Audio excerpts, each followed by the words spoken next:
streaming.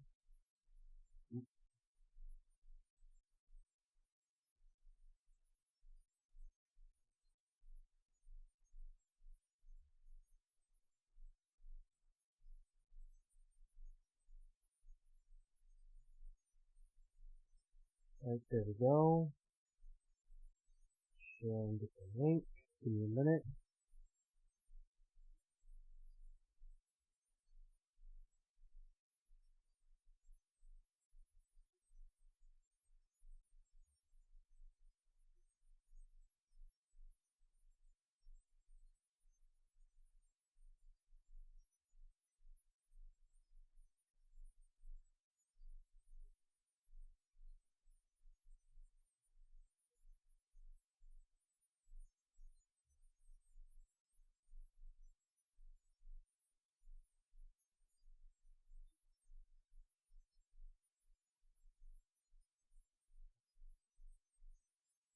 Yeah, I don't really have as much to say.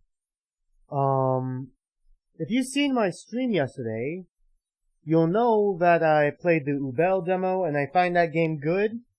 Pretty good. Demo good so far, and I can't wait for them to build more on that, and they're already almost done with it seems, and they just need need a bit more money for like their Kickstarter. I think they already reached their goal, but there's also some other things they can do, like, get the game, whoops, hold on. Get the game, like, on Switch and stuff.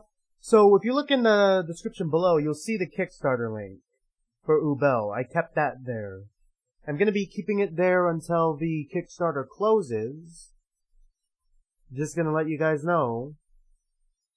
And other than that, my character popularity poll for my fanfiction, Thanatophobia, is in the description below as well. Go vote on there if you read the fanfiction. If not, you can see the link to both the original book and the extras book in the description below, so feel free to also click on that as well. And other than that, there's not much else I have to say.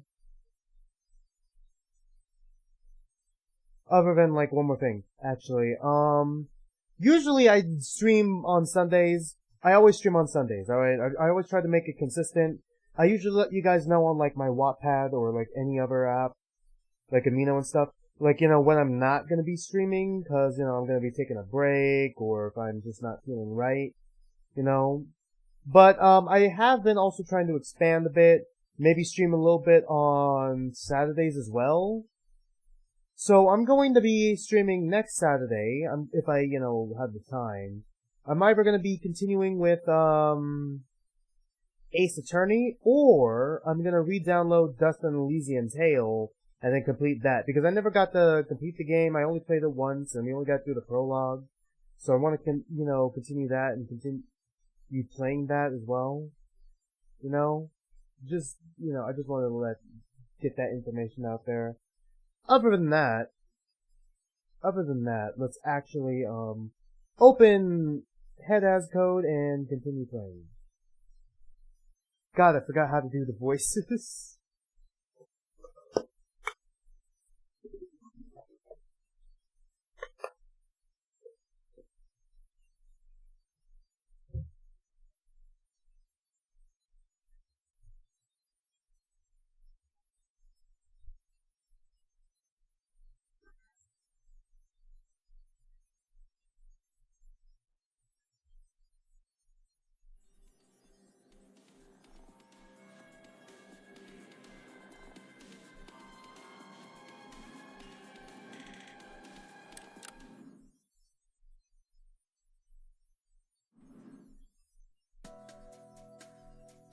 After a while, we were all ready to go. The twin calmed down. Fuck. J-Pop was back on her feet, and the drinks were sadly left alone on the counter. That thought made me truly feel sad. But I couldn't take those on a date. I had to go with J-Pop so I could inquire about the event she might have shared with Ace. There we go. So, how are the teams gonna work? I'm going with J-pop this time, if I can shotgun that. I'll take the punk. He pointed at, I'm trying to do all these names. Yosuke.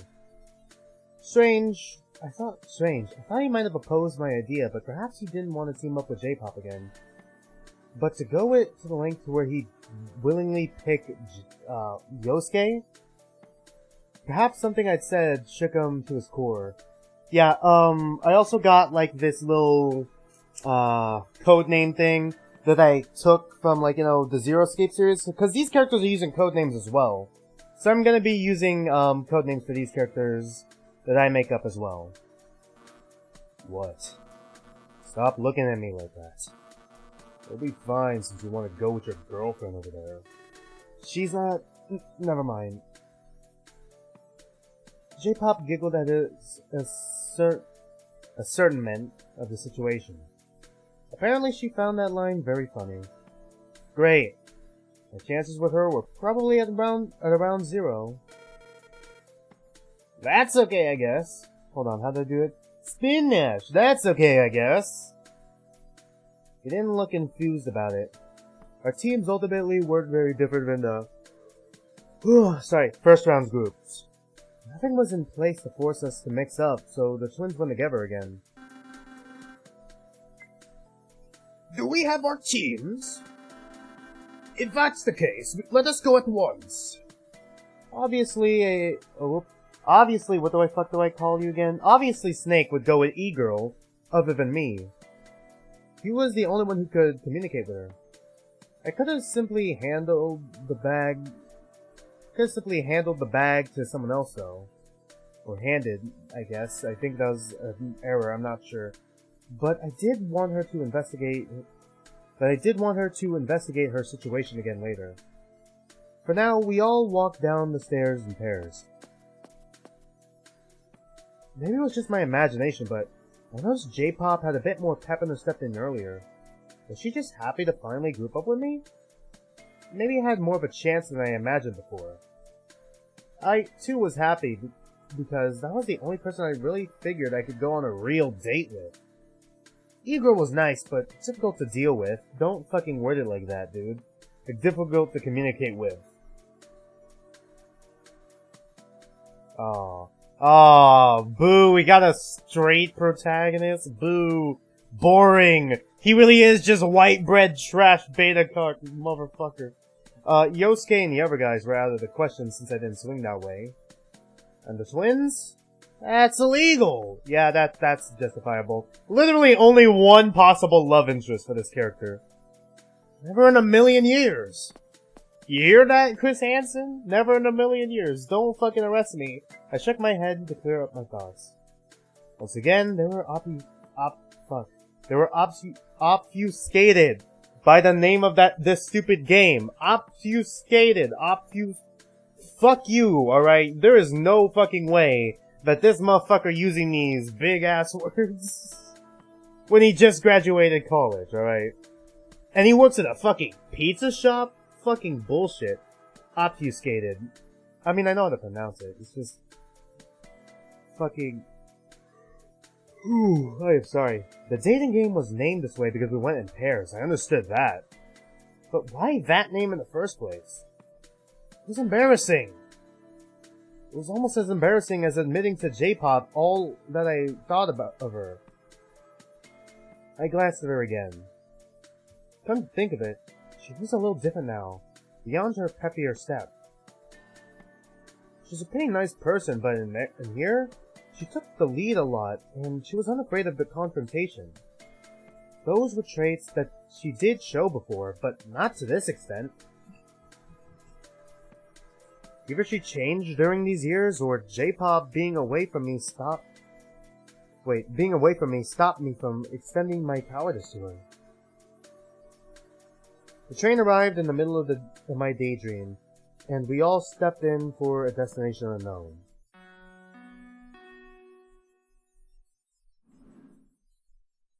The train closed its doors, and finally it took off. This time we were heading in a direction we hadn't explored earlier. Very little words were exchanged comparatively to our earlier escapade. I zoned out after a bit. Apparently, while I did so, the twins left at the first stop we had. I forced myself to wake back up from that moment after a while. God, looking over the others, they were all naturally segregated in their teams of two. I was very close to J-Pop, so I could tell something was a little different about her. She was a little nervous. Do you want to leave at the next station? Oh, what voice did I give her? Oh, huh? Yeah, that sounds like a good plan. I think I gave her a more formal voice. The train stopped after another half minute, and we disembarked without fanfare. I only questioned her after the train stopped, once we were outside of it. I figured that what was making her nervous might have been something the others weren't meant to hear. We stepped into the lobby, and the door did its magic. I wonder what would have happened if only one of us stepped inside this place. Would the door still close? I chased that thought away since I needed to address J-Pop over what she might have found. I don't know why I'm fucking yawning, dude. Anything specific on your mind, Jay? Oh, you can tell, huh? Well, I wonder if this place... I listened. For all I knew, it might have been incredibly important. This place is kind of, familiar? It's weird, right? Did you figure out... So I was thinking, well, I was hoping that there were bathrooms. Oh. That was not the fucking direction I thought this was going. I looked at her somewhat surprised. All of this for bathrooms? Oh, I haven't seen any. I don't think. But maybe if you look around here, I don't think. I don't think? I don't think? God, dude. Fucking, he doesn't think indeed. She went up the stairs at my suggestion. I followed after her, but I was much slower. There wasn't the same kind of desire welling up in me. I was also still in shock from the sudden shift. I really thought she figured something out. But this? Woman can't pee. What the fuck? This is a laboratory. She stated the obvious once we entered the main room of this station. A lot of stuff was scattered around. Stuff that I wasn't too familiar with. The section tables, pots containing stuff of formaldehyde, complex computers, even a microwave oven was here. Where? Where the fuck is the microwave, bro? I need to warm up my fucking hot pockets, yo. All this stuff in here I wasn't too familiar with. Except for the microwave oven. J-Pop didn't look disgusted by any of the formaldehyde. Formaldehyde!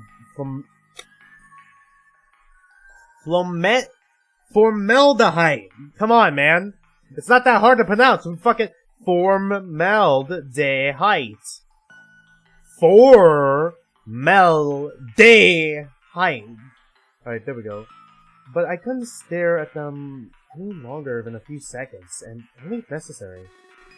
I really hope there were bathrooms here too. I felt my stomach turn a bit at the contents of those pots. There are some doors on the sides of this place. One of them looks like it won't give in.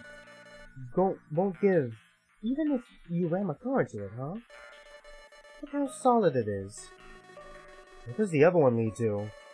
I think that's the exit hallway. That means the bathrooms are outside. Ah, oof. She left the room to wander the hallway outside, giving me a head start in the search. I wasn't too happy about that since she left me alone with all those disgusting things in the jars here. I chose not to look at those things until she came back. Crack the code!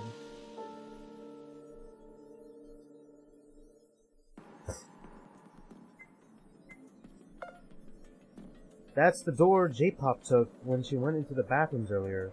Went to find the bathrooms earlier. Suffice to say, it led to the hallway and, you guessed it, the bathrooms. When I opened the door, it squeaked a little. The door hinge needed a good dose of oil to be serviceable again. God, to think of it, door hinge. Why was the door hinge the only thing that rhymed with orange? Really? And was that true, or was that some kind of urban legend? If only I was the master of linguist, I could have known the answer to these questions. But instead, I became a graphic designer. And now I work at a pizza shop. I really gotta start going into freelance art. You know, maybe draw some porn. I mean, sure, it'd probably make me a pervert. But at least I'd be rich. I mean, do you have any idea how much porn artists make? Just the other day, I saw a sketch for like some weird-ass furry porn that costed like $5,000. This is not even a bit anymore. I'm just fucking telling you my life story. Why be a master linguist when you can be a cunning linguist? Oh, that's a good one. Hey, J-Pop! I called for her and she came by momentarily. The trip to the bathroom was over. I was thinking about oranges and... Oranges? Did you find weird food in here too? No, it's about... Oh, so the color then? No, it's about the door hinge and the cunning linguist. Crap, I told this whole thing out of order. J-Pop was nothing but confused at my words. The cunning linguist? Who's that? How did someone make it in here while we were up together? Was it the ninth person or something? Where are they? Never mind. It was just a dumb thing. Nothing to do with an actual person. Despite my failure in delivery, J-Pop was back and would now search his place alongside me. This floor is squeaky clean. This floor here is made out of floor! That's weird, since everything looks like a floor. This floor here is made out of floor. Everything looks like it's gone unused. Did someone pass by to clean this place earlier? There was a plethora of unanswerable rhetorical questions to be had for sure. Jesus fucking Christ. How goes the search on this side? J-Pop had been staring into the microscope. She rose back up and offered me a shrug in these trying times. Not good. There's nothing under that microscope, at least. I don't think this lab has been used lately, despite how nothing looks dusty. I didn't think so either. Hey, what's the etymology of the word formaldehyde anyway? I'm not really a master linguist, so I wouldn't be able to say. That was my chance to say my earlier pun! I cleared my throat and ran my hand through my hair, looking confident about this one. Perhaps you aren't a master linguist, but I may be able to serve as a cunning linguist. Again with the cunning linguist. You say you're one? But cunning? And it backfired immediately. Did she just not understand the wordplay? Or was she just making fun of me? My hand dropped back down to my side, and I admitted defeat.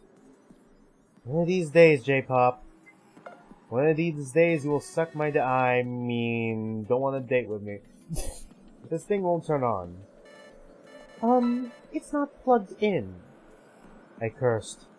How could I have fallen for the stupidest mistake? I leaned down under the desk and looked at the plug.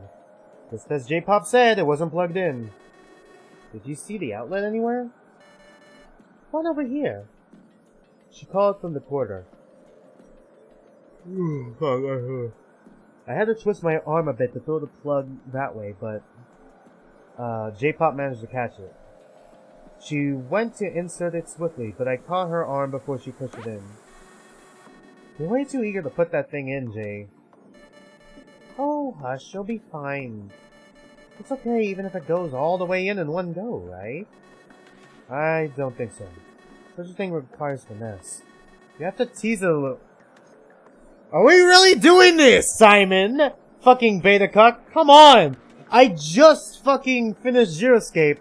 I just fucking did Virtue's Last Award. You're acting like fucking Sigma right now. Oops, not what I meant to go. You can't go in dry like that without a hurt. You have to make it wet first. No. Tease it. Making it wet? But isn't that dangerous? What if I feel a jolt? I mean, if you feel some kind of jolt, aren't you doing it right? Ah! Simon! Simon, no, bad. Fucking, where's the water spray? Just, bad Simon, no. Fucking, where's the bat? Like, bump, no Simon, no. I just fucking dealt with Sigma, I don't need to deal with you too. Fuck, they both start with S. Are you sure it should be that intense? Yeah, why not? If you cannot feel it course through your body, are you even using the right, you know, size and all? Bro, if it was like that, I think I'd pass out. Oh my god. Oh, of course not. It wouldn't be that bad. Just a lot to take out in once again. Do you... should I mean, I could help you with it. I could use my own and... your own? Do you have one too? Do you think I'll... oh my god! Fuck, this is way longer! This is fucking longer than the fucking... one scene where Sigma is making a dick joke with a fucking lever. God, this is way fucking longer. This is longer than the fucking first game where we were talking about the fucking elevator and how fucking Akane's afraid to get wet. Fucking this is going on longer. Somehow. Well, it has to. It's made for that and... wait, what do you mean by... I think it's just better if it's wrapped in rubber first, at least. Stop! Stop! Stop! Why is this so fucking long? Why is this scene going on? Why are we still here? That should at least prevent all the issues, no? I mean, that can be one way, though I'd say if you did that when you'd feel... then you'd feel it less. But isn't that the point? Oh, of course not. The whole point is to it to feel good. Oh my god! How long is this fucking scene? It's literally longer than the other two scenes I just described from Zero Escape combined. Beta Cook, are you becoming some kind of masochist? Huh? Say it would feel good. Are you that kind of person? I mean, I'll be happily to oblige. No. Now it's affecting me, because I don't think... oh, no, I'm not a masochist. Okay, good. Then you have no issue with me putting it in. You putting it in? Yeah, I'll just put it in. Please! End the scene! It doesn't need to be that much preparation, trust me. But wouldn't that hurt? I mean, for me... oh my god, we're still going. Nope. There's no chance of that happening as long as you let me do it promptly. We're still fucking... oh my god, we're still on this scene! Can we go to the fucking next scene? It's okay, I'll put it in now. Well wait, I don't think I'm ready for that kind of thing yet. She didn't answer and instead pushed the plug into the outlet. Please, end the fucking scene. Yes, thank you. I remained there only stunned for a moment. Wait, what have we been talking about? What have we been talking about? Good question, Beta Cuck! What have we been talking about? God, I think it's fitting that I gave him the name Beta. Because he really is just like the beta version of Sigma and Alpha. Interrupting me, the computer booted up. While I remained there stunned, J-Pop rose up and took a look at the screen. It's locked with a password. Did you find any of that? No, I didn't. I slowly rose back up to my feet. A password. That was what we needed to find now. But what about the earlier topic? I had to talk to her about it. No, can we not talk about it, please? J-Pop? Yes? Never mind. I was far too embarrassed to bring it back up. Fuck, dude. These things were big machines. They're kind of like servers or something. Data storage, maybe? Better not mess with it. When I looked in there, I saw another room. J-Pop, look at this! We're probably not gonna be able to do this. Or at least not be able to do a, like, puzzle variant of this. Like, okay, so 1, 2, 3, 4, 5, 6, 7, 8. I noticed this knife one's down. I wonder what that means. It's weird, isn't it? And the door doesn't even have a handle either. Can't open it. I can't see what you're heading the way. Could you please move your massive, gopher-looking head? Well, what's weird? There's another room that looks like this one, and looks like this one a little. It has a big tube in the middle. Well, let me see. I walked back and let J-Pop see. I noticed her brows furrow from the side. That's very strange. And you say we can't open this door at all? There's no handle. It clearly opens from this side, too. It's just not accessible for some reason. What do you think it is? Maybe it's like a bunker? You know, the door looks solid enough for that. But why would someone want to make a bunker in a science laboratory above a metro?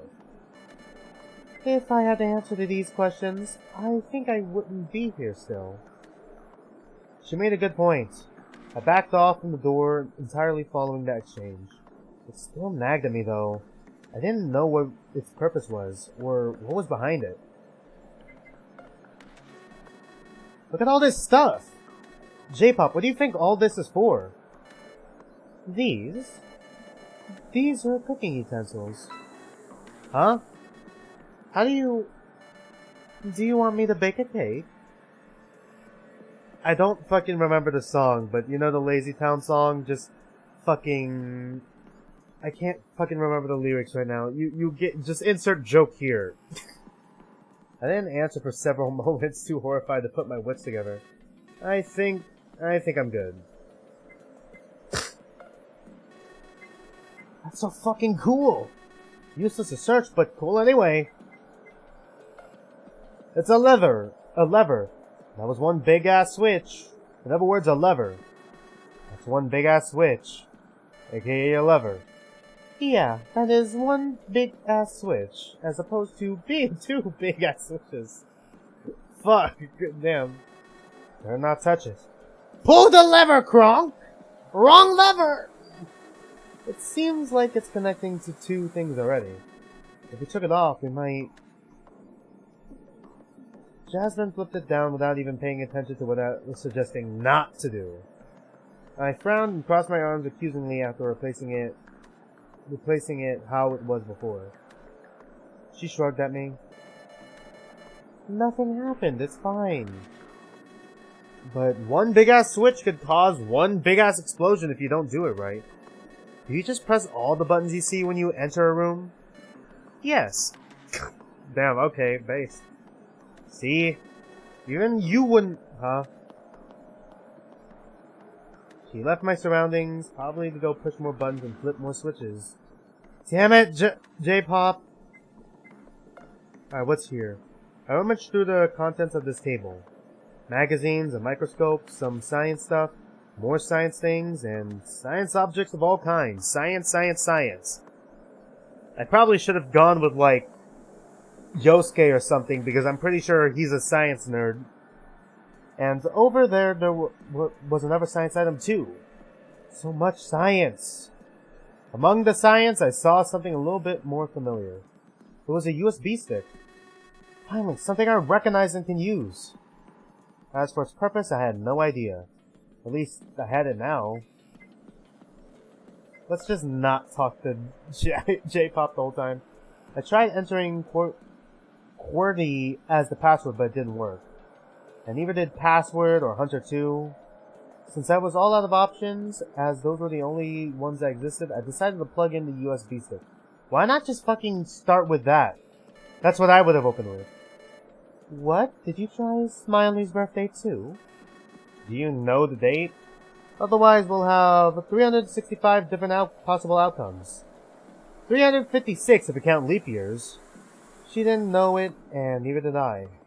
As I spoke, something happened on the screen. The USB stick I inserted triggered something to run, despite the account not being accessed. Hey, what's going on? It looks like it's cracking the password on its own. What did you do? I just put this thing in the PC and it started doing it all on its own. Really weird if you ask me. Oh wait, what the fuck do I call her? I didn't call her not Smiley. What did I call Smiley? Connie, that's what it was. Is Connie playing a practical joke on us? Why would he give us a crack for his own password? Maybe the goal is just not to see us fail? It's really odd though, I agree. 2 minutes passed. The password was still not found. 5 minutes. I looked at J-Pop, but I could see she had surrendered herself to wait. Cracking a password is sometimes pretty close to a miracle, you know. But it's staggering how fast the computer works. Especially this one. I think I saw liquid cooling in it. Very advanced. But, you know, miracles aren't that uncommon by this definition. You know about Lilwood's Law, right? Nope. No. Why the fuck would I know that? That seems like something that not many people would know. I've never heard of that. It's just that under his definition, miracles are one special event to a million normal events. So basically, a miracle is 1 out of a million. And when I say miracle, I do not mean a magic trick or anything, just a special event. The thing is, if a miracle is an event that happens rarely, you think you wouldn't personally see one of those in your entire lifetime. However, what if we weren't just one person? I don't understand. What do you even mean by not just one person? Are we gonna talk about consciousness now? If you put 2 people somewhere, then you'd only need 5,000 events to happen to each one of them on average to account for one miracle. And then 3 people would further divide it into thirds, and 4 quarters. If you have 1 million people in the world, then the chances of seeing a miracle happen is much likelier. And how many of us are out there right now? Thanks to the law of truly large numbers, we're so numerous that miracles happen very commonly, in fact. Or at least special events, not impossible events. Doesn't that sound crazy? Since we're a few billion people, thousands of miracles are happening at the same time, every day, and multiple times a day most likely. So what you're suggesting is that a computer cracking the password is doing the same thing? I mean, it's trying a lot of times, so clearly it's it's hinging on the law of truly large numbers, which says that with enough attempts, you'll eventually see something happen. Which, yeah, okay, that's pretty interesting. Like, I guess miracles, even though for from one person's point of view, it's like 1 in a million. But if we take like 1 million people, it's like, it doesn't seem like if you're like not just one person, but you were like 1 million different people, it would be more common. Especially since now we're in the billions of people. Especially if you go into let's say you become 1 billion people, it'll definitely seem more common. Probably rare, but not that rare, you know? And it's working so fast, I wouldn't be surprised if it resolved the password situation in only a few more seconds. She looked at the computer intently, but such a thing wouldn't make it work faster, obviously. Well, all I'm trying to say is, to pass the time, is the more attempts you have at making something work, then likelier that thing is going to work. Unless you try over and over doing the same thing and never changing anything, because that's just insanity. Okay. Yeah, I know that definition. And just at that moment, the computer finished its solving. Okay. That's kind of interesting to think. Like, it's like, you kind of never give up philosophy. Like, just because you didn't get the outcome you wanted, if you keep working at it, eventually, something good is gonna happen. A miracle will appear. That sort of thing. I guess. A little bit as well. Huh. I didn't actually think it would do it that quickly. I'm not going to complain, though. I gazed at the screen, and upon it was the sequence that entered the doors outside, most likely. Really? So we're not going in that room yet? I'm saying yet, because we could go in that room later. It read, 20... Fuck me, okay. I probably don't need to write this down, but I might as well. 202222.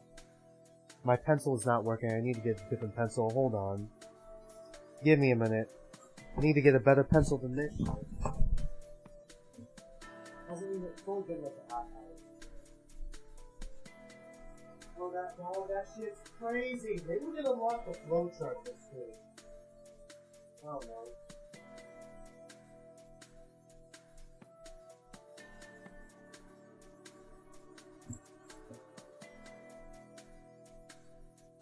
Also, can you check the popularity poll on my end? So far, surprisingly, Simon is winning. A little bit of spoilers, but on my end, it looks like Simon is winning, which kind of surprised me a little bit, because out of all the characters, he arguably has, like, the less screen time, at least if we count all the characters who are still alive at this point, you know? I mean, I did get a comment on my Wattpad saying that they found the character funny, which, I mean, I guess, yeah, I guess that could, you know, add to likability. Anyways, let me write this down real quick. 2022220427. Lots of twos. It looked like a date, but it also had other numbers in it. Yeah, how would it be a fucking date? What the fuck are you talking about? Like, no matter how you read it, forward or backwards, it doesn't really make any sense. Unless it's like a code for this, where it's like 2 0 2. No, that wouldn't make sense. 2. Yeah, I don't get it. Well, that's a long code. Do you think it's that easy? Would it really give us the solution already? I mean, we still got that door we gotta investigate back there. This feels like we're set up. Yeah, we were here maybe 15 minutes or something? Is it really all we have to do? We both split up from the main room and went down each side to try the code into the door. And sure enough, it worked. The door opened with a sliding noise. Assuming J-Pop entered it correctly on the other side, we could now use both sides of the station again. Since I had the side that went back to the lounge, I patiently waited for J-Pop to join me again. What about that solid door in the library? I mean, laboratory, not library. You know, the one with the circular window? I went to it now and pushed it with all my strength, but nothing. Couldn't open it. It's probably gonna be important later. It looked like it was fully welded in place. Really? Maybe we have to come back later? J-Pop shrugged and we waited for the train to arrive. This room had been strange. Strangely easy. Oh, it lagged for a bit. I had something I wanted to talk to Jasmine about, J-Pop about, but before I could say anything, the train arrived. It stopped at our station seconds after our arrival. Oh, that's remarkably fast. It's almost like it had been waiting for us to come by so it could try to jump scare us. You've told me before trains didn't wait for us, and now you keep saying that. My perspective on trains has vastly changed since, J-Pop. You should keep your mind open. There is no gain from having narrow-minded cultural assumptions about our train friends. What are you talking about? It's simple. Trains are people like you and I. Oh my fucking god, please. This is dumb! You're fucking stupid! That construct. The elegancy of the train shape. The materials used within its construction. All of this couldn't have been engineered by anyone other than the world itself. In short, the trains have feelings too. Machines are alive. To assume otherwise is, well, preposterous. Let's not be racist about trains, okay? Whoa, okay, damn. It's just a train. Let's go inside before it drives off. And before you fucking drive me insane. She pulled me before I could place another word. I admitted defeat and stepped in. Time for some water.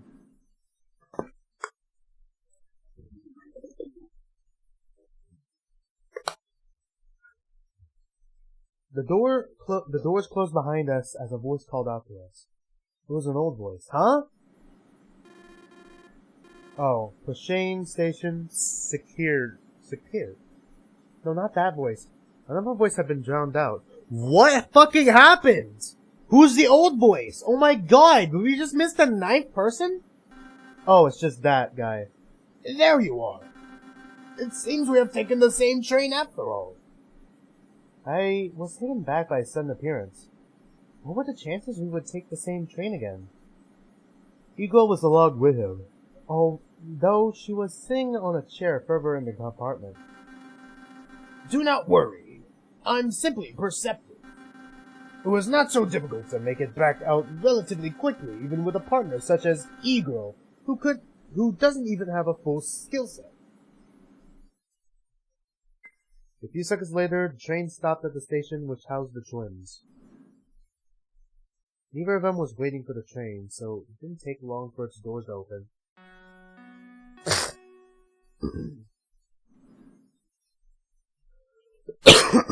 And then come close again. Finally, it took off once more. In the small amount of time we had before we made our way back off to the lounge, I could probably talk with somebody. Just one person, though. Fuck! Well, I guess we can talk to J-Pop, because that'd be easy. We both went to a location a little further away to discuss what we found. At J-Pop's insistence, we also lowered our voices as if she didn't want, Snake to know what we saw. What do you think is behind that door? I know where some weird tube is in the middle. I know there's some weird tube in the middle. It looks like it's full of liquid too, but I couldn't see very well from that angle. Maybe they're trying to revive dinosaurs. Jurassic Park. You know, rawr and stuff. No, rawr, no. She huffed indignantly. You look like a dinosaur. And what kind of puzzle was that anyway? There were no tools, notes, or anything at all. Yeah, what kind of puzzle is that indeed? The room was just a random weight. I say it was random, but not like that. It's not like it was truly random. It was clearly set up. She sounded almost disappointed that the puzzle was lame, but I knew what she meant. Why even make a room that's accessible if there was nothing to do? Was it just to see the locked door? Companions, please pay attention to the train. We're arriving shortly. He was right. As he called out for us, we both abandoned our topic. The train stopped at the station within the next half-minute. After you, then. The old man went to fetch E-Girl while I left the train with J-Pop. Oh, are you sure we need all this secrecy? The information is important here. You never know who you can trust. We took our conversation further away into the lobby. Then we went up the stairs of the old... Then we went up the stairs ahead of the old man and E-Girl, who had just come out of the train. I don't want to say we can't trust them, but... The lounge was becoming our hangout spot rather quickly. It made me comfortable, but J-Pop's presence was slightly unnerving. I didn't truly believe the old man was suspicious of our secret, or that he had any right to be doubted. Sorry. After all, he had been helpful so far. He gave me a way to talk with E-Girl, and he shared information. I think that's too paranoid. Look who's talking, Mr. Afraid of Everything. Hey, that's not fair. Life's not fair either, but I should be this harsh, you're right. Listen, I just think there's a bigger puzzle to solve beyond each individual station. What makes you say that? She closed her eyes and thought about it intensely, reclining on the couch. I joined her. Even if I got mad at her a little, it wouldn't last very long. You're mad at her? I don't know. I just feel that way, I guess. We found that door and we have no way to open it. Back in the first station, we explored. Ace and me, we found some other stuff. There was a hidden room. It just felt very strange. Look, I just want to get out alive. I just want to get out alive. Fucking, we flash back to the beginning of the game when she got shot in the head. Damn. Maybe we'll get to find all this out later together. But we need to have a later. J-Pop was no longer merely thinking about the situation. She leaned towards me and insistently as if seeking my approval. I could do nothing but nod. Something felt wrong, but I didn't really have a grip on reality. Where were the others? Where were the old man and disabled girl? Yeah, where the fuck were they? They just got off the train! Shouldn't they have come up the stairs, too? Instead, I found myself praying for J-Pop's idea. What the fuck is happening? Why did the music get intense all of a sudden? Hold up! She was right in a way. It was difficult to trust anyone but one's close friends. However, the thought that J-Pop felt different flashed by again. I couldn't shake that feeling and it made me quite uncomfortable too. Where the fuck are the other two? J-Pop was dependable, but J-Pop was also a person who usually went with the flow. She didn't really force it. Was she a leader? Totally. But she wasn't one to direct things, and she'd been quite bossy so far. And yet, she was the only person I could fully trust here, other than, Yosuke. I felt something against my cheek. It was her hands. She was holding my chin as she turned my head towards her. All I could see now was J-Pop. What the fuck is going on? Relax! Hold on, you're coming on a little too fucking strong here. Let's just get out of here alive, okay? Everything could happen here, and actions speak louder than words. Don't you agree, Beta-Cuck? That's why some things are better left unsaid. Her breath was heavier. What the fuck? Relax! Relax! Was she flirting? Yo! Chill out! Was this her way of flirting? I couldn't understand. What the fuck is going on? My heartbeat picked up. At that moment, I didn't realize how much of a dumb teen I was being. I was nervous, like some sort of clueless, overeager virgin. You are a clueless, overeager virgin! The fuck are you talking about? But she was scared in here. She would understand that perhaps we might die here. If that was the case, and my feelings weren't unacquitted, then what was she suggesting? Sure, I want to get out of this alive too. What was she suggesting? What was she suggesting was to make my attraction to her more obvious. Let my actions speak instead of my words. Where the fuck are they anyways? Since Snake and E-Girl hadn't come up the stairs yet, we were still alone here. For all we knew, this game would kill me, so there was no other option. I had to do something and let her know that maybe she felt the same way?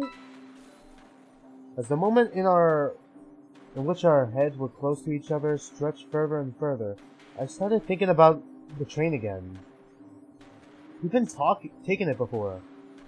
What the fuck is it? Yosuke, J-Pop, and I were on our way home. That was a strong memory. It was all the stronger now. Why was I thinking about this stupid train again? I had to think about J-Pop. Maybe I could do it. Maybe I could tell her... But I didn't have the time. As quickly as the situation had turned into something out of a bad romance movie, it was cut like a knife through butter.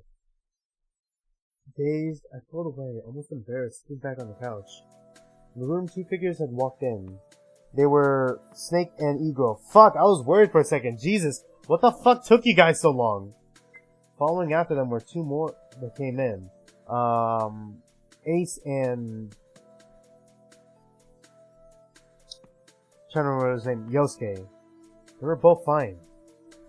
My joker of a friend looked at me strangely, and I realized I was still somewhat awkwardly sitting down. Thanks to J-pop. All of you are back. I'm so glad you're fine. Yeah, we're back. No signs of the oops. No signs of the blonde furies. I had to calm down a little. Ace's tone made me feel in danger, even if there was no danger at all. Why did I feel so tense? Was it because of J-pop's actions? I stood up to prepare for a stroll. I needed to clear my head, and the best way was to stretch my legs. I'm just gonna have a little look around for a bit. You don't mind, right? No, that's fine, go for it. She gave me a complicit smile, as if she was aware of the effect she had on me. Meanwhile, Yosuke dropped himself onto the couch, taking my previous spot. He could enjoy the heat I left behind if he wanted it, sure. Ace sat on one opposite to it, apparently glad he finally got a comfortable seat since he'd only had a stool before. I didn't know which station they explored, but it didn't look like he'd been comfortable there either. I'm sorry, I'm just a little tired today. I left the lounge. I thought perhaps I could use this time to take the train and revisit some old stations we previously saw. But isn't that against the rules? Cutting my thoughts short, the old man joined me in the lobby. Whoops. Hold on. Snake, right? Or, I guess Beta-Cup.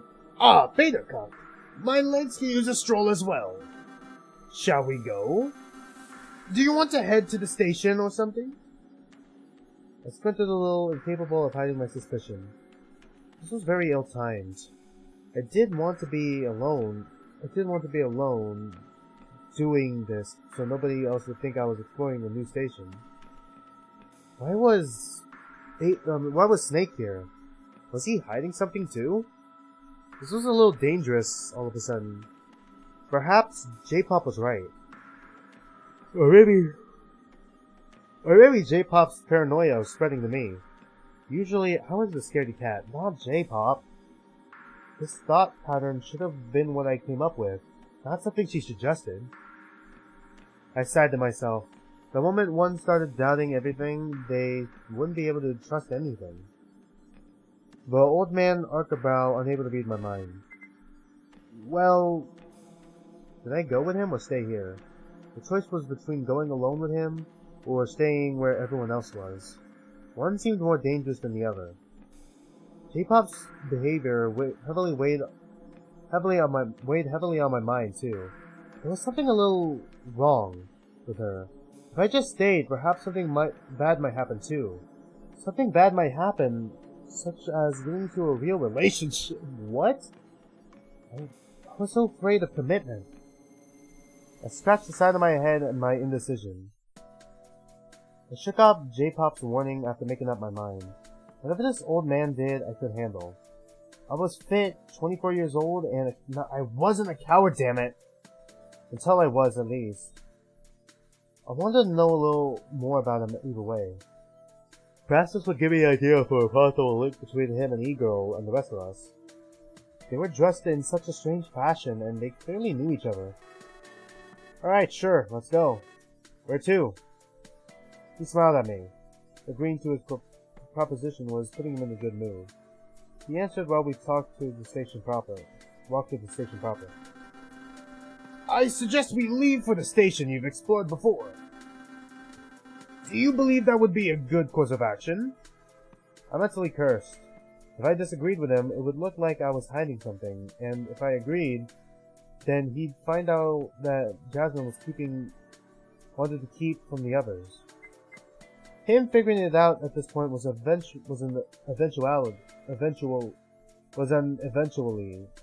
probably eventuality, no longer a possibility.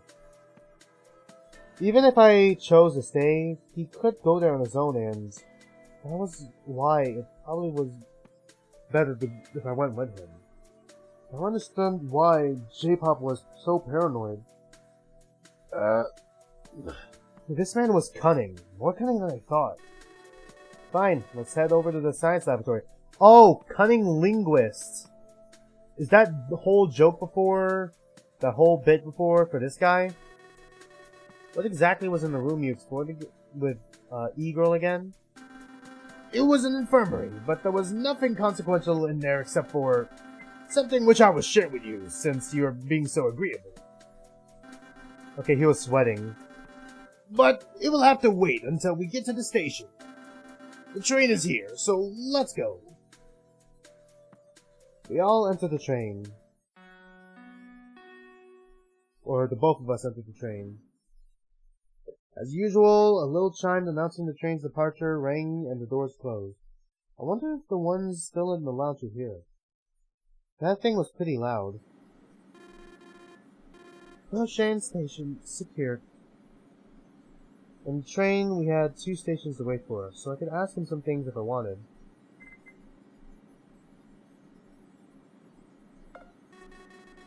Are you and E-Girl related somehow?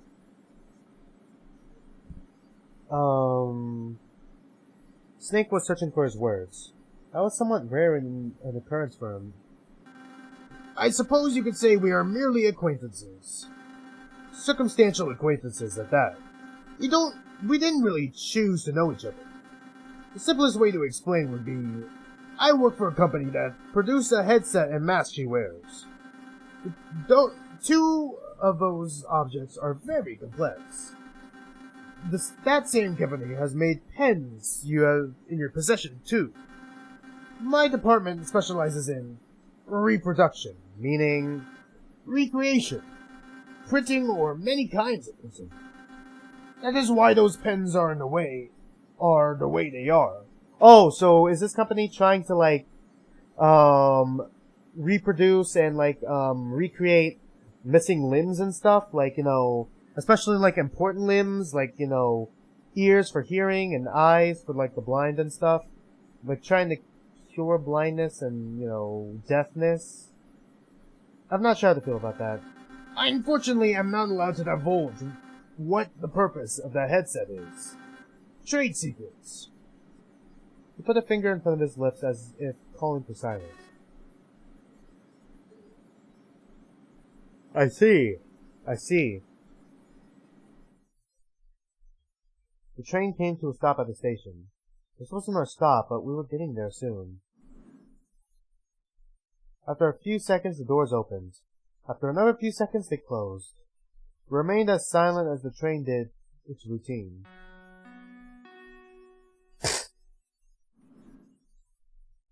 The same chime from earlier sang its tune, and then we were off. Roshan Station, Laboratoire. Since we had some time again, I quickly chose how to use it. Your bag is the only thing I've seen that hasn't been confiscated by Connie so far.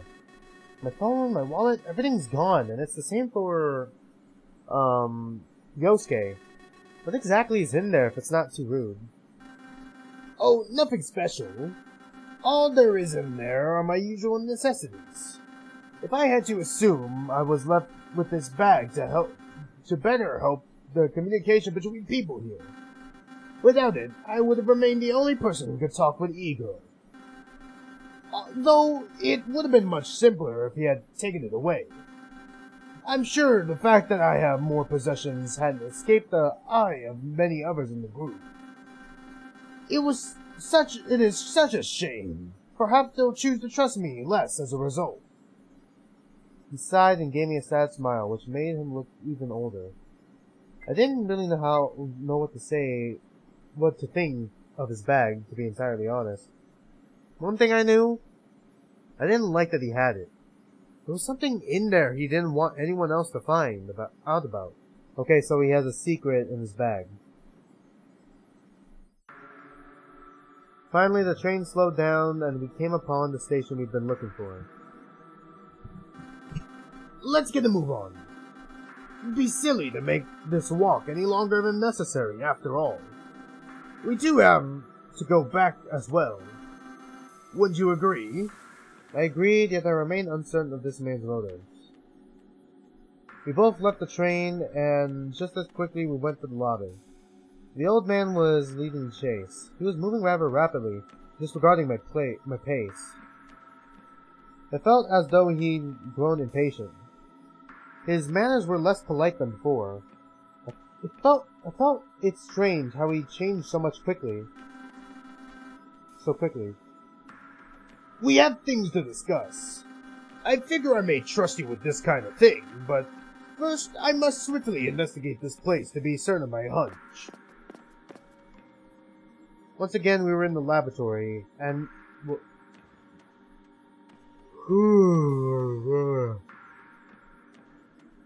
sorry, excuse me.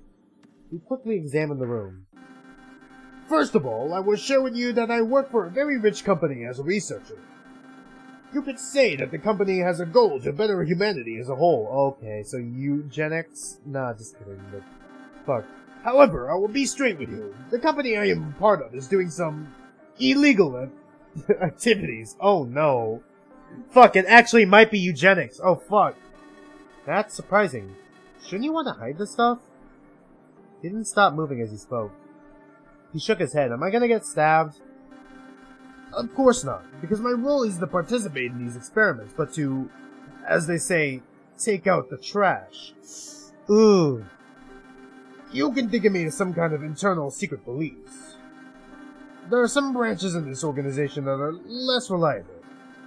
Problematic, to put it simply, if they came to light. This is a rather unique location. Oh my god, dude. Is he actually like a fucking... Hold on. Fuck, my eyes, dude. My eyes are fucking...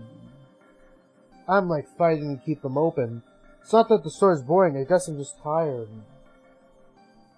I slept at like 1 in the morning, but woke up at like 7.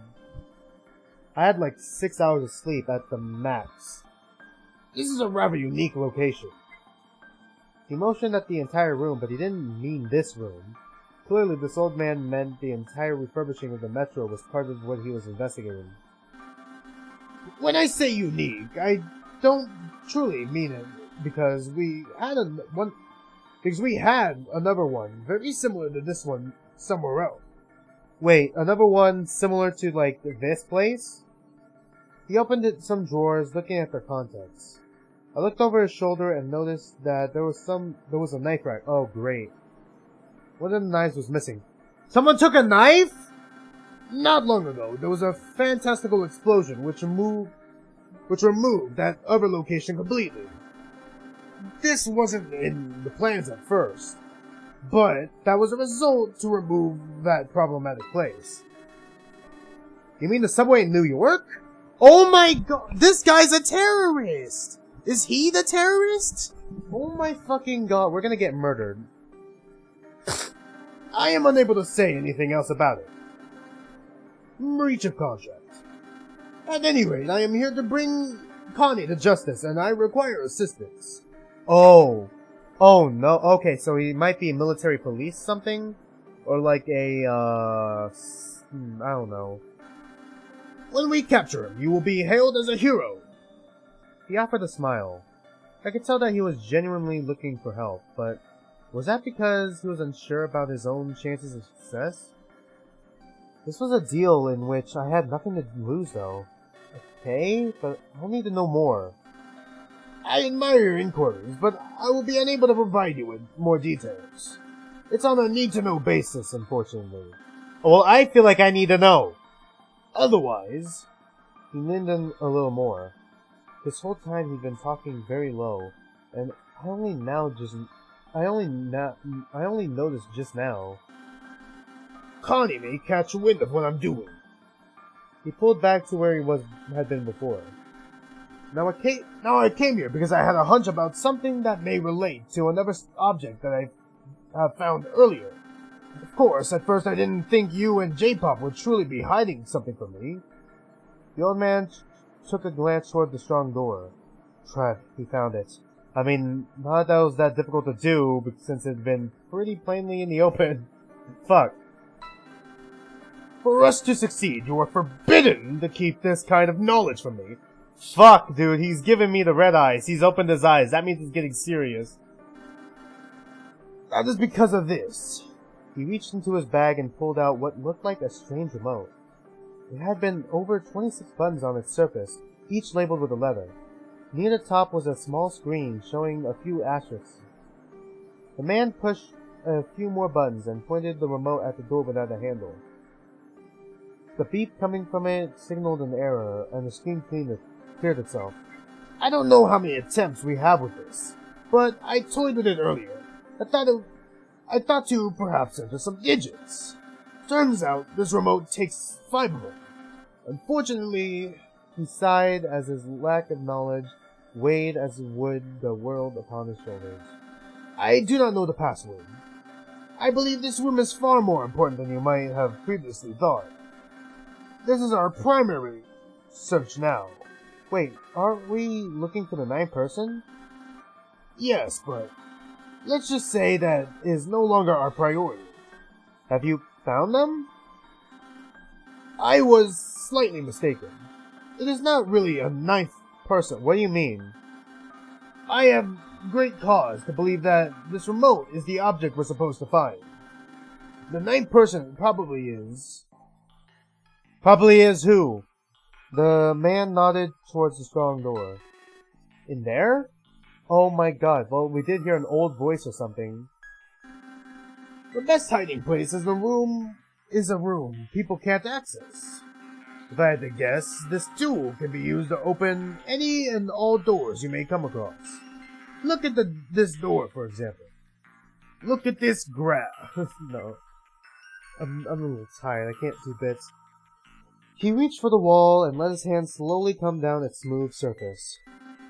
It has no handle, and yet clearly it's a door with a window tantalizing us with the contents it holds.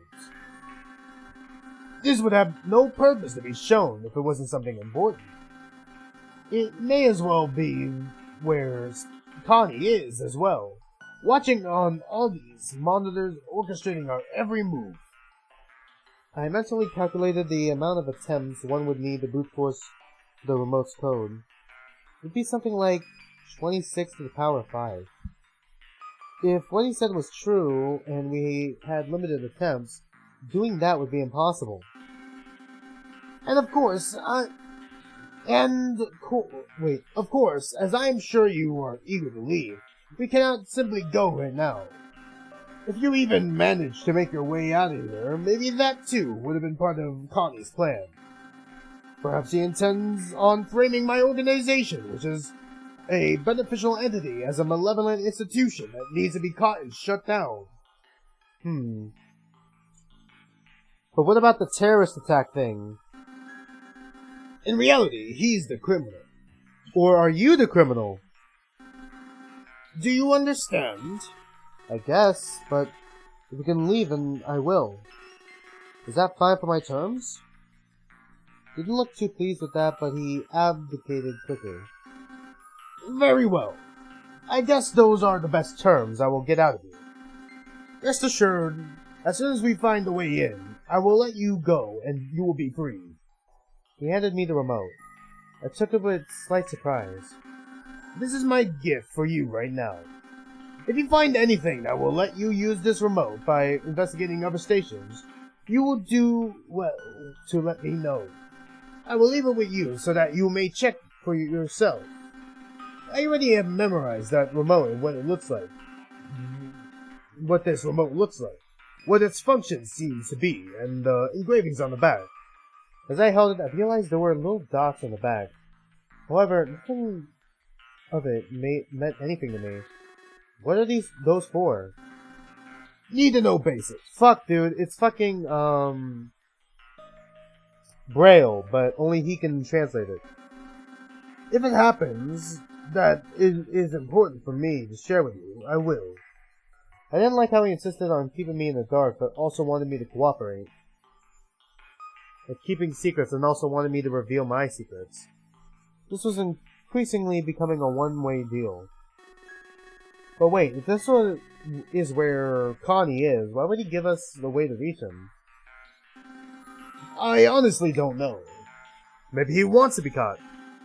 Perhaps in his insanity, he decided to give us a fair chance. Let's not squander it. He's like sweating a bit. I'm kind of suspicious of him, I'm not gonna lie. At any rate, our business here is concluded. I have deduced from your handling of E, girl, that you would be most trustworthy individual to share in this endeavor. You should not share any of what I told you with anybody else, even your acquaintances. I have strong suspicions that one of them is Connie's accomplice. That is to say, a traitor. My eyes widened in apprehension and disbelief. I didn't want to think J-Pop or Yosuke could have been allied with Connie. But if everyone knows, wouldn't they be unable to act? Well, think of it this way. If we were all chosen at random and thus our fate didn't matter, then they might kill everyone else until they could simply restart this whole thing with another mismatched cast of randomly picked individuals. And if one is suspect to be the accomplice is Connie himself, then I have no doubt that he wouldn't even think twice before killing you, your friends, and everyone else. He put some emphasis on the mentions of my friends. He did have a point. Fucking suspicious as hell, dude. Before we go, do you doubt anybody in particular? I thought about the only people I really knew much about. J-Pop and Yosuke. I knew Yosuke. He did study in the fields of science, so he wouldn't be incapable of setting this whole thing up. But I just couldn't see him in that role. He was a buffoon. Perhaps he was a smart buffoon, but a buffoon nonetheless. You see, that's where he gets you. J-Pop had changed since I last seen her before all this. Perhaps she might have been the accomplice. However, that was only a random guess, and I didn't want this man to suspect J-Pop. After a while, there was an equal chance it could have been... Ace. Sorry, I needed to stretch. He had the physique to play the role of Connie. He was incapable, angry, and always took sips. For all I knew, that could have been an act. E-girl was disabled and the twins were young. The chances they were involved in this were remarkably slim. After all, who'd ever heard of a situation like this being orchestrated by a teen or disabled person? Yes, Danganronpa. Kinda not virtue's last word, Zero Time Dilemma, but there was someone pretending to be disabled. No, I don't have any doubts. I'm trying to think about it, but nothing comes to mind. That was my first real lie. I knew about Occam's razor. It was an idea that went along these lines. If there was multiple competing explanations, the simplest one is usually correct. The problem was, that hypothesis was that J-Pop was the accomplice, and I didn't like that. Let us go down and take the train then. Before we left, I took another glance at the big door. Beyond it was the door, and the room was tiny. Very insusceptible set of scanners. It was equipped with them much like any other exit hallway. What was the meaning behind them? Was this an exit too? I kept it to myself. This meant we needed to get that ninth person, but even if... Sorry, I'm just tired. Even if Snake believed otherwise. As we stepped down the stairs, I figured Snake was right, and this remote was the way to the ninth person. Then those scanners wouldn't make sense. It'd be set up in such a way as to require the ninth person to reach the ninth person. Since that's clearly impossible, what was in that room had to be something else. I thought about it while we waited for the train, but nothing came to mind. That was a total enigma. I think... fuck. Oh god, I really was about to pass out. Having said all that needed to be said, our travel back to the lounge was quiet.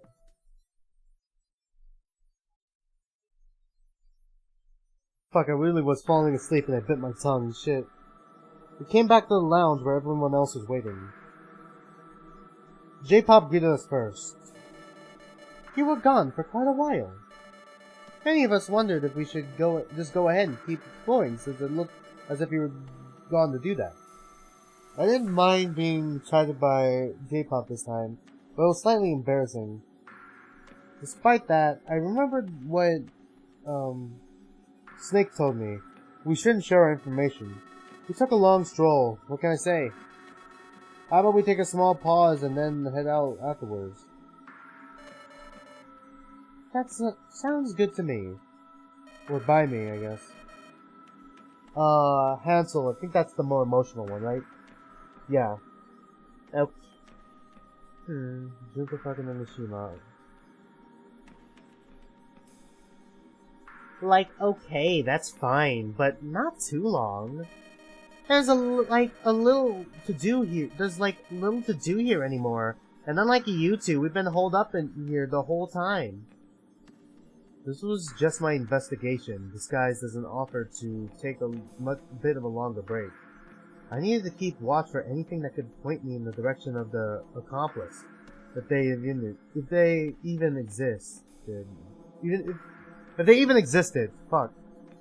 I wanted to find Connie just like Snake, but it was still difficult to trust the old man. For one, he didn't trust me with his name despite knowing mine, did he? At least he hadn't blackmailed me with it. Most of all, I wanted to leave this place alive with my friends. Like, I don't really want to go into details, but there's a group of people at my school who, kept doing weird stuff. Greta was staring at Hansel as if trying to accuse her of something, but I disregarded their little talk about their school disputes. I wanted solid material. I left them alone with Yosuke and Snake. Still, the fact I'd been harassed by the cool guys during my own bad time at school might have played a part in why I was afraid of. Why was this afraid of things? Why was this afraid of things? Why I was afraid of things? That's probably what's meant to say. The more I tried to chase the thought of the secret room in my mind, the more curious I grew. I thought about it. Anything to take my mind off the other subjects. I shouldn't have given it that much attention, and instead focused on simply getting out of here, but I had an irresistible desire to know. It was like when you were given a box with a button on top. If you're told not to push it, you wouldn't get the desire, if you're told not to press it, wouldn't you get the desire to do so, to see what would have happened? The natural course of action is to not take unnecessary risks, so you wouldn't push it, of course. Jesus. That's the safest path and nothing would happen. I'm literally fighting to stay awake, Jesus. You'd simply resume your normal life. But there's a ghost that will haunt you from that day onward. If the encounter had been memorable, you'll keep wondering, what if I had pushed the button? Maybe I would have gained riches beyond my understanding. Maybe I would have gained immortality. Maybe I would have gained superpowers. Maybe it's just a button and that did nothing. Curiosity killed the cat. I knew this proverb. I didn't really care for the fixed version that said, satisfaction brought it back. The proverb was a warning that if you ran headfirst into your curiosity, you might suffer from it. A bit like, if you learn something, you can't unlearn it. If you didn't check what was in there, it would nag at me internally but it was definitely dangerous. Which one was a worse fate? As long as I didn't run headfirst into an abyss of darkness. So, did anyone find anything regarding the ninth person? This took me out of my daydream. Right, the ninth person. I glanced over at Snake, who didn't even stare back in my direction. If we didn't, I'd like to head out now to investigate other places. There are stations we haven't searched yet. That's correct. According to I accidentally turned my thing up a lot. According to the map the twins have found, he took it out of his bag.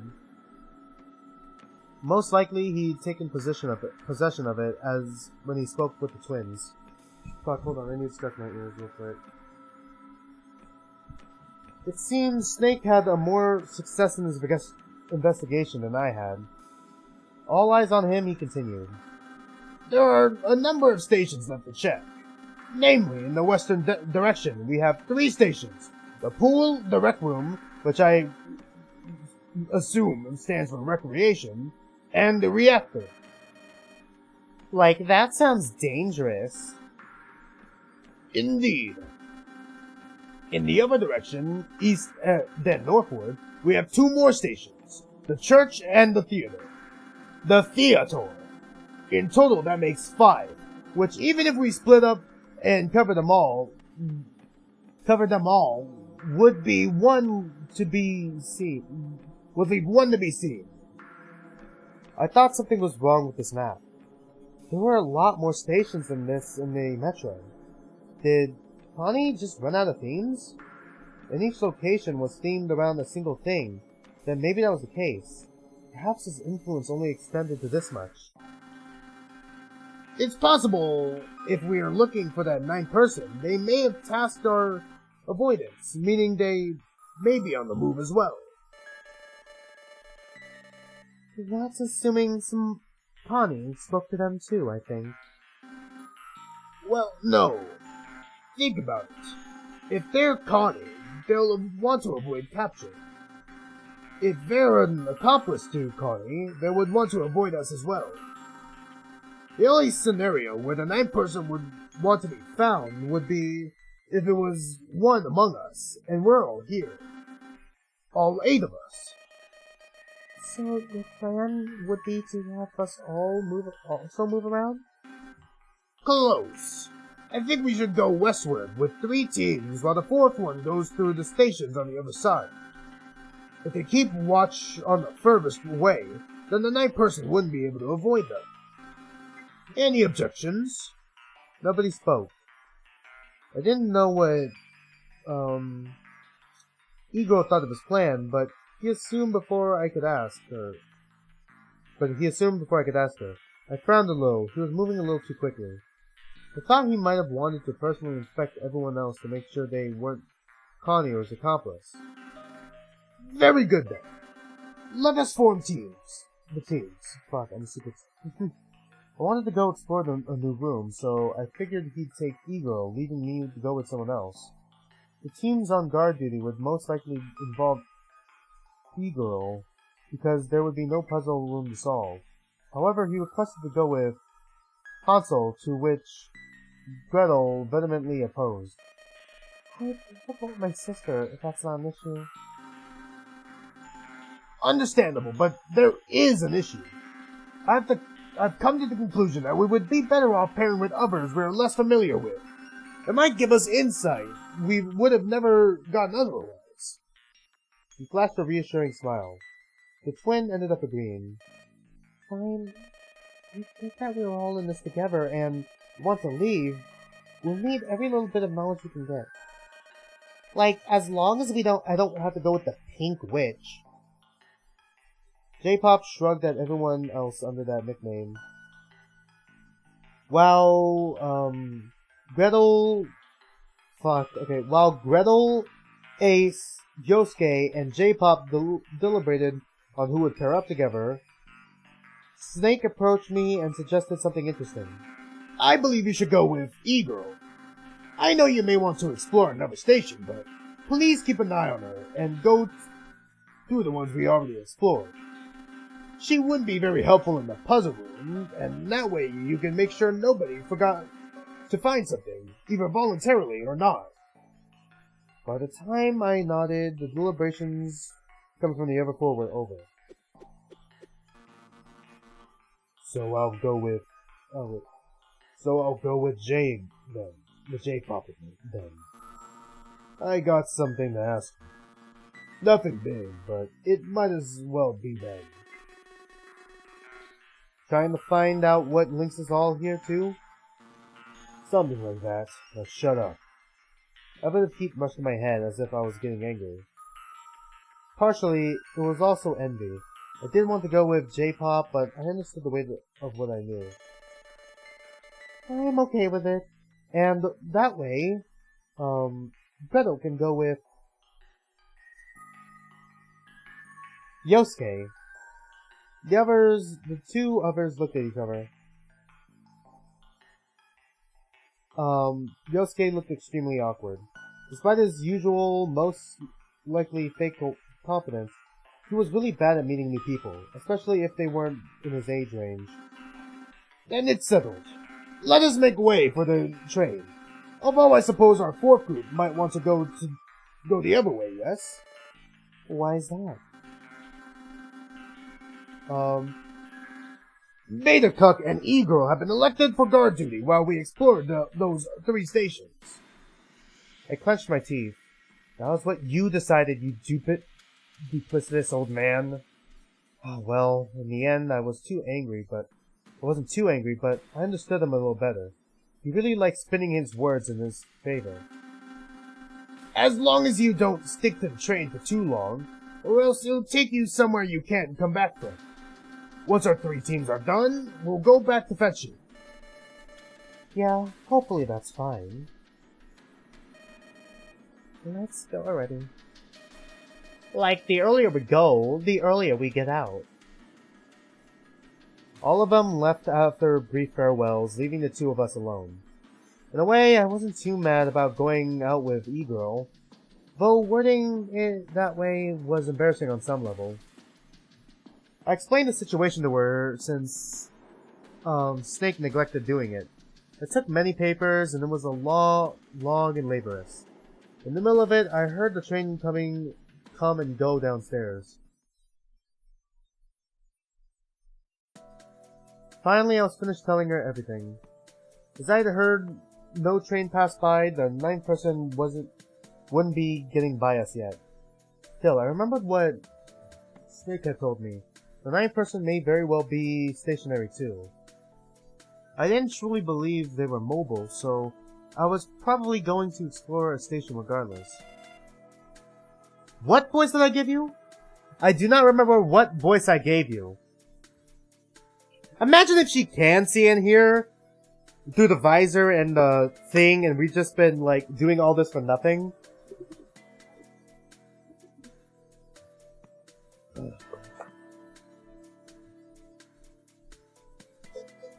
Okay, what voice did I give you? It's been forever since I've last voiced you. Let us go now. Let us go now. We have wasted enough time. The others may have been gone for a while, right?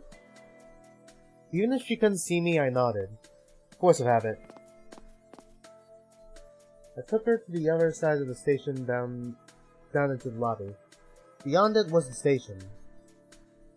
Then we waited for the train in silence. I had very little to tell her. Instead, I tried to think about how I would tackle this strange endeavor.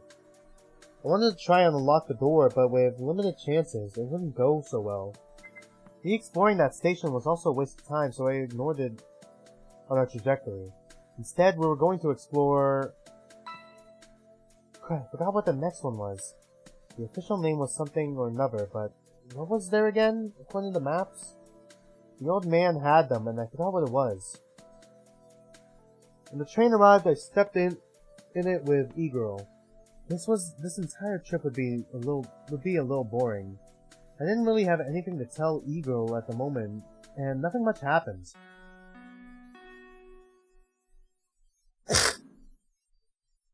The doors closed. Koshane Station, secure. As the train left the station, I suddenly remembered what it would be. Right, it was a security room. The footage from the cameras looked pretty interesting to search. Maybe I'd find some secret. All just power, huh? If I learned something that Snake wanted to know, maybe I could use that to get him to admit everything he's been doing. He even know bass is my ass. I grumbled to myself in ace fashion before the train came to a stop. Grabbing E-Girl's hand, I pulled her out of the train and we both made way for the staircase. Suddenly I felt a shiver. This was dangerous. I didn't know anything of what was up these staircases. We could only be 2 at these stations, so I wrote to E-Girl on the paper. I didn't want her to come up. It may have been slightly more dangerous to leave her down here, but it wouldn't be good if she came up and we all got beheaded because the night person was there. She nodded to me, understanding, and I was off into the lobby. Up the stairs. And finally, the room proper. Okay. It had tons of screens. The twins solved this room, but I couldn't tell exactly what they did. In the middle of the room, there was a computer. I tried accessing it and I found some files. There was a second room, and I'd get to it, but it seemed promising. I found files, but they were all gibberish, and they were encoded too.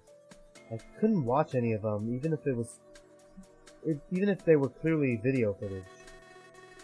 What is the screen looking at? What am I seeing? There was only one screen that turned on, and the footage showed parts of a spacious room. There was a large arc in front of the camera. On it hung some kind of hooked object. Nothing was happening in view. But I figured no one went through that room. Either the theater or the church then. I went to check the other room next to this one, but seeing as it was full of electronics, I decided to cut to the chase and leave to head back down to the station. Sure, there were electronics, but nothing was functional.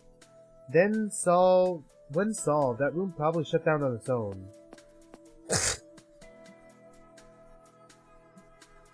Back downstairs, I passed the paper over to Eve, explaining the situation and what was upstairs. She giggled at my predicament. I didn't know what was so funny. Do you like spying on people when they don't know you're around? God, sorry, my nose is just getting stuffy. I probably gotta blow my nose in a second. Don't worry, your secret's safe with me. I blushed a little at the accusation.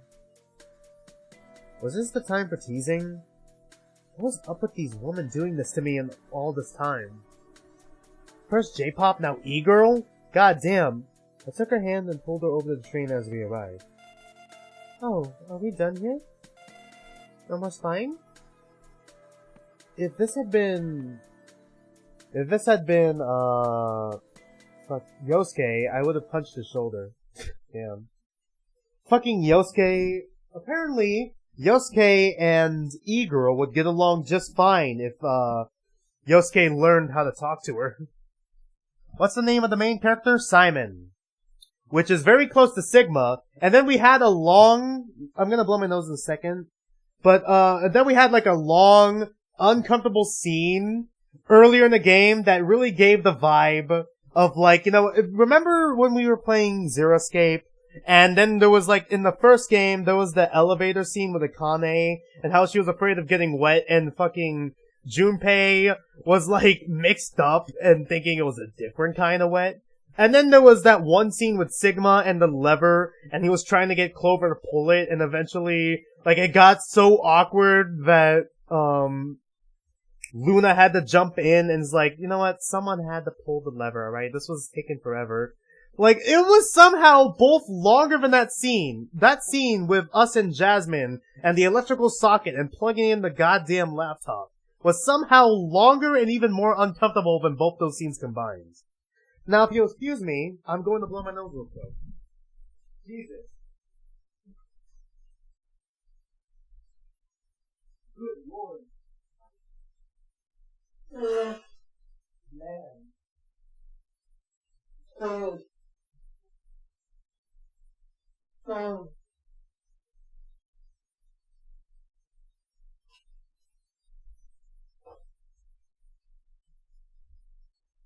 Also, the girl who I call E-Girl, her code name is E, she's actually one up Snake in not only being blind, but also deaf. Jesus Christ, imagine being blind and deaf. That would suck.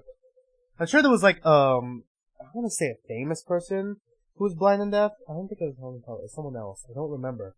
I remember reading a book and watching a movie on that person, but I don't know who they were. It was like way back in like elementary school or middle school, one of those two. Let's continue. Even though I said I wouldn't leave at the science lab, I did anyway for a very curious search, as I thought nothing new was there. The next one was the one, oh my god, we're back here! We're back here! This was the puzzle we did before, like, in, like, the prologue. Where, J-Pop ended up getting shot and then killed, and then we probably jumped consciousness or something. The next one was the one, Snake had previously investigated. I thought it was a bit of a useless search, but I went into it anyway. The room was full of beds, supplies of the medical kind, and so on and so forth. And I didn't know how to use any of the devices in this room. I decided not to try, even if I felt like that curious need pulling at me again. There was still no sign of a password. I found various items like a tablet, but it wasn't in order. Some other things stood out. Remnants of the puzzle they had to solve here. I reclined on a bed for a minute or so. It was rather comfortable. Still, I had a job to do, so I left the area and went down to the lobby. Just like the other stations, E-Girl had been left downstairs. Poor girl must have grown fairly bored by now. Maybe that explained why she teased me, not just once, but every time I came back down and told her about what I found. Oh, I know all this. I came into this room earlier with Aginos. Oh my god, you just gave away the fucking old man's name, Aganos. Oops. And she's gonna be like, oops, my bad. You didn't hear that. He solved most of it, but I did help a little. He let me touch an object, and I guess it had something to do with opening the door due to the button layout. The back had some braille too, even if he didn't let me read that part. Wait. Oh my god, he didn't let her read the braille part. He's hiding something else! Fucking Snake! I mean, I call A Snake, mostly because his clothing reminds me of Snake. I was gonna call him Ace, but then the other guy, Ray, reminded me more of Ace, at least look-wise, so I was surprised. First of all, I now knew she knew the old man's name, but also she hadn't teased me. Not only that, but I also learned the dots on the back of that remote were braille. She was a goldmine of information. Show her the remote! Fucking show her the remote! Ask her what it says! But you should have taken me up there too. Given my state, I need an operation stat. You can be the doctor, right? What exactly? She smiled and hid halfway behind the hand. Perhaps I hadn't avoided the tease in the end. I sighed in the face of all this while grabbing her hand and pulling her over the train. And over to the train. And also, I pull out the thing A gave me and ask her what does this thing on the back say in Braille. Because I feel like that's very important. Since I had arrived, it was time to head to the final station before I can explore a new one. In the train, I took a seat, much like E-Girl did. I crossed my arms and decided to think over the subject of our names, as Argonos finally became revealed to me.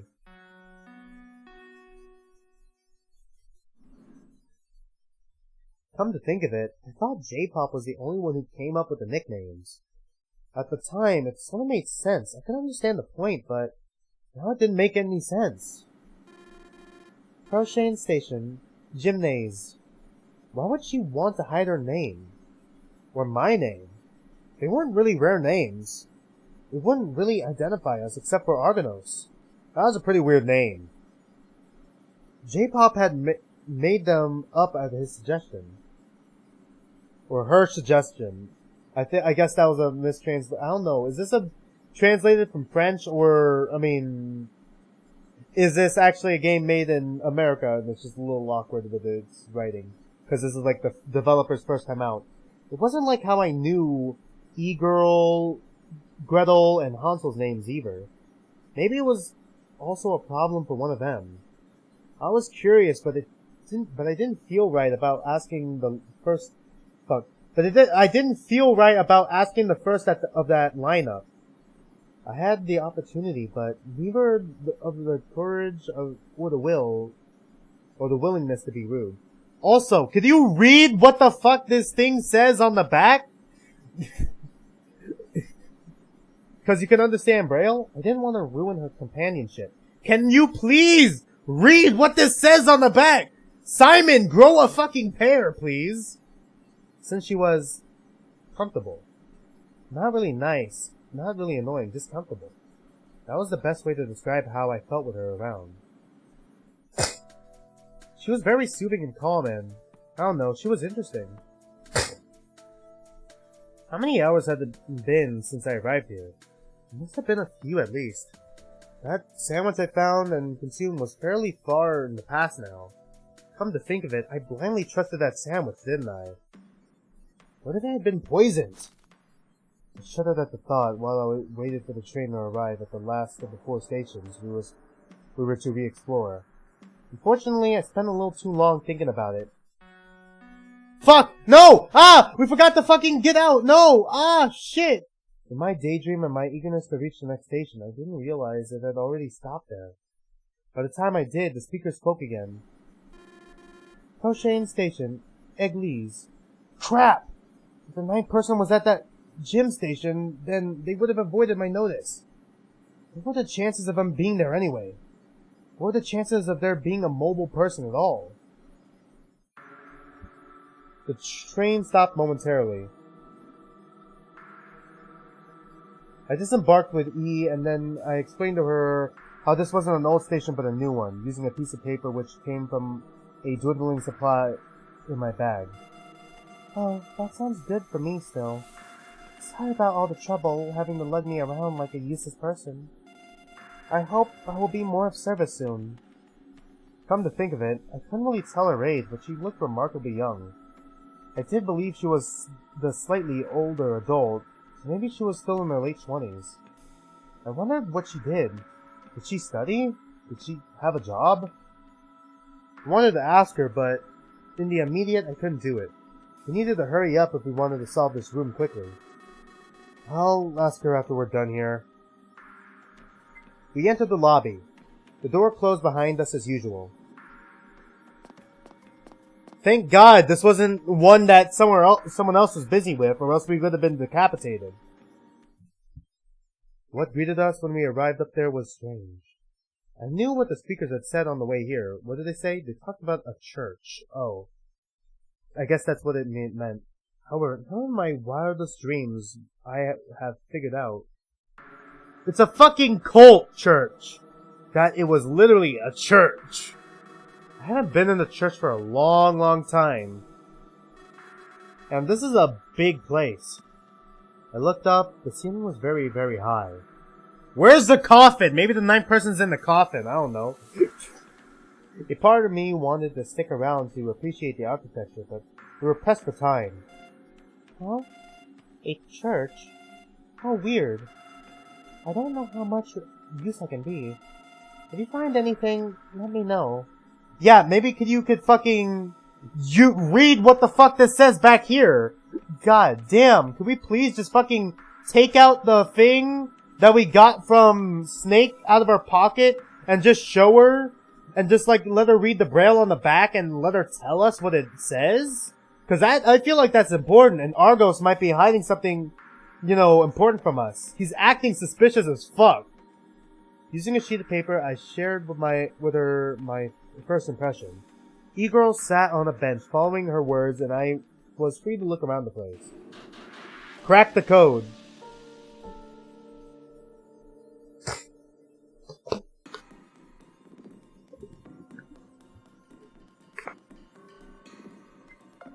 A lot of looking around.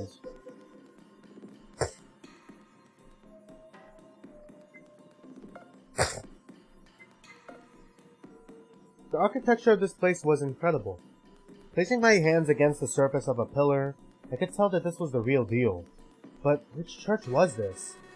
It's not really a big room.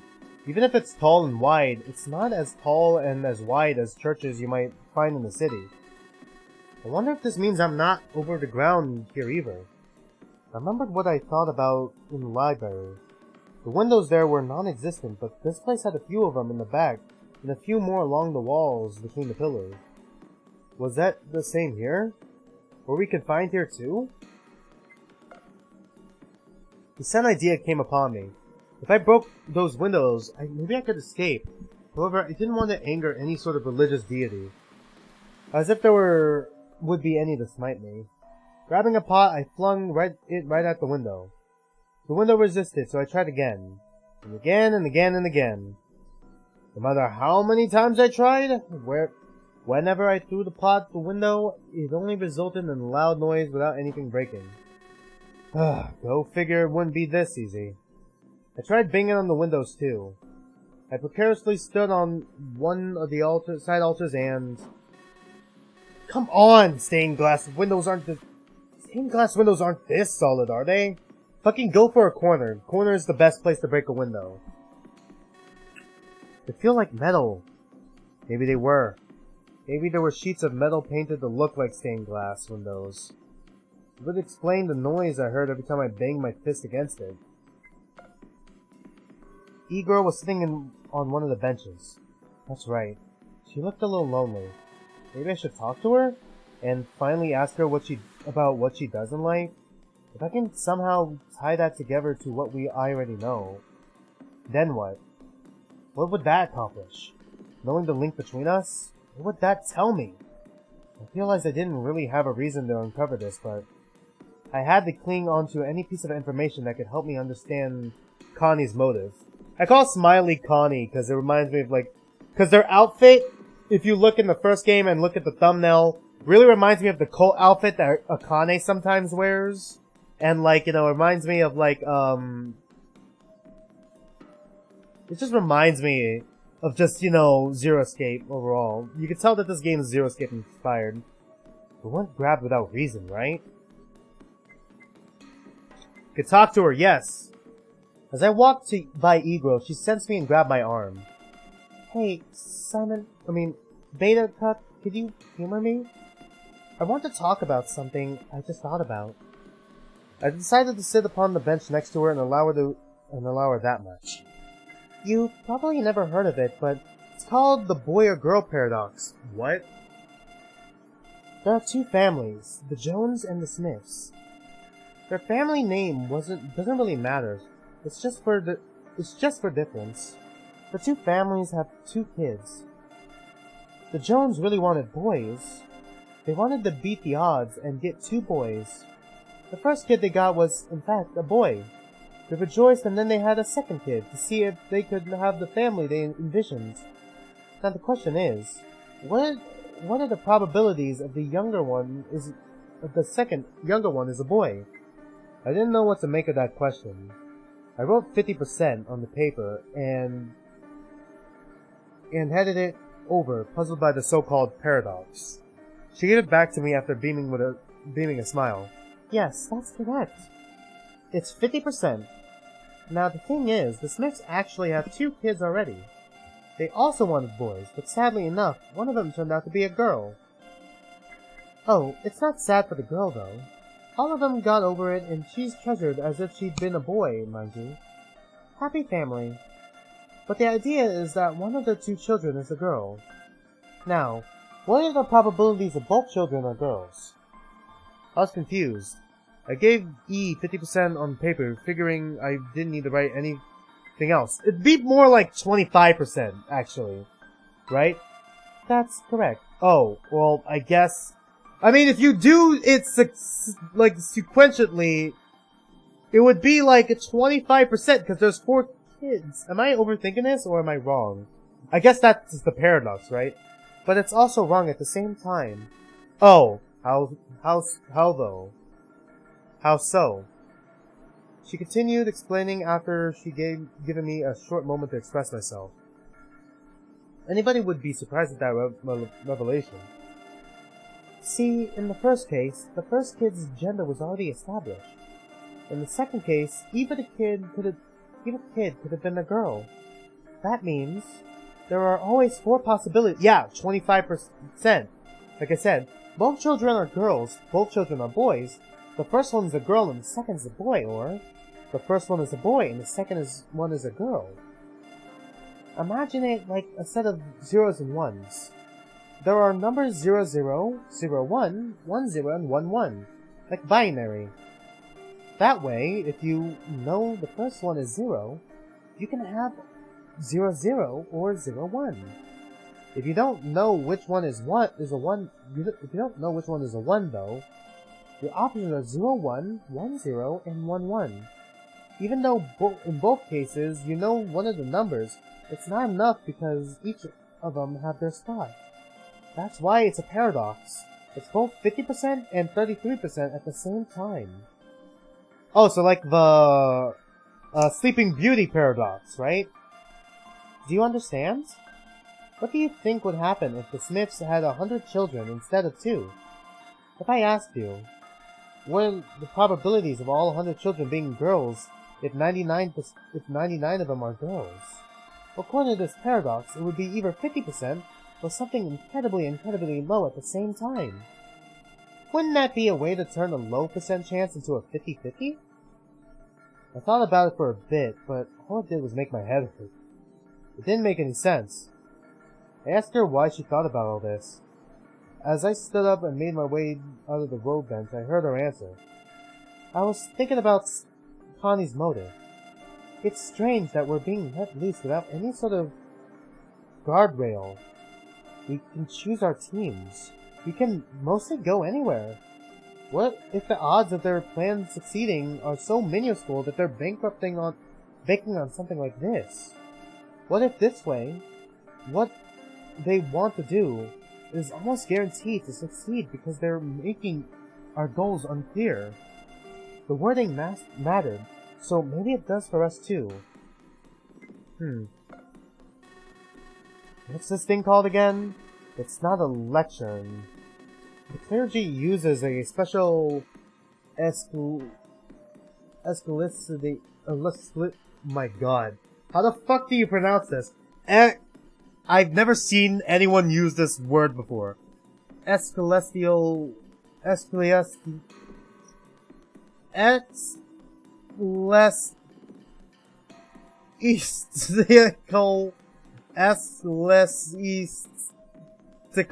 I don't fucking know how to pronounce it. Istical, fuck it. Nomenclature. Was it? Oh, right! It's called a pulpit. And interestingly, this one's got something on the surface. Green lines of text are engraved. A couple madly in love proclaimed itself king and queen of hearts. Rich in diamonds, coveted by many, they get beaten with clubs. Unavoidable as the king and queen are put their riches before themselves. This definitely has to deal with the card suits in the back. I wonder if we have to tap these in a certain order. So, let me just write this down real quick. Can I read it again real quick? Madly in love, okay. So, hearts, diamonds,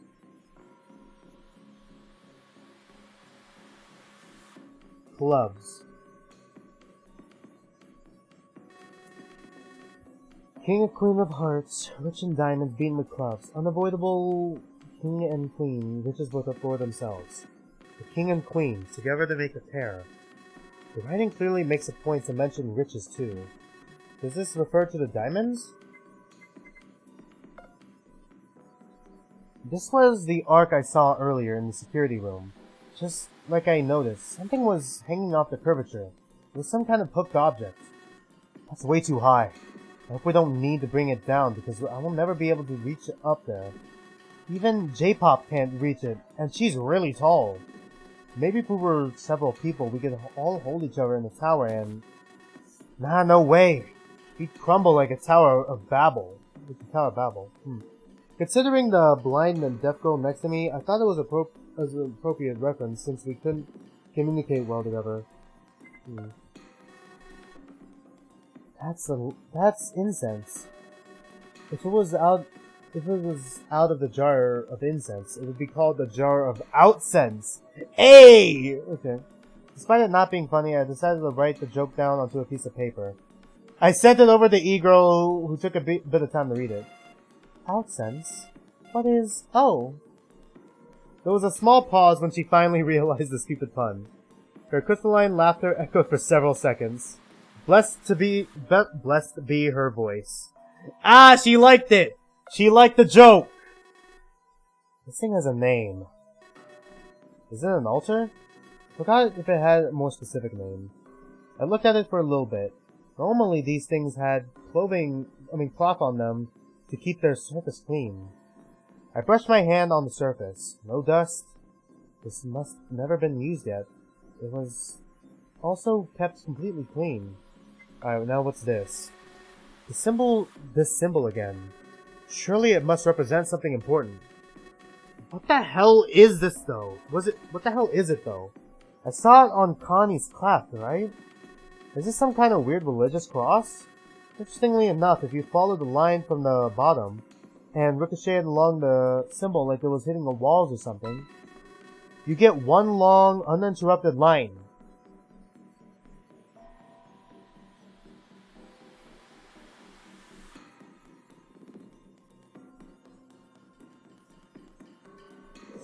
Oh my god, is this gonna be like the timeline we're gonna be going down? Because I know this game is heavily inspired by Zero Escape and had a very Zero Escape-like opening, almost.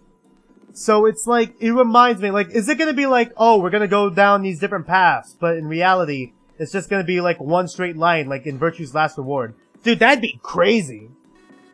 Not sure if that's ever going to be helpful, but may as well keep it in mind, I guess.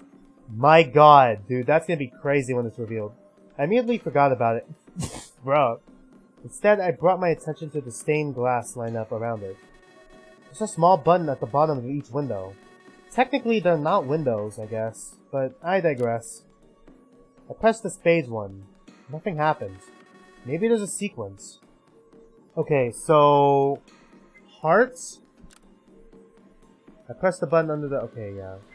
Hearts, diamonds, and clubs.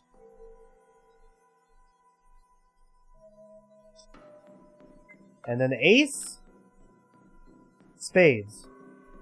Fuck, what did it say? Madly in love. Okay, Queen of Hearts, rich in diamonds, coveted by many to get beaten by clubs. Unavoidable. It might be diamonds again. Could be diamonds again, alright. Let's try to put diamonds again. Alright, let's try diamonds again. It might be like, we have to press them more than once. So like, hearts.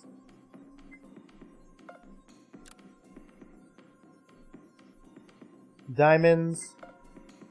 Clubs. And diamonds again. What?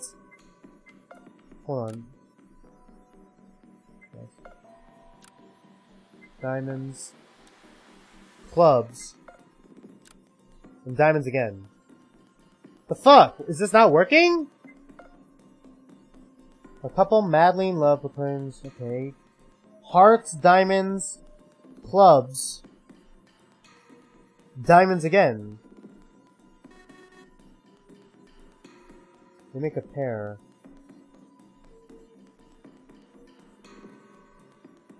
Unless spades, unless we have to like press 5 things and spades could be like a pair? Maybe? I don't know. I never heard anyone call a spade a pair before. Let's try it. Might as well try it.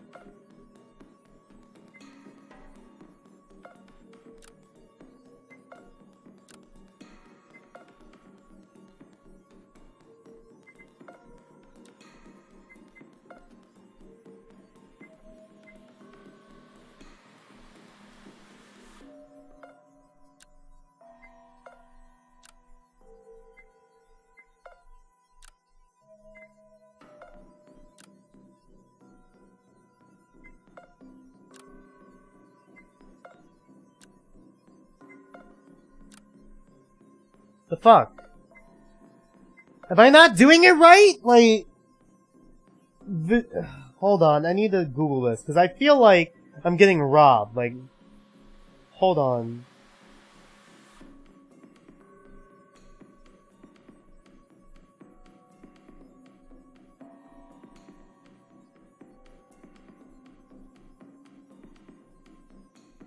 Thank God, someone put...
What? How is it Diamond Heart Clubs? Oh, unless I'm... Oh, okay, never mind. I get it. They put their riches before themselves. Okay, now I get it. So, it's like Diamond Heart Clubs. What the fuck? Press it! Yes. Press it again. What the fuck? How is it Diamond...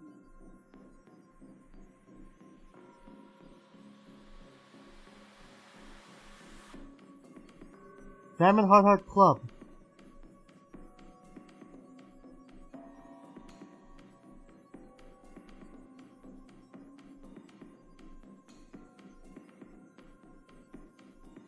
The fuck? Hey! The shit? Hold on.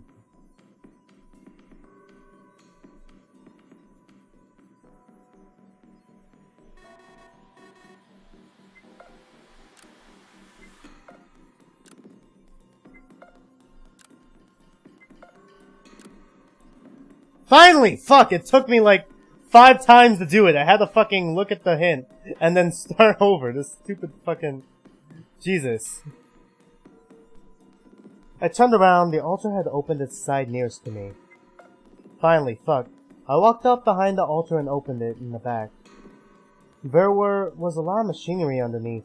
Some gears were spinning in an empty space. If the gears had been set up closer, they would form an uninterrupted chain. Like the line. Like the line here. Yet, I didn't see how I could have moved them. The socket below was clearly indicating I needed a lever of some sort. Maybe I could go ask E-Girl for some wisdom about this? I conferred with E-Girl over the mechanism on the back of the altar. You say there are gears, correct? Let me take a feel so I know what it is. I hastily added that some of the cogs were moving and it might be dangerous. My hand could get stuck in there. That's a shame, but what about the rest? Are they immobile? I confirmed that fact. This was quickly shredding through my stash of paper. While E-Girl debated over what to do, I thought it was strange that this room didn't have a spare lever somewhere to put pushed into the socket. Do you think this place wouldn't make a puzzle that impossible? You think this place wouldn't make a puzzle like that impossible? I think I get it. What did the cogs look like first? I couldn't draw a picture since she didn't see, so I described them instead. The various gears were metallic and held large axles. The one gear that seemed to have some empty socket in the middle. There were some other pieces of machinery underneath, but none of them looked like they could move. An empty socket, you say? maybe we can stick something there and use it to move the gear. If there's a hole on the end of the axle like that. That's right. Maybe we can do that and the lever is a red herring. Instead then, what I'm looking for is a smaller stick. I had to look around every nook and cranny again to find that little metal stick. Fuck! Okay, well where is it most likely? I'm gonna fucking... I glanced into the large pot of incense on the altar. If this thing was burning, this place would become spiritually charged. I don't have anything to burn it with though. I absentmindedly dragged a finger into the incense. Wait. Hold on. What's this? I dug into it. After taking out a handful, I saw something shiny sticking out of the pot. I turned it over and dropped its contents under the ground, in a big mess. This is a metallic stick! I found what we needed in one go! That's just what I was looking for. Who knew that to find it I had to make the incense become outcense? Okay. Following E-Girl's advice, I tried manually moving the cogs. There's no way this is going to work. It worked with the axle.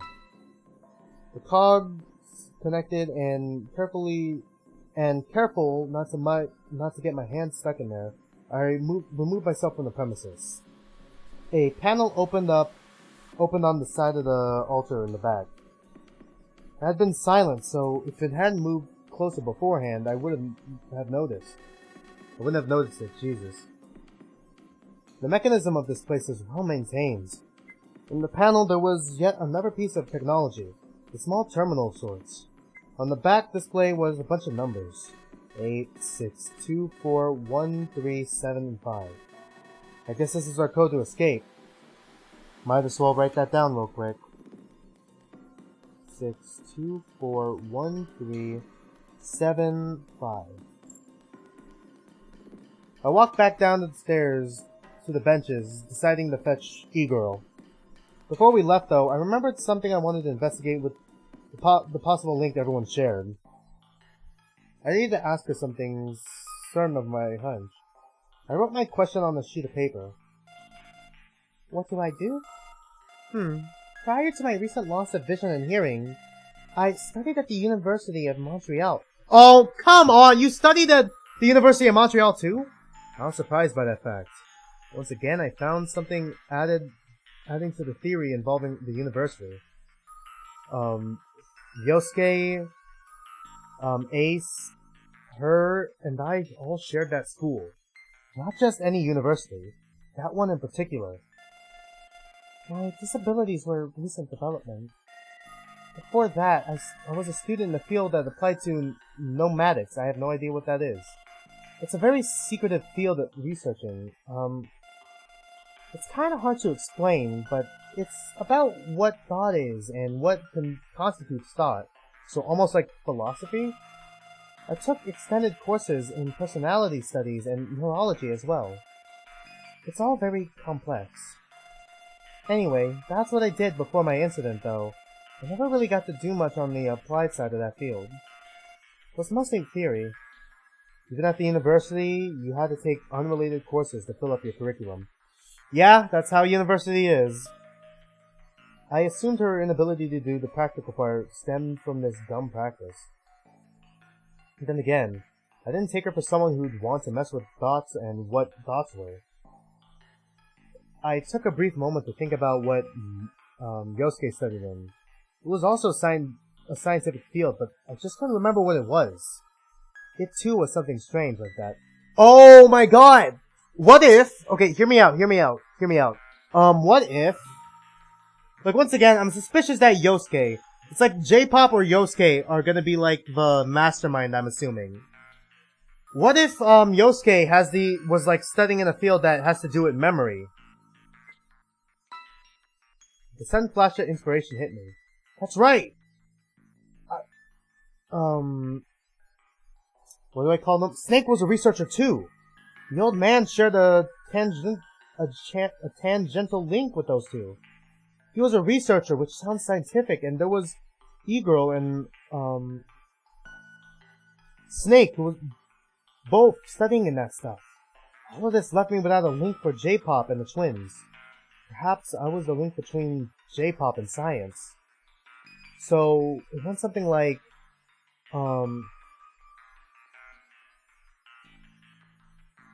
Yosuke, Snake, and E-Girl were related to science in some way.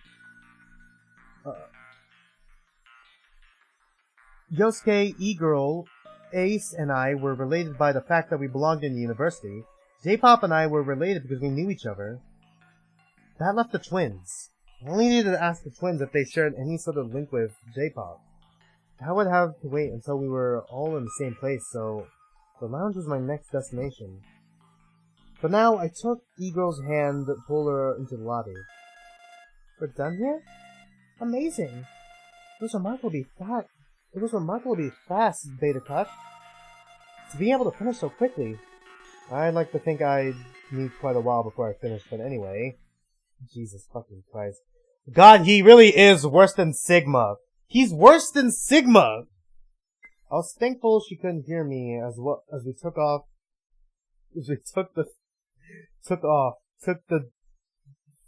the train back to our hangout spot. I'm so distracted by OG Sigma that fuck this guy, man. The trip back, this guy really is just beta Sigma. The trip back to the lounge was remarkably quiet, even if I could hardly contain my excitement.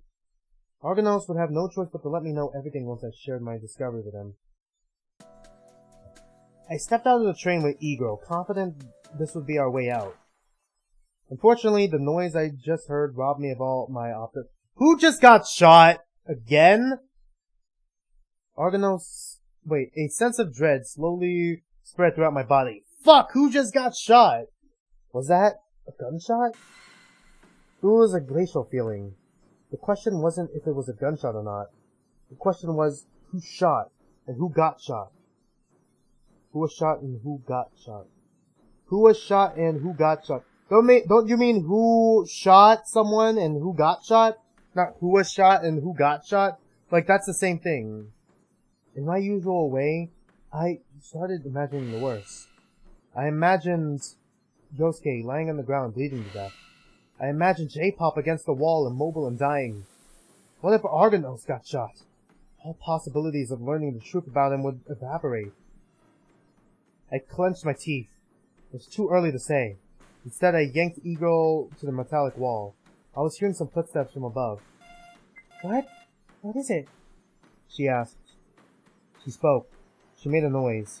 I had to stop that, so I put my hand over her mouth. The girl understood quickly, and she ceased any sort of movement. The train betrayed me when its little chime rang out, and it drove away. Whoever was upstairs would know there was someone downstairs now. The footsteps stopped. Instead, there was silence, other than some grumbling or moaning. Another gunshot followed. A person hadn't been on their way to leave the room yet. Perhaps they didn't realize someone came by the station. The element of surprise may have still been on my side. Finally, those heavy footsteps came closer and closer. The staircase creaked as the steps grew louder. The footwear was probably a pair of boots. What a bother and what a mess. I fucking knew he was sus! Fucking knew it. Unavoidable, but unfortunate.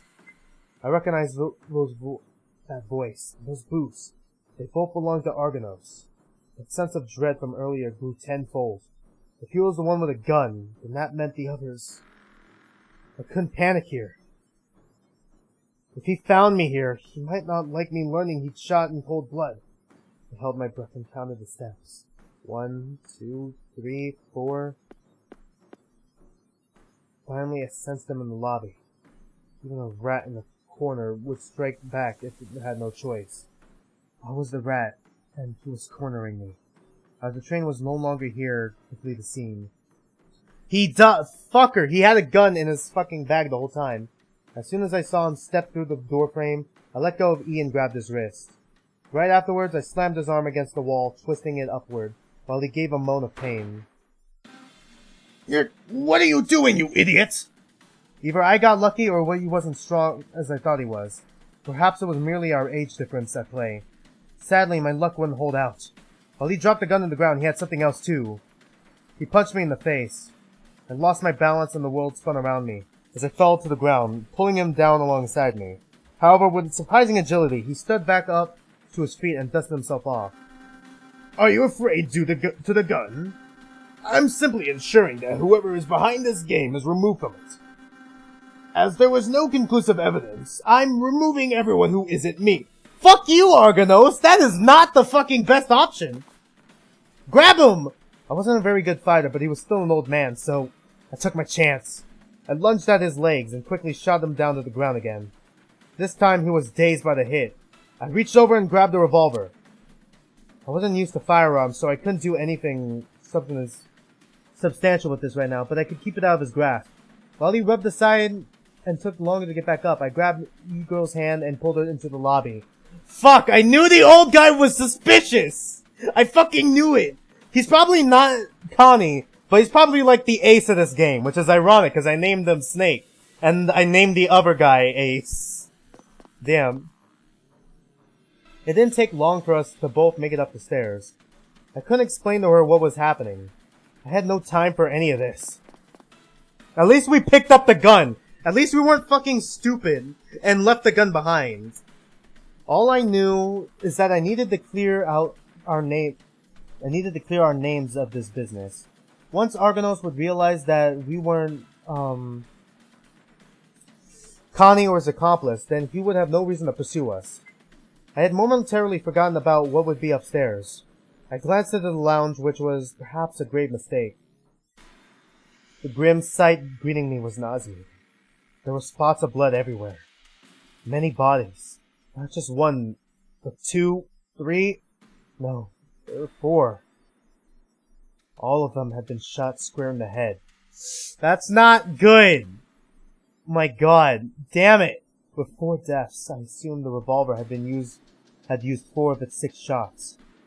The 4 dead were Ace, one of the twins. Fuck! I don't know if this is a bad end! Damn it! I wanted to get to know one of the twins, and I fell to my knees, suddenly dizzy. No! The other 2 were J-Pop and... Fuck! It was both J-Pop and Yosuke?! They're both dead?! Then where's the other twin? They were both dead. Where's the other twin? They were lying there, dead as shit. Dead. Both of them. I would never talk to J-Pop again. I'd never hear another one of Yosuke's stupid jokes. I hated those jokes, but this I hated more. I hated it far more. I couldn't move. I felt like a solid rock. The girl was standing next to me and she didn't know what to do. Clearly the girl was scared, but I couldn't move. I was stuck in a strange state. Like solid rock. Cold, weathered by time, full of heavy nothing. Mechanically, I turned my head towards E-Girl. She was still alive though. This nice girl who didn't deserve any of this was still alive. Slowly I stood back up. This girl who had been nothing but nice to me. She was like a goddess coming down from above. Simp. I'm a simp now. Nah, just fuck. Despite doing nothing, her mere presence brought me back to reality. That's right. She was still alive, and so was I. I took a long breath, having forgotten to do so for a short eternity. I wanted to mourn my friends, but the bodies end here. No more. I clenched my teeth again. I could have made this cowardly choice of lying down on the ground and accompanying my friends far, far away. Let's go! I could have. But I was resolute now. For the first time I decided that enough was enough. I wouldn't let Agnos kill more people. I grabbed E-Girl's hand. I couldn't bring her to danger again, but leaving her in a room full of dead bodies was not my idea of a good date either. She was safer with me. This girl was the most precious person as a fellow survivor. And where's the other twin? We went back down the stairs. I had to deal with Argonos. I looked around the station once I was in the lobby, but he was nowhere to be found. I hadn't heard footsteps, so he didn't go to the other side. Where was he? I stepped into the station. He wasn't on the other side, nor was he on the rails. He wasn't waiting for me. I only noticed where he was Wait, I only noticed where he was as a small clank echoed from afar. The station had two ends leading into a small dark maintenance tunnel. The gates were locked, preventing our access to him. However, the old man disappeared inside one of those tunnels. As he didn't come out, damn it. In the darkness, he would have the advantage. I couldn't afford that. I cursed and went back into the lobby. This was no longer a viable option to pursue for the time being. Instead, I went over to the other side with E-Girl. I decided to take the train and put some distance between Argonos and us. Just as quickly as before, I made my way out to the lobby. I couldn't see if Argonos was capable of seeing me on this side. Just in case, if he could, I flipped the bird in his direction. That'd teach him. Damn, just flipping him off? Fuck. The train was coming. It was remarkably fast, confirming the thought I had earlier. This train was the only train here, wasn't it? It didn't have to take anybody else at the moment, so it could pick me up. I looked around the station for any signs of something capable of picking up our presence, but I didn't see anything. Once again, pulling E-Girl by the hand, I stepped into the train with her. Once she sat down, I started writing. What is happening? Please let me know. I was getting to it, but it took me a while as I wrote the chime came out. As I wrote, the train drove off. Are we gonna tell her? Everyone is dead? How could this happen? I suppose I don't have any reason not to follow you everywhere now, but are you sure? Is it really what you saw? The girl looked positively mortified. I couldn't blame her. I elaborated upon the fact I only saw one twin, so perhaps the other one was safe. Do you know which one died? I was told they were identical, so perhaps not. Oh no. I didn't think all of this would get so bloody. This is truly terribly horrible.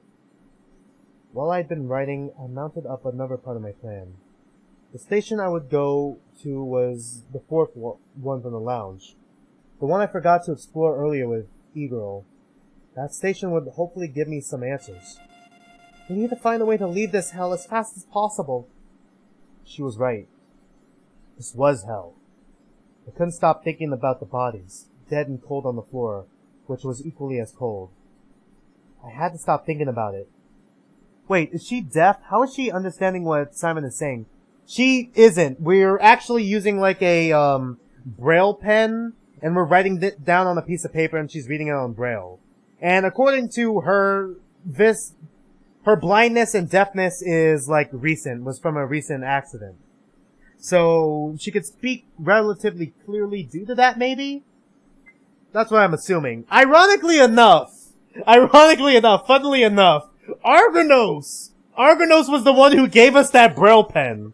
At first I thought maybe. I mean, I was suspicious of him being like a secretly evil guy, but I'm like, maybe he's a good guy with the Braille pen thing. But then he started acting fucking suspicious when we went to the lab with him, and I'm like, okay, yeah, he's gonna fucking do some shit later. I fucking called it.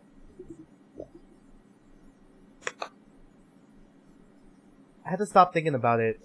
That was then. This was now. The train stopped.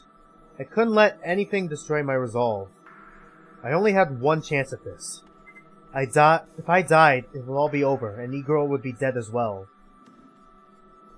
Speaking of E-Girl, I had to ask her what her name was. I decided to keep that as an incentive to escape. If I'd only do it once, I would be safe and sound outside. The train left behind me as I contemplated that idea. The first order of business was clearing up my name, finding out that fucking password, and confronting Snake once I amassed all the shitty information he wanted me to find. I held my head in my hand. Can we please show her the remote that had Braille on the back, please? I started swearing in my thoughts. I needed to calm down. Pulling E-Girl along again, I stepped into the lobby. Then went up the stairs. And finally arrived at the station's special room. This was a large gymnasium. Ha! I'm not getting any answers here, am I? Maybe I should just think about it. What about you, girl? Oh, you have an idea? Sure, that'll work. Here, I'll let you have a crack at it.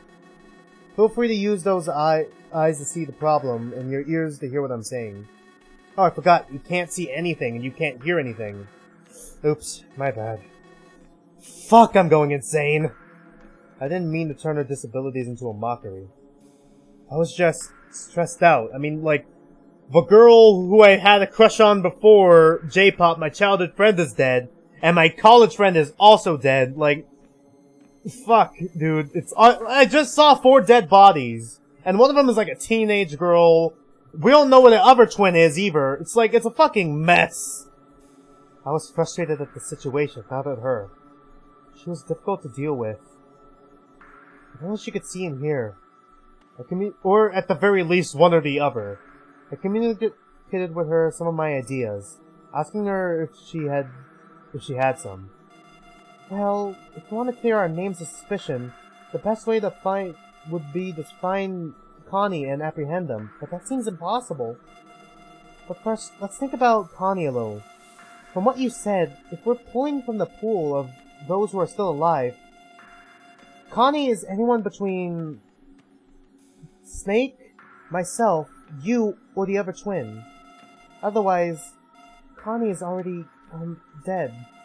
I don't think you've seen the other twin yet, so for now, let's consider them as a possible threat. It's sad to say, but we can't clear the other twin of suspicion. That means all we need to do is prove that she's Connie, even if I don't want to do that.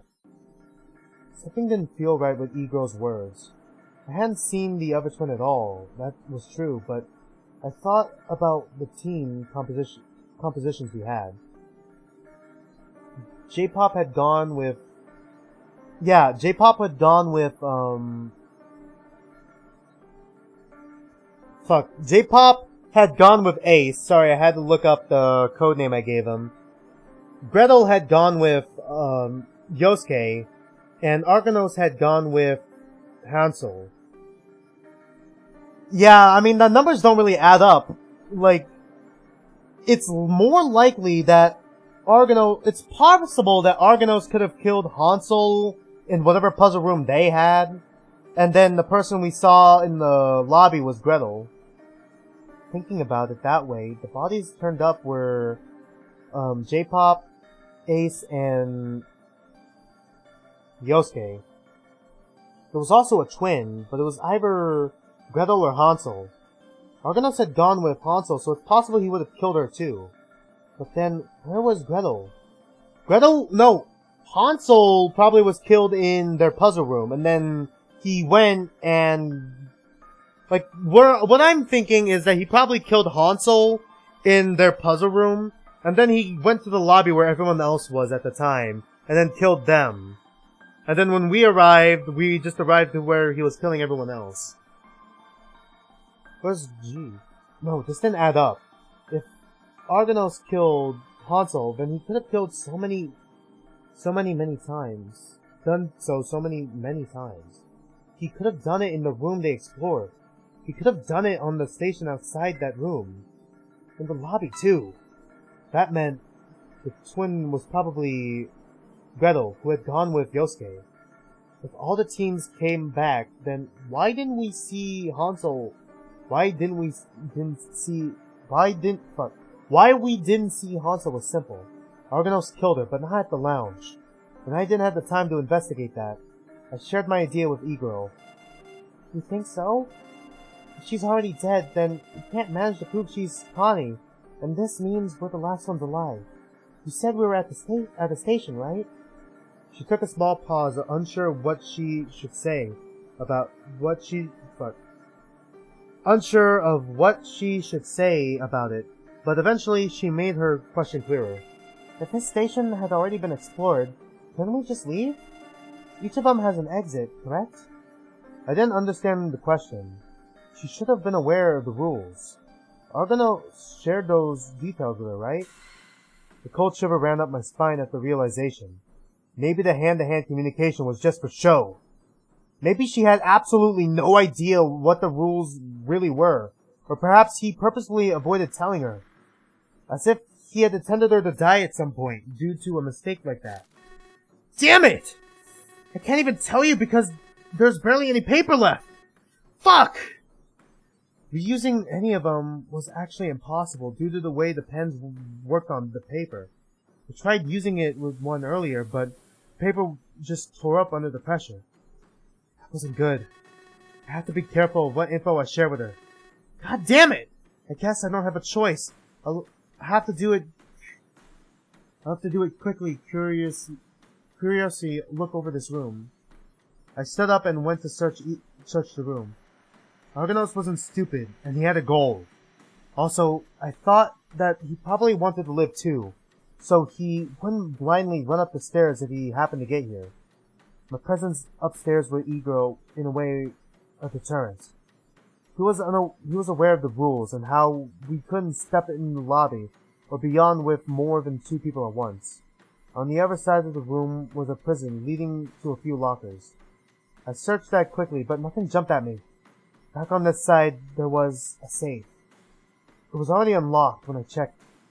I opened it, and on the back I saw a message. It made little sense and was clearly used for whatever puzzle was in this room. Otherwise, the safe was empty. The safe. You could keep things safe. What the fuck are you thinking? Argonos isn't stupid. He's very cunning. Maybe he could even trick me again and steal back this gun. If that happens, fuck. I had an opportunity to get rid of the gun right here and now. If I hid it, and only I knew where it was, he would have no choice but to take things slowly. I didn't find the password in this room. I didn't find a clue about Connie. I didn't find anything really relevant, but I could get rid of this gun. Despite my resolve, I knew that I would shake in my boots when the time came to use it.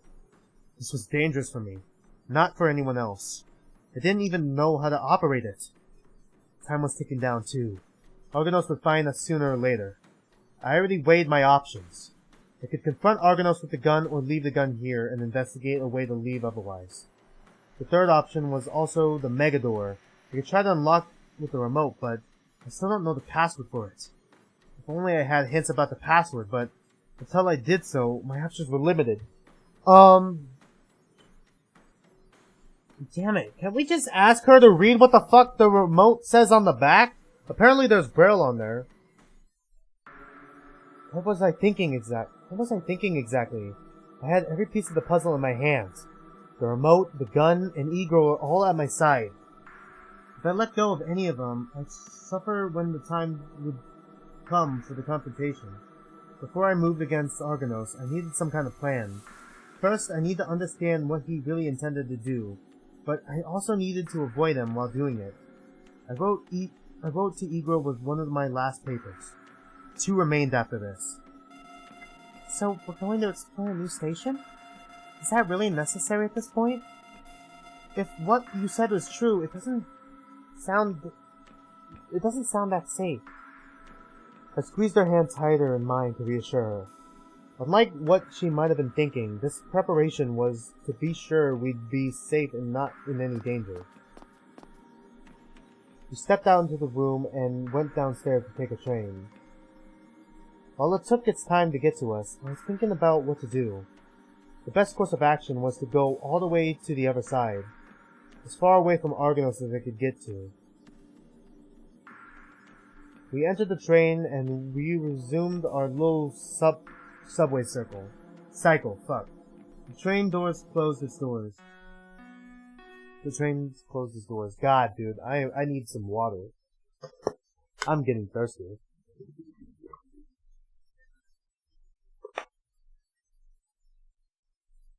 Then left the station. Post-change station. Then we came to another one. Doors opened. Then closed. Alas, the cycle wouldn't be quite the same this time. An earthquake shook the train before it left from one of the stations to another, leaving me and Igor to hold the interior to avoid falling down. What? Why? Why now of all times? Oof. What's happening? Yeah. Damn. Which one's next? According to the speakers, the pool had been next. However, the train didn't move to leave the station. I decided it would leave after a few minutes. Once we were outside, I waited for the train to go. It didn't move even after I left it. Something broken? I looked towards the tunnel. It was completely dark. Amidst the darkness, I could faintly make out an outline. Was it another train? No. It was a pile of debris. The tunnel had collapsed. That was why the train wasn't moving from here. Damn it! Where else can we go? I checked out the little hallway in the darkness, but the gate was locked. I swore under my breath. Come to think of it, the door leading up to the station was also closed. I couldn't explore here at all. Why was it closed? Was there someone here? Was it the twin? No, it wasn't the twin. Looking into the window proved there was nothing more than a pile of rubble. The staircase was just ruined as the tunnel. What the hell is going on here? Was it an earthquake? Shit, we have to go. We have to leave this place. I quickly explained the E using one of my very last sheets of paper. Only one more remained after this. The plan was simple. We were going to walk through the tunnel. That's absurdly dangerous. We can't do this. Well, maybe in normal circumstances, but right now I guess we have no choice.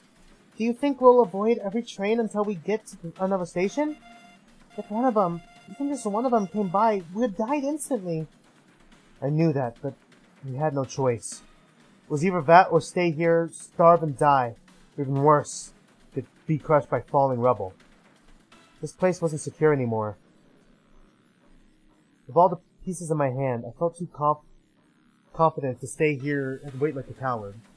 I dropped from the side of the station and helped E-Girl get down there too, careful to avoid the rails. Man, I instructed her to follow directly behind me. If she wanted, she could also hold on to me. That was my last paper. That was my last paper, but it was a necessity. Okay. Fuck. We should have told her that we're out of paper. We're not going to be able to talk to you anymore. I feel like that's going to be very important. E-Girl grasped my body from behind. Hers was warm and nice, comfortable, even kind of heavy, and a constant reminder that I wasn't doing this for myself. I was doing it for both of us. Slowly I set off. Unable to see, I walked through the darkness of the tunnel. I was hoping it wouldn't bend, but the rails was supported by another piece of cement. If my foot hit that, I could adjust myself. It took a long time. Fuck. A very long time passed. Another earthquake occurred, but I held on. Even more time went by. Finally, I emerged into another station. We made it! How much longer do we have, though? Is this station fine? The station led to what was referred to only as the bedroom. I stopped and E-Girl squeezed tighter around me. She was still there, too. Good. I looked over to the side of the station as though the door's window... Wait. I looked over the side of the station and through the door's window. Rubble. Rubble everywhere. Even if the station looked fine under a certain angle, there would still be debris in other places. It suffered much more than the previous one. Shit. We have to go through another one. Our trek resumed. This was repeated for the library, the pantry, and the lounge. Deciding not to stop at the lounge, I kept going, unwilling to see the dead bodies again. While I was walking, an idea came to me. The damage done to these stations was far too big to be the work of just an earthquake. Besides, earthquakes didn't really happen here. Not like this. As I crossed to each station, there were more earthquakes happening. There were explosions. We talked about explosions earlier in like one of the twins talked about it. about like in New York how there were like explosions in the train station, and it also seems that Argos was connected to that because he also knew about it, and he called those train stations like his people's place of like base of operations. Not really base of operations, but one of the places that are like the base of operations. So yeah. The ground shook, and I stopped to keep myself steady. Each one of them, one by one, always while I was in the darkness, as if it was following me. These aren't earthquakes. They're explosions. The entire place is going under. I gritted my teeth while I made my way to the security room. Either this was Connie's plan, or someone else was destroying this place. I could only think of Argonos. This reminded me of events that had transpired not long ago in the subway in New York.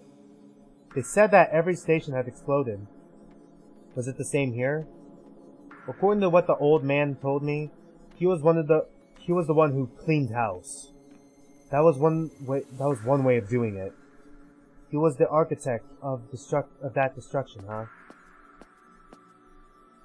And now I had proof of it firsthand. When I arrived at the security station, he was there. I dropped E-Girl and drew out my gun. CG! Step away from the edge of the station. Just fired. Dude, just shoot him. I ordered him to move, despite the fact he had the high ground. I was armed and he was not. Well, if it isn't my assistant. What help have you been? Thankfully, I'm in a good mood. You're the only one. Did you forget you killed my friends? Now, calm down. I see you still have the gun. You can kill me now if you want, but if you do, this entire place will collapse over your head. That's what I thought. You're the one who screwed us over. That wasn't my intention. All I wanted to do was destroy this place for the good of mankind. Surely you must agree what terrible things happen here. Fuck, he's like Dio. He's old Dio, bro. Oh my god. Fuck. Honestly, I don't give a fuck. I just want to leave this place, okay? And I will personally let you out, and even drive you home in a limousine if I had one. So long as you open that ridiculous door. I don't know how to. Lies and falsehoods. You're the one who managed to lure me in a false sense of security. What are you talking about? I was tricked by you, Connie, but no more. I clenched my teeth harder. I was getting angrier by the second, but there was little I could do. With the gun trained on him, I could keep him from coming closer. But at this distance, any shot would probably miss. Listen, I don't know how to open that stupid door.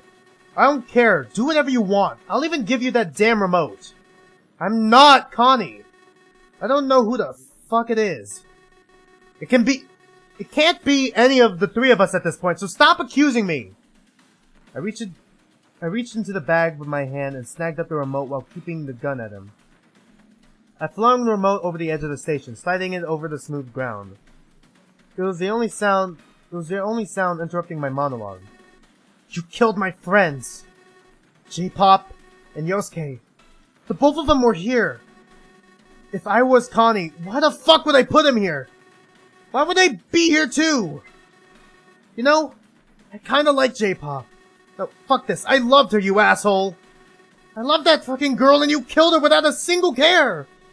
You killed her and you killed Yosuke! And you robbed me of my friends! Hey, if you take another step, I'll shoot! I should gun you down right here for all you did. I saw him take a step forward, but I quickly remedied that by adjusting my aim. He seemed to be thinking about what I was saying. And weighing if it was worth it. Bro, he is sweating too, bro. He is fucking worried. He has the high ground, but I have the gun. My aim's better when I've got nothing to lose. If this is the result of what your organization does, it can go to hell. I swear to God, I'll send you there myself if you don't give me the way out right now. I was running on adrenaline by this point. I wasn't in control of myself anymore. All I felt was anger, sadness, hatred, and other powerful emotions I couldn't even name. I sensed dread, danger, but also euphoria. I was tired. I didn't want this madness anymore. I wanted out of here.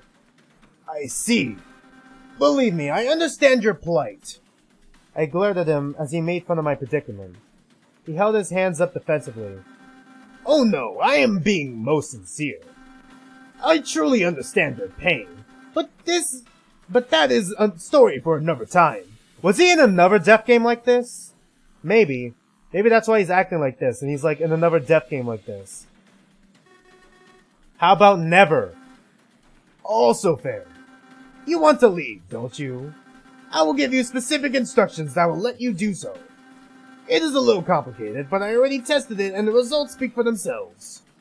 I didn't trust that bastard. I understand you don't trust me, but I have deduced you are not my enemy. I didn't trust that bastard for a single second, but I didn't have a choice. This was my final step. Fine. Argonos reached into his bag and took out a collar. Still, I have this one. I still have this one. It is the collar of the twin known as Hansel. So she was dead. Took by him, no doubt. If you go to one of the scanner gates leading out of this place, you should be able to throw the collars I left in the lounge through them. They won't activate. That's specifically because the scanners are unresponsive. I don't know why, but the collars didn't activate when I sent the other pair through. Are you sure it's not just because they were already dead? No, of course not. I went through just fine too. I assume they shut down when I dismantled the power source. I can even tell you what's beyond the scanners if you don't believe me. What is it? It's an elevator. Surely it must be one of the elevators which are normally used by people with disabilities in their legs, or for larger cargo. I didn't take it, of course, because I wasn't done yet. Okay. So if I throw those collars, it'll all be fine? That's just so you can see for yourself. I doubt it makes any difference if you throw the collars through the scanners now or not. Well, you better get going. I won't detonate any further until you make your way back. I hesitated. I didn't have a choice, so I acknowledged his advice. Okay, sure. Pray we never meet again. Yes, pray we never meet again. I will be leaving this place once every station has been destroyed anyway. That is true justice, my boy. I do not fucking trust this man. For a second. The truest justice.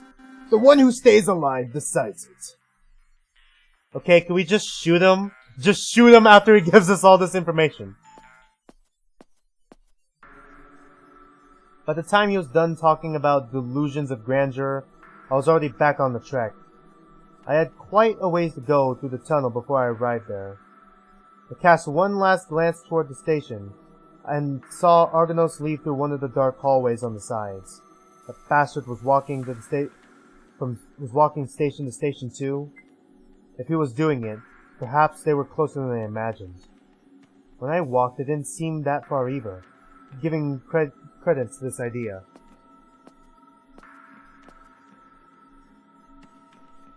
I focused back on the trek.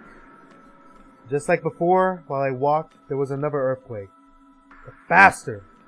Did he lie to us to continue his detonating the bombs in peace? Assuming he was doing it in order, he started with the power generator and the next one had been the lounge. The motherfucker!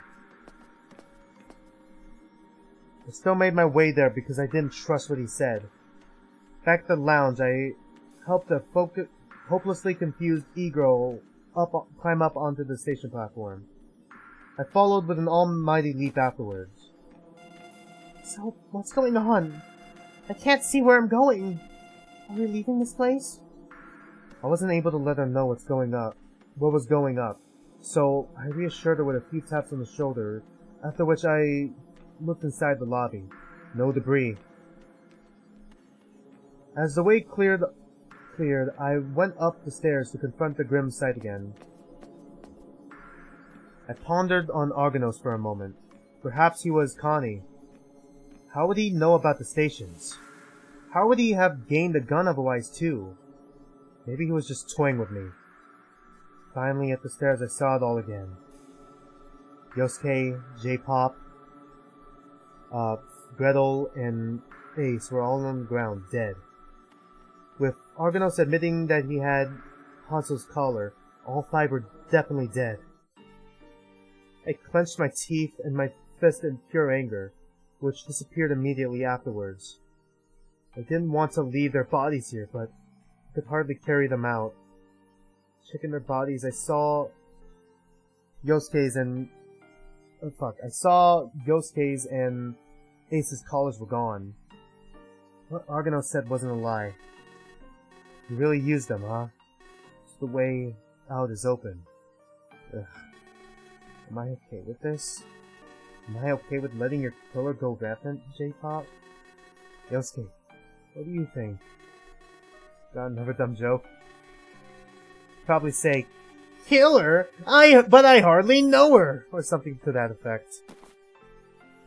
My strength left me as I fell on my knees. I had no more will to stand up for several moments. I fell to an uncontrollable sobbing mess. This was real, and I needed to get it out of my system. I didn't have a lot of time to mourn and grieve. One thing was for sure. As soon as I'd be out of here, I'd go to the police and notify them of this dangerous man. That was my plan. But it wouldn't bring them back. There was no second chance. I weakly punched the ground before sniffling up my sorrows. You don't know what you have until it's gone. I stood back up and squatted to pluck the collars from J-Pop and Gretel's bodies. Of course, they were dead, so the collars wouldn't kill them again. Strangely, they didn't detect me using force, so they didn't activate either. Perhaps the collars knew that their wearers were dead. But Simon, collars aren't people. People wear collars. J-Pop. Before I felt my sorrows again, I got a grip and stood back up. I stashed them in my bag and left the area, never to return. Goodbye, J-Pop. Goodbye, Yosuke. Gretel, Hansel, and Ace. None of you deserved this either. But I was still alive. Not only that, but Igor was alive too. Assuming we would both survive this experience was special. It was one of a kind. Even if life returned to normal after this... Oh, a miracle! We talked about that earlier! Miracle with E-Girl. Sorry, even if life returned to normal after this, the two of us now shared an undeniable link. We're leaving? I don't know what's taking so long, but I trust you. She offered me a smile as I took her hand in mine again. I trusted her too. I couldn't tell her, but she was warm. I could be comfortable with it. With her. The two of us set off through a tunnel again. I'm gonna need to drink some water real quick. Fuck, dude, that was crazy. Are we actually gonna escape and get like a... I want to say a good ending, but at least a actual ending and not just a bad ending? More tremors had erupted while we made our way to the security room again. There was no traces of Argonos. I called up the stairs and he wasn't there. I threw the collars through the scanners. Nothing happened except that the door closed behind them. If something like this triggered, then clearly that was the way out. Obviously with the door closed, we couldn't take this exit anymore. I took E-Girl's hand and we went through another walk. I didn't understand the process, but if it worked, it worked. I made my way back to the science lab. Once we arrived there, I took E-Girl up the stairs and we stood in front of the scanner gate. I still had some apprehension. What if this didn't work? What if J-Pop, Yosuke, and the others died in vain? We're right there, aren't we? In front of the scanners? Don't worry, I'm here. We'll be fine. That's correct. We'll be fine. With E-Girl's hand in mine, I stepped to the scanners and closer to our good ending. Huh? Are we gonna get through? Because we're supposed to find a ninth person and go through this door with them. Or else we get decapitated. Whatever it was that Argonos did, it worked. Oh! Thank God! I was scared for a moment. When we stepped through the scanners, nothing happened. The girl seemed a little afraid, and so was I, but it was safe. We're done. We're out. I shivered in realization of what we actually accomplished, while releasing a breath I didn't even know I'd been holding by the same occasion. I didn't care about Argonos. I didn't care if Argonos was still blowing up the other stations. I was out of there. I was free. I was the e-girl. But the girl pushed her hand away from mine. I took a quizzical look at her. She reached for her headphones and her mask with both hands. Can't she actually see and hear? Okay, thank God. I think they're done. I didn't understand what she meant. What do you mean, I think they're done? What do you mean? I didn't understand what she meant. Very soon it became apparent. It was her headset. Are you telling me, imagine if she was like, I'm not saying she's Smiley, but imagine she could be Smiley's accomplice. She was fucking capping the whole time, you bitch. Very soon it became apparent. It was her headset. She removed it after messing with the two objects array. You! I could see her face. You! You can see and hear, you liar! I could see her face. It was some kind of miracle. Perhaps the timing was even too perfect. However, I didn't care. In that moment of euphoria, I felt light. This was only making it better. She beamed a smile at me, looking around herself. I thought that she was cute. Everything was going to be fine now. Like, you're not finding this a bit suspicious? Honestly, at this point, though, his friends are dead. We know 5 people have died. A guy is blowing shit up. Like, at this point, I can't really be too mad. But I'm still very fucking suspicious that you can fucking see and hear the whole time. I knew I shouldn't have insisted on the security and well-being of the situation, but I couldn't help myself. Death flags be damned. This was a good moment. Fuck, man. He's breaking the fourth wall. Death flags be damned. I hope I don't get stabbed right now. I can see you. The light makes it somewhat difficult, admittedly. We weren't in an area with a strong light, but I figured if she'd worn this thing over her head every day for the past however many months, then it might have been jarring. You've been avoiding looking at me. Are you embarrassed? There's no need for that. We're out and everything's over now. I have been avoiding it, yes. Now that her senses had been restored, I felt a little weird about looking at her or grabbing her hand as I did before. Well, you see, nonsense. The girl grabbed my hand instead, completely disregarding my argument, which was barely an argument to begin with. This really is! I feel like this game is kinda smart. Cause like, you know how most people think that visual novels and like, you know, the romance part of it, like dating sims are like one and the same? Or like how almost all dating sims are like visual novels and stuff? Having a death game like this that's called the dating game and everyone ends up in pairs and stuff? Dude, this is fucking, and maybe having different endings for different characters, like you're on a date with them in different routes, that's ingenious. That's all I could say. This is actually kind of cool. The girl grabbed my hand instead, completely disregarding my argument, which was barely an argument to begin with. You might be wondering exactly what happened, so let me explain just a little then.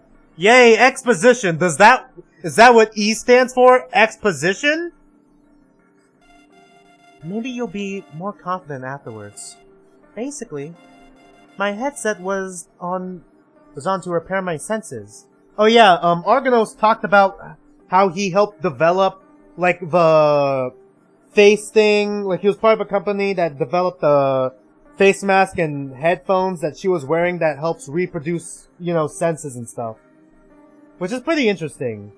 I mean, I've watched this video by a disabled YouTuber who was like, you know, who's kind of against, like, being like, you know, you shouldn't cure the people with disabilities, because then that just makes it seem like, you know, there's something inherently wrong with them.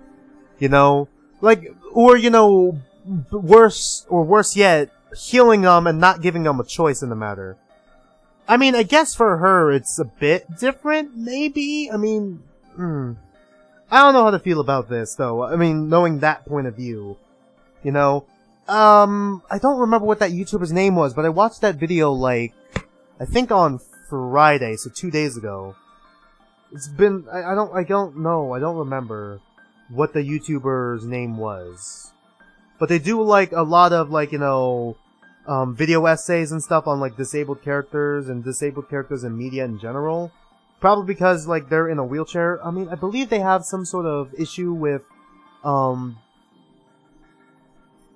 collagen, like, you know, their body developing collagen, and thus they have trouble walking and stuff. I gotta fix my bed real quick, hold on.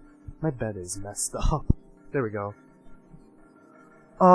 So it's interesting to hear that point of view from a real disabled person, like, hearing that point of view on what they think on, like, disabled characters who get healed. Anyways, let's continue. Over many months, I have been working to apply a new sequence based upon my DNA. You could think of it as 3D printing. They were remaking the interior of my ears and my eyes. This technology was still experimental when I was given the option to partake in it. I had no choice, because otherwise I wouldn't have regained my sight or hearing. And now we're both alive to see it. I'm so glad, Simon. Did I ever tell you my name? Wait, how do you know my name? Oh, Argonos told me. Bastard. Come on, let's head out. Let's leave this horrible place behind us and let us disappear. Let's go and take a breath of fresh air. She smiled at me and urged me on. I thought there was no reason to delay it, so I went for it. We stepped further down the hallway, past the scanners. Just like Argonos told me, once we were further in, we found an elevator. 1, 2, 3, 4, 5, 6, 7. 28 floors? And then a 0 floor? This was the one he told me about. The one that would allow us to leave. There were many buttons. I pressed a few of them, but none of them worked.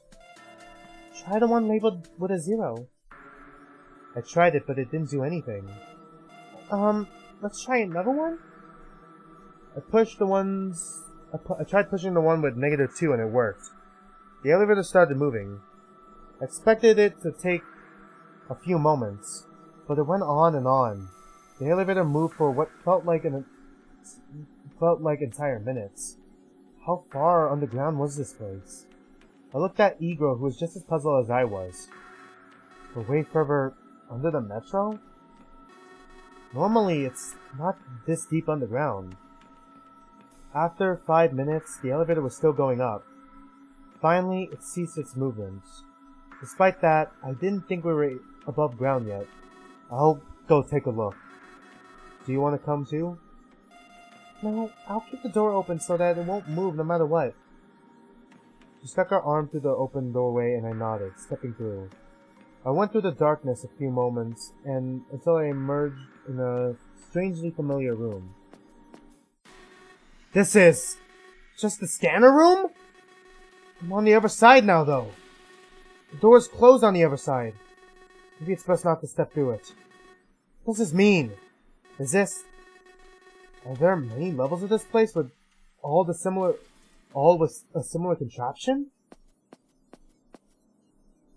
I went back to the elevator to share that thought with E-Girl.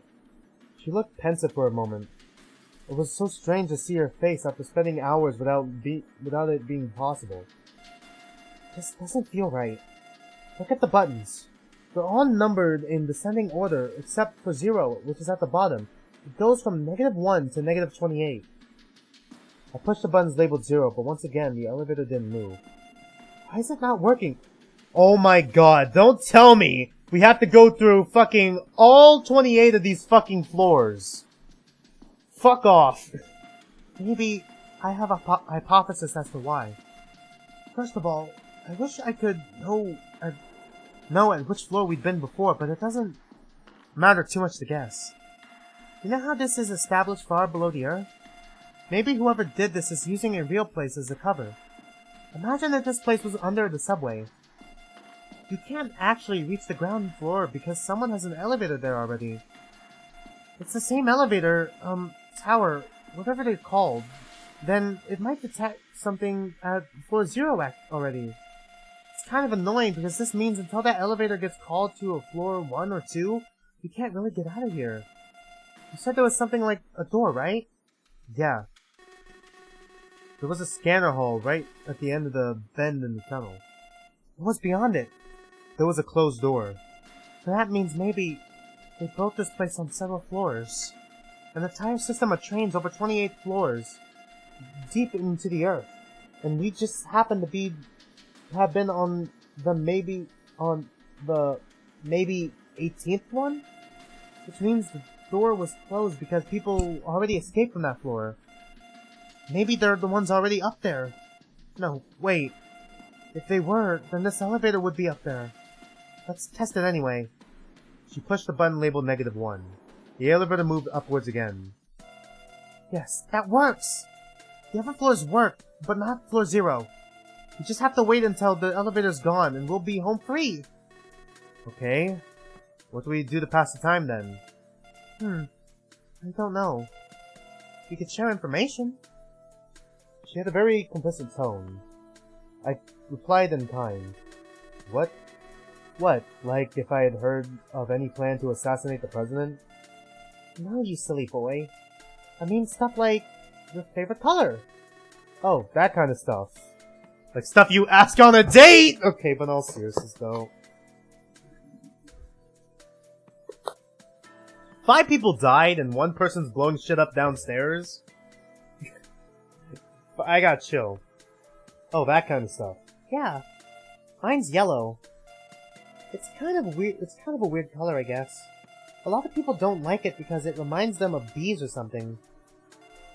I can't really fault them. Bees don't go for you anyways. Those are wasps.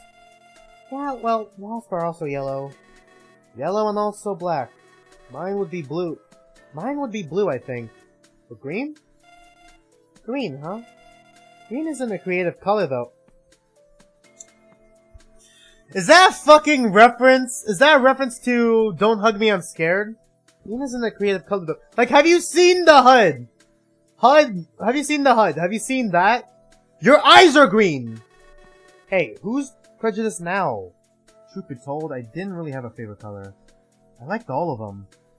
Saying it like that would make me sound indecisive, though. Speaking of sharing information, I still don't know her name, right? This was the perfect time to ask. Now that we're out, you still haven't told me your name yet. However, there was no sharing of names. Fuck! The sudden tremors that came from the ground made me lose my footing, and I crashed to the ground similar to what E did. What the fuck is going on?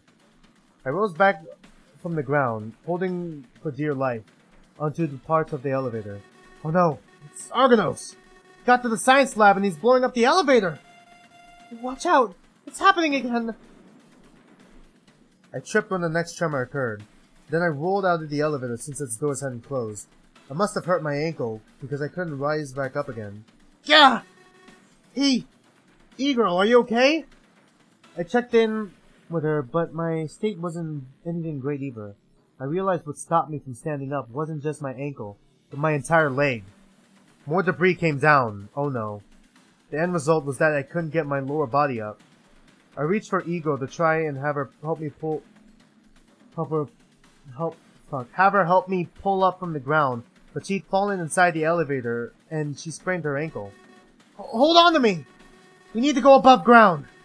The zero button must work now! Wait, no! Not this! I don't... She reached for me as the ground fell underneath me. It freed me, but there was nothing for me to hold on to anymore. I decided to miraculously leap forward and snatch the side of the elevator, even if my lower body dangled above empty space. If I fall, it won't be pretty. Grab my hand! She reached for me and I did exactly that, but I didn't think she was strong enough to pull me in. Instead, I reached with my other hand to grasp around the open doors. The closest button was the 0 button. I smashed my hand on it with extreme effort. Yeah! It's still not working? You stupid shit! I don't want to go without you anyways. Come into the elevator. Why are you stuck? Why can't you get up? Why is this happening now? It's my fault. I should have killed that asshole. No, I don't think it's over. You can still make it in.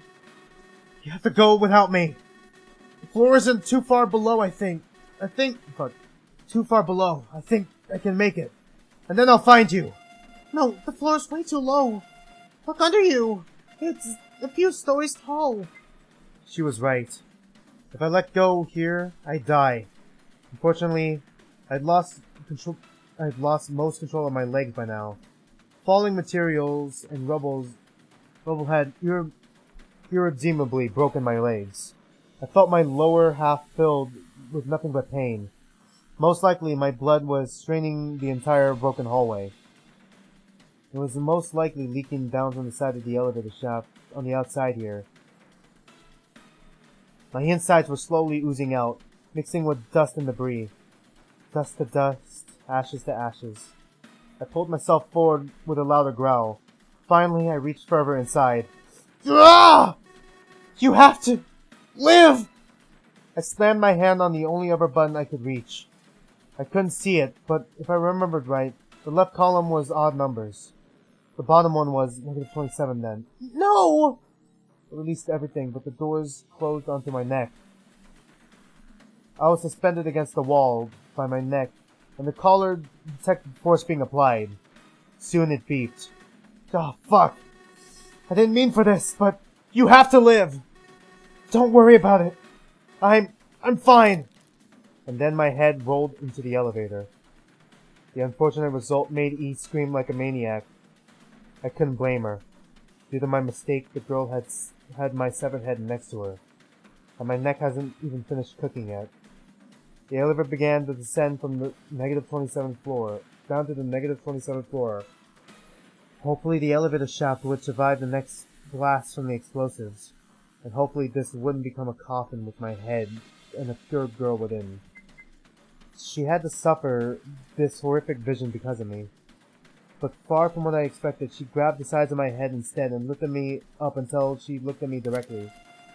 Listen well and never forget. Imprint it into your memories. Don't even think about forgetting. You have to remember. The fourth letter is Y. Oh my god, are you fucking kidding me? We have letters I have to remember now? Oh my god. Okay, well, I got fourth letters Y. I had no idea what that meant. I would never find out. I expired shortly after. Thankfully for me, when beheading, the head remained somewhat alive for a short moment. Of course, I couldn't make sense of anything though. I couldn't even move anything. The pain was like if the world had fallen upon me all at once. And yet, soon it was over. My last thoughts were full of regrets. The E-girl would live on. I'm coming. Yosuke. J-pop. Wait for me. Fuck, we got our first ending. Ending A! Head good ends. Really? We got our first ending, and it's a good end, apparently. Alright. We got 1 out of 5. The end is reached, but the story's not over. The gears of fate continuously turn, becoming the truest embodiment of an endless cycle. Circle. Yep. Do I have control over the flowchart now? Credits! Let's go! We got our first ending! And we died, but we got E-girl! Woo! Oh god.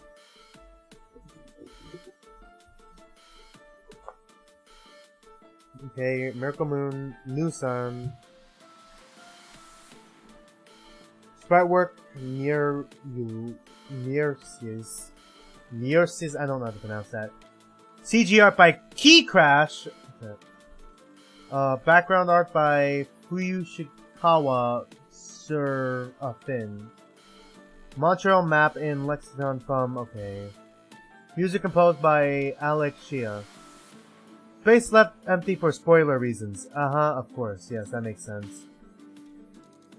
Some sound effects by HP. Okay. Special thanks. Various individuals for inspiring me. The few testers who helped me make this game. my Patreons on Patreon, and most importantly, you for playing it. This game is a work. Okay, I get it. Okay, the engine, visual novel engine. Okay, Head as Cold, Miracle Moon, smile and shine once again. Man, that was crazy. Alright, let's check the flowchart. Where were we? Damn, dude, that's crazy! Ayo, that's crazy, dude. We got our first ending, and we ended up here. Okay, so, should we go all... Nah, we shouldn't go all the way back to the start. I think maybe we should go here. Yo, dude, that's crazy! I could skip through all this. I don't want to voice all this again. Sorry. Control. Let's go. I fucking don't trust you. I don't like you. Fuck you, you're an asshole, but I gotta talk to you. Have you two found anything worthwhile? Don't worry, I don't have a gun and I won't shoot you. What? Nothing. Almost right as I approached him, he inquired about our findings. Perhaps he was very interested in leaving this place, and I couldn't fault him. No, not particularly. It was really strange, though. It was a science room or something like that. I'm not super good with any of that stuff, so I couldn't exactly say what it was used for. I was about to say something else, but J-Pop, who overheard our conversation, glared at me. I slowed down and stopped talking. Was she trying to tell me not to mention the heavy door to him? I hope he didn't notice how awkward the end of my discoveries was. He stroked his beard over the thought I gave him to ponder. Interesting. A laboratory. I'm sure you've realized we may not be in the metro anymore by now, correct? Yes, actually, and also I'm going to be grabbing my protein shake real quick. Hold on.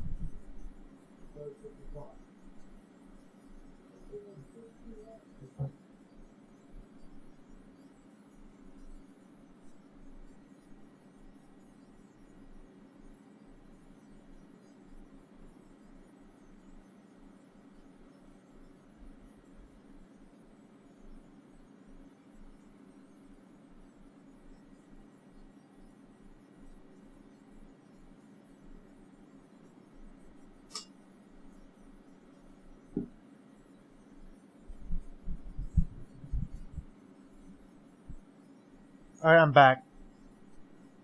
Interesting. A laboratory. Oh, wait, yeah. Or perhaps, better said, would be that Smiley has done quite a number. We are imprisoned in a strange place of his making. Am I able to check the flowchart from here? Hold on. Options. I want to check the flowchart. Aw, boo! I can't check the flowchart? Well, I guess we're going blind. See what to find. I nodded a little. Was it the secret laboratory then? I couldn't tell. The old man did have a point though. The purpose behind making that laboratory available to us was nebulous at best. The train stopped at the station within the next half minute. After you then. Don't worry, I won't shoot you in the back. What? The old man went to fetch E-Girl while I left the train with, J-Pop. Sorry, it took me a minute. Are you sure we need all this secrecy?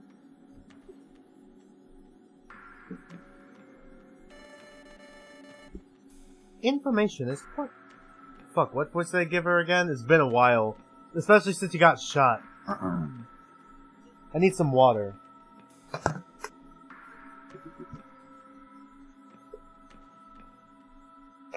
Wait.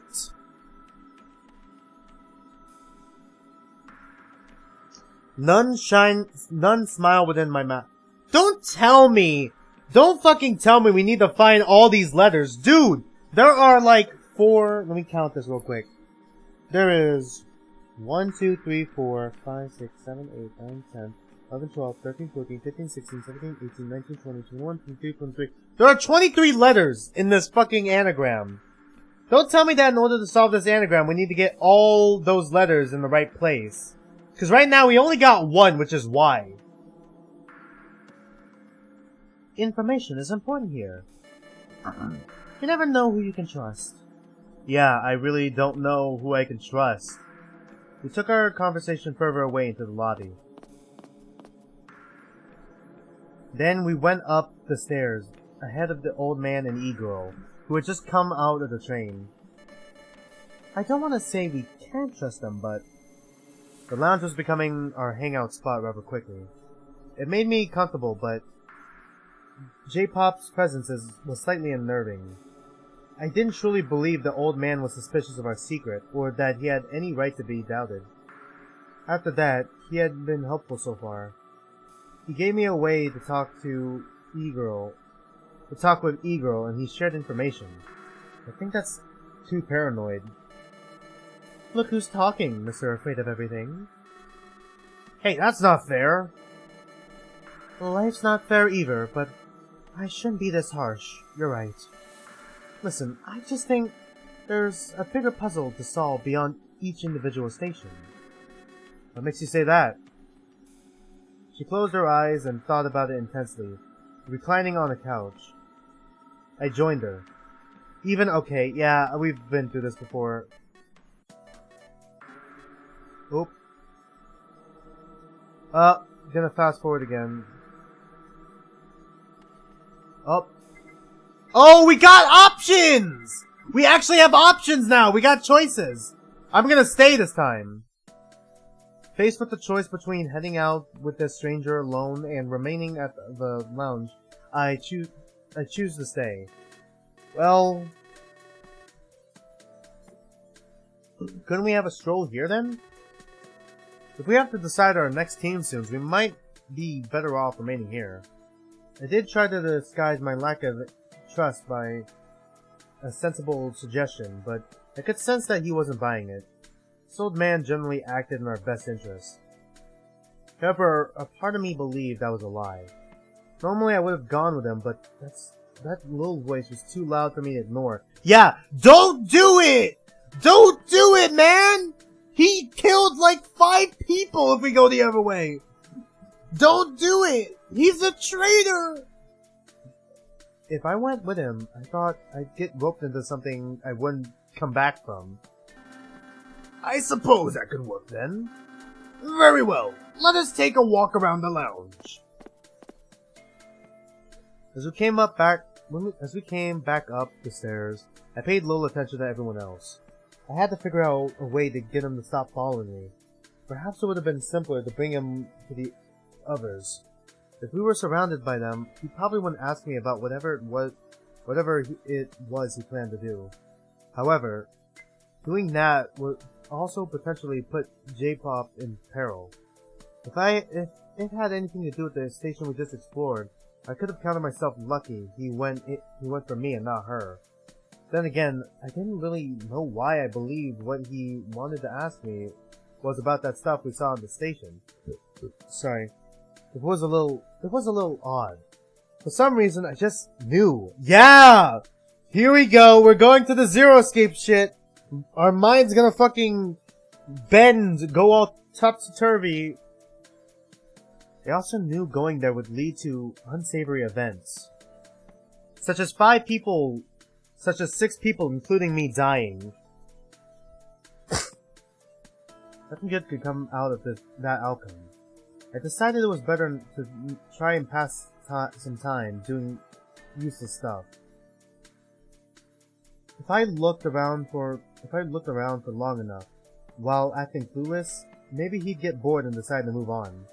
I'm trying to press different buttons to see if I can, see where I am on the flowchart. Maybe he'd get bored and decide to move on.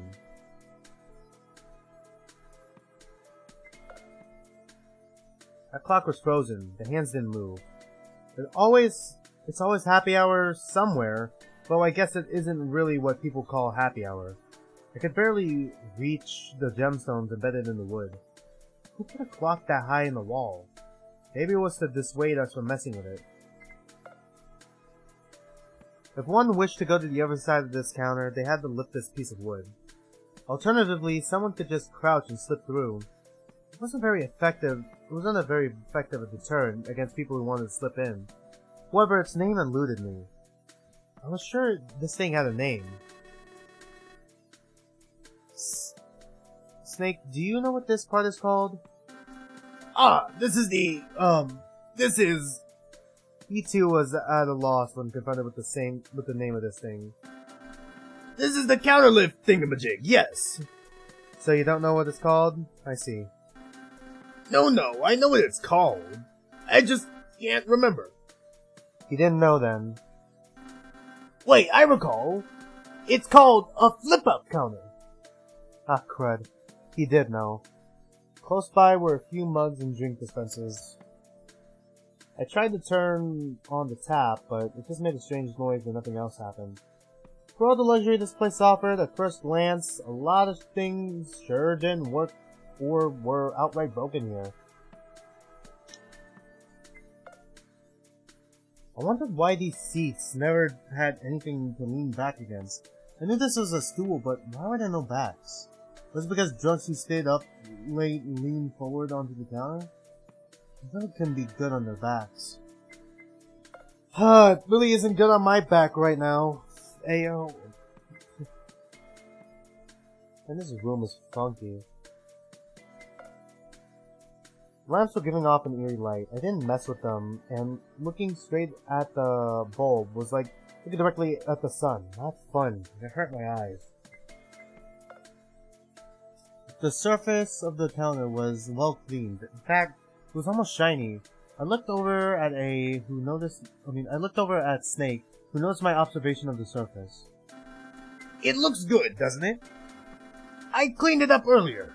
I even made sure it had a nice lavender fragrance with one of the products from under the counter. Leaning forward, he sniffed the countertop a little. I could tell the scent was fairly light in the air, even when I was about a half meter away from it. Yeah, I guess so. There were a lot of bottles laid out in the open. It was almost scary how many kinds there were. I recognized a few well-known brands, and there were others like burn case wine. What did burn case all even mean? Anyway, was it a location? All of those are alcoholic, right? Indeed. That's why I didn't mess with them. Most of us can drink them here, of course, but I think we must remain level-headed if we want to get out of here. He glared over at Ace. Specifically, the ones Snake had taken in order to mix our cocktails had been under this counter. Perhaps those would be worth investigating. If I did so, however, I would certainly not get to explore more. Had I wasted enough time to get him off my trail? I wasn't sure. Judging by how he kept following me, I thought that perhaps this was a waste of time for me too. Perhaps he wouldn't go away. Thinking about it, this meant continuing on wouldn't be an issue, as it would be inevitable that he'd be telling me anyways. I could have sat here, but okay. Lifting up the countertop piece that allowed us to move behind the counter, I went there. Followed by Snake as always. Examined the bottles more closely, then squatted down to look at some bolted metallic cupboards. You won't get to open those. I tried. That's how I knew they were refrigerated. If you put your hands against the surface, you'll feel it.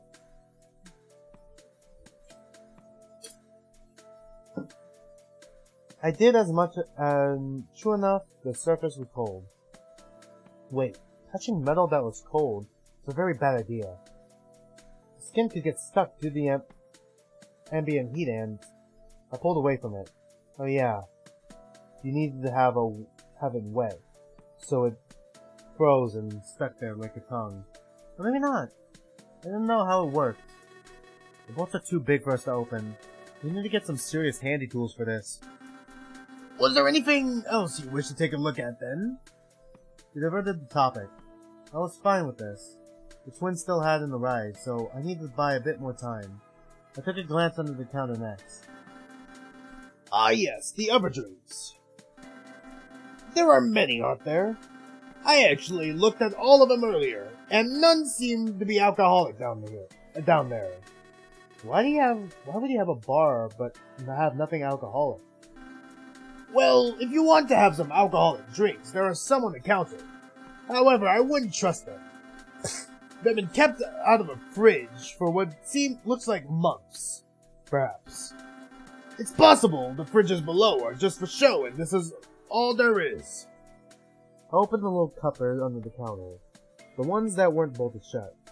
These enclosed boxes were refrigerated too. But no matter which one I opened, they all contained drinks for kids.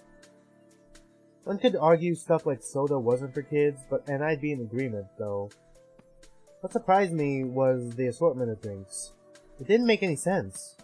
Grape drinks over there, orange drinks over here, and the best of all, there were some honey stuff or something. I couldn't read the labels. A lot of them were foreign languages. I could only guess what they were based on the pictures, if there were any. So, how did Connie get all these anyway? Was he rich? I figured some of the drinks here were actually much older than I was. That fact was confirmed momentarily when Snake spoke up again. None of those doors were locked up, surprisingly enough. And what's more interesting, all of these bottles might not be alcoholic, but they are fairly old.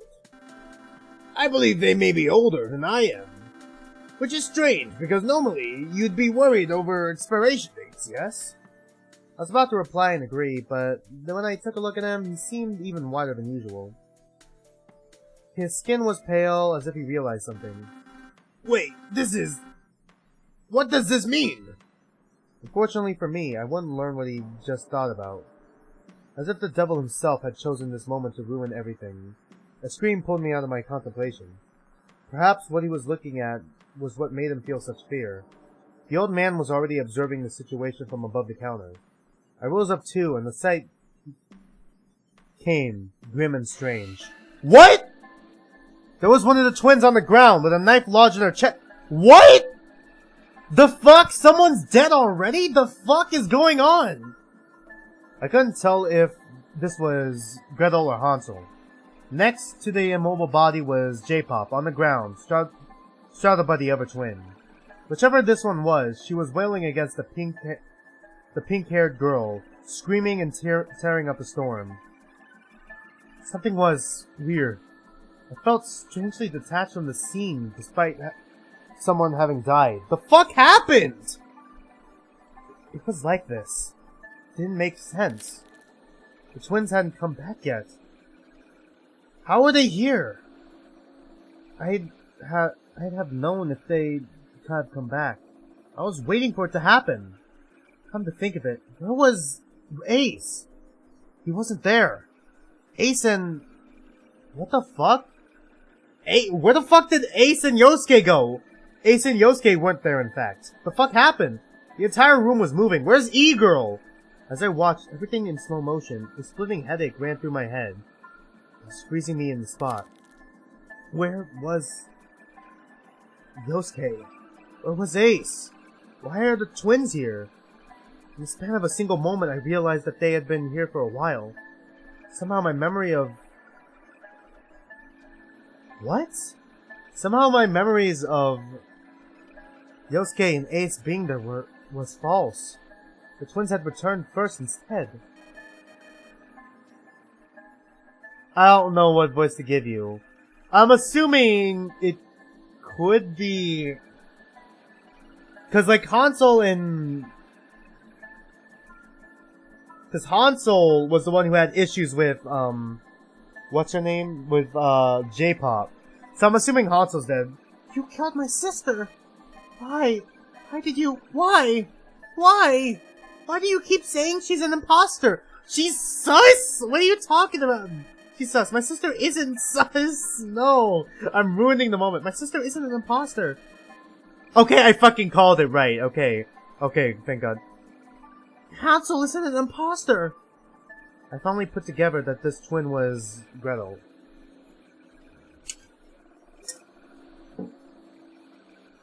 Hansel was an imposter? What was J-Pop saying?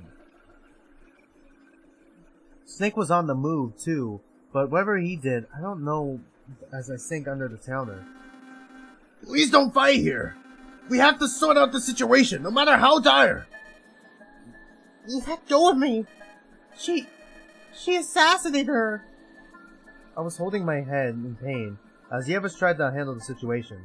Something in me was wrong. I was still fixated on the strange moment where Ace and...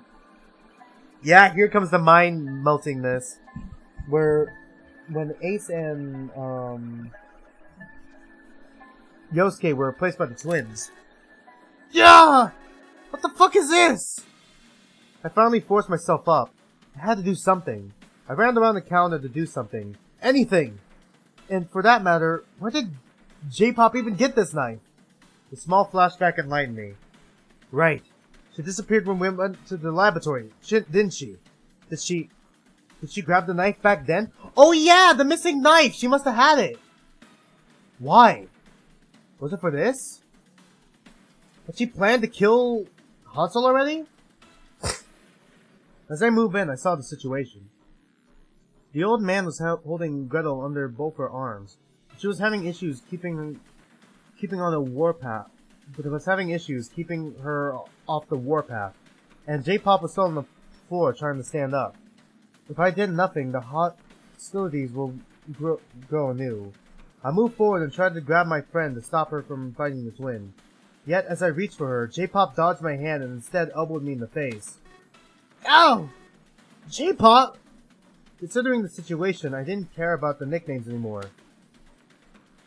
J-Pop slipped out of my grasp to grab the knife, and in the same movement, Gretel kicked Snake in the knee, making him lose his footing just long enough for her to sprint out of his hold. J-Pop deflected the girl running at her with a free hand, and the next scene was something even weirder than before. I was even more detached from this one. Sure enough, this dealt with my issue, but... Oh my god, J-Pop stabbed the old man in cold blood! Yes! You got the right person, yes! You got him!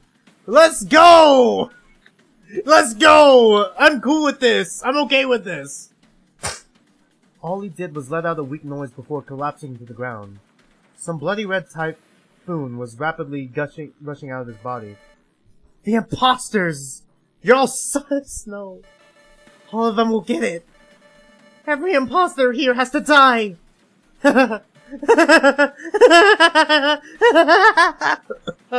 Oh, fuck. Jesus Christ, Jasmine. You're fucking destroying my throat. J-Pop had stabbed him in an important place, since he seemed to have gone into shock. Moments later, I thought for sure he had expired. All the color remaining in his face was draining away. His breathing was already ceased the moment she stabbed him. Perhaps she'd gotten him in his lung. I wasn't sure exactly what this meant. His entire body was softening up as he dropped down like a marionette without his strings. Holy fuck! J-Pop really did just kill Snake. Maybe, okay, hear me out. Hear me out. What if Snake isn't really a bad guy? Like, maybe in a way, you can justify what he did. Because right now, J-Pop is fucking losing her mind. Something tells me that everyone's about to fucking start murdering each other.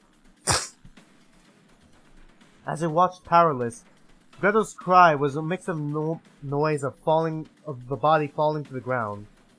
Just like the expiration date for the drinks, his own had come. J-Pop, stop! Why him? What do you... I stopped talking when I saw her pull the knife out from the old man's body. Her gaze was unfocused. It was all over the place. Her eyes were always open and never blinked anymore. I thought I imagined it, but I definitely saw her irises wiggling slightly. They were vibrating back and forth once in a while. What happened to you, J-Pop?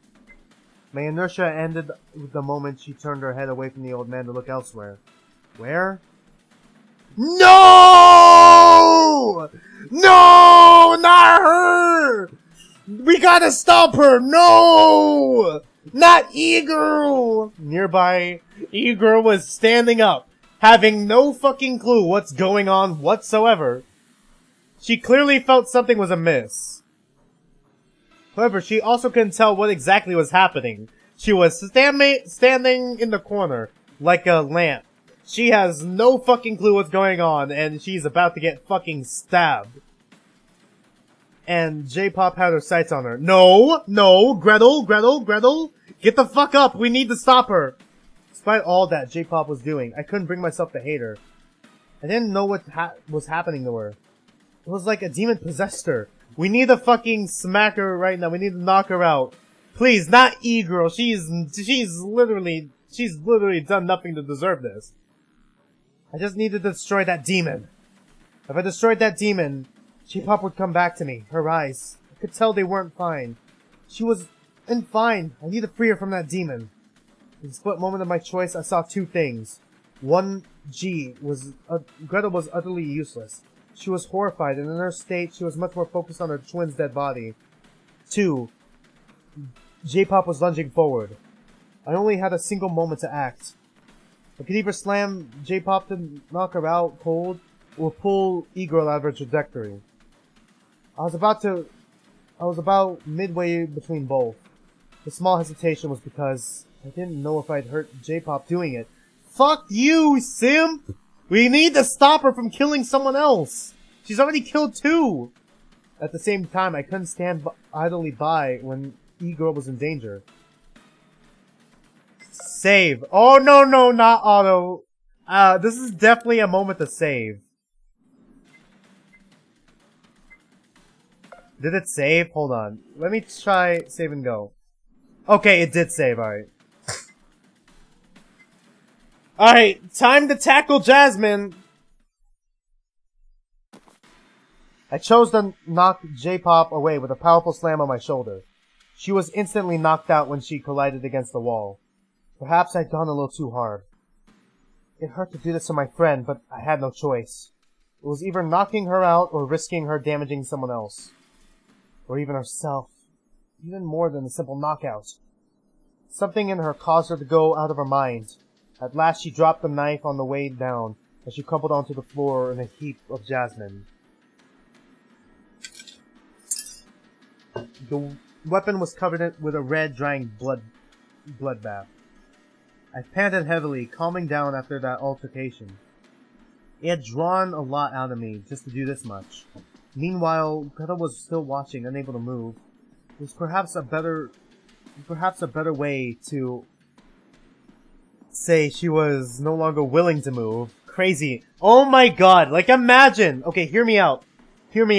What if there is, like, we're not the only ones who are essentially jumping from timeline to timeline and stuff. Cause this game is heavily inspired by Zero Escape, and I feel like that, this, and how, our protagonist made note of, if you follow this and follow its ricochet, it just makes one giant line. And it reminds me of Virtue's Last Reward. What if we're not the only one who's jumping timeline to timeline? And it's possible that J-Pop herself is also jumping timeline to timeline. Like, I wish I could pull up the flowchart, but I can't without, quitting the game, so I'm not gonna do that. What if, she's also jumping timeline to timeline and is very confused of what's going on right now? I don't know. It's just a theory. This whole business, what even happened? I don't know. But we have to treat her. We need to bring her back. Bring her back? Wait, hold on. Bring her back? I gave her a more timid voice. She looked at me strangely bewildered. I spoke about J-Pop, but perhaps she misinterpreted it. I corrected myself to not give her false hopes. I mean, we have to restrain J-Pop, so that way she doesn't hurt us. She killed my sister. That's all I want. I want my sister back.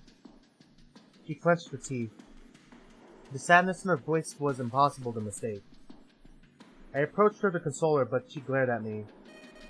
Can you come closer? She stood up and hesitated before grabbing her sister's body, carrying it off. I watched it all happen, unable and unwilling to get into the middle of them. I waited a few minutes, though. I knew I didn't have all the time in the world.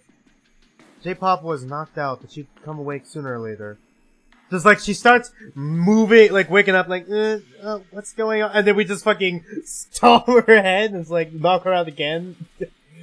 I took a look at her body. Well, not like that. Just a curious one. Making sure she was still alive was a priority. She was not bleeding anywhere, but the hit she got was definitely strong. Looking around for anything to help me, I noticed that when Gretel carried Hansel's body away, she left something behind.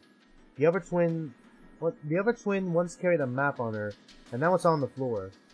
I found it strange that Gretel didn't come back for it, but I wasn't going to complain.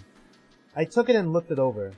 There were the names of every station and a map of all of them, separately in a pile. One of them was an infirmary. Ah!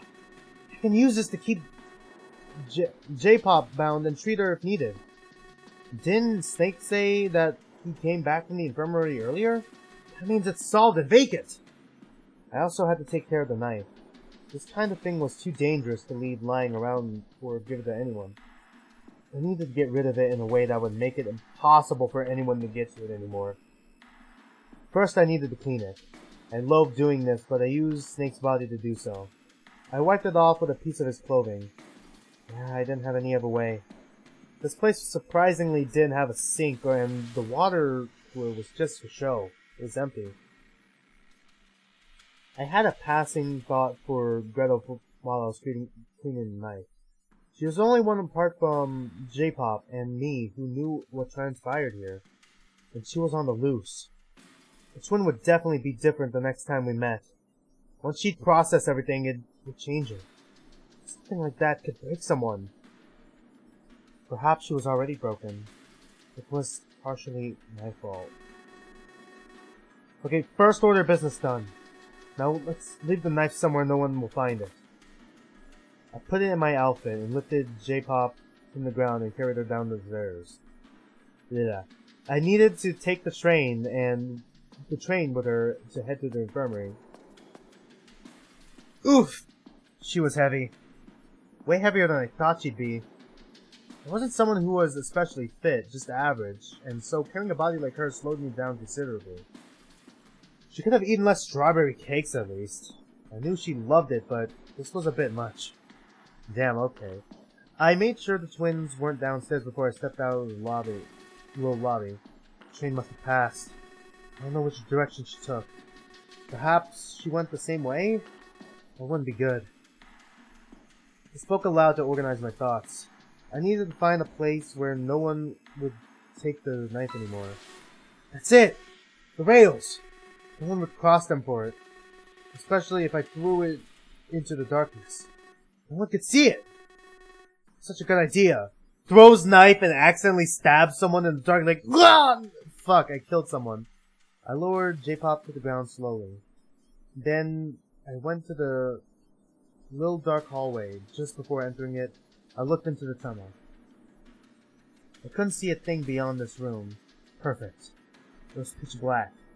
I threw the knife, which echoed as it landed with clings and then nothing.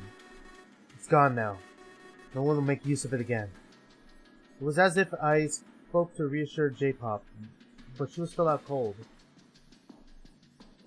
The train arrived momentarily. I painstakingly carried J-Pop back up to enter the train with her. There was no one else around. Everything was eerily deserted. Eerily silent. Just eerie. A mess.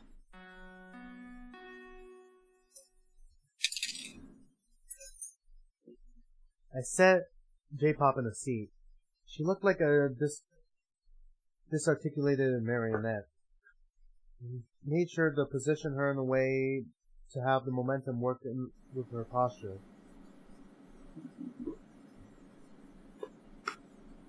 The train set off. I had to count the stations not to miss my stop, but I also wanted to think about the situation.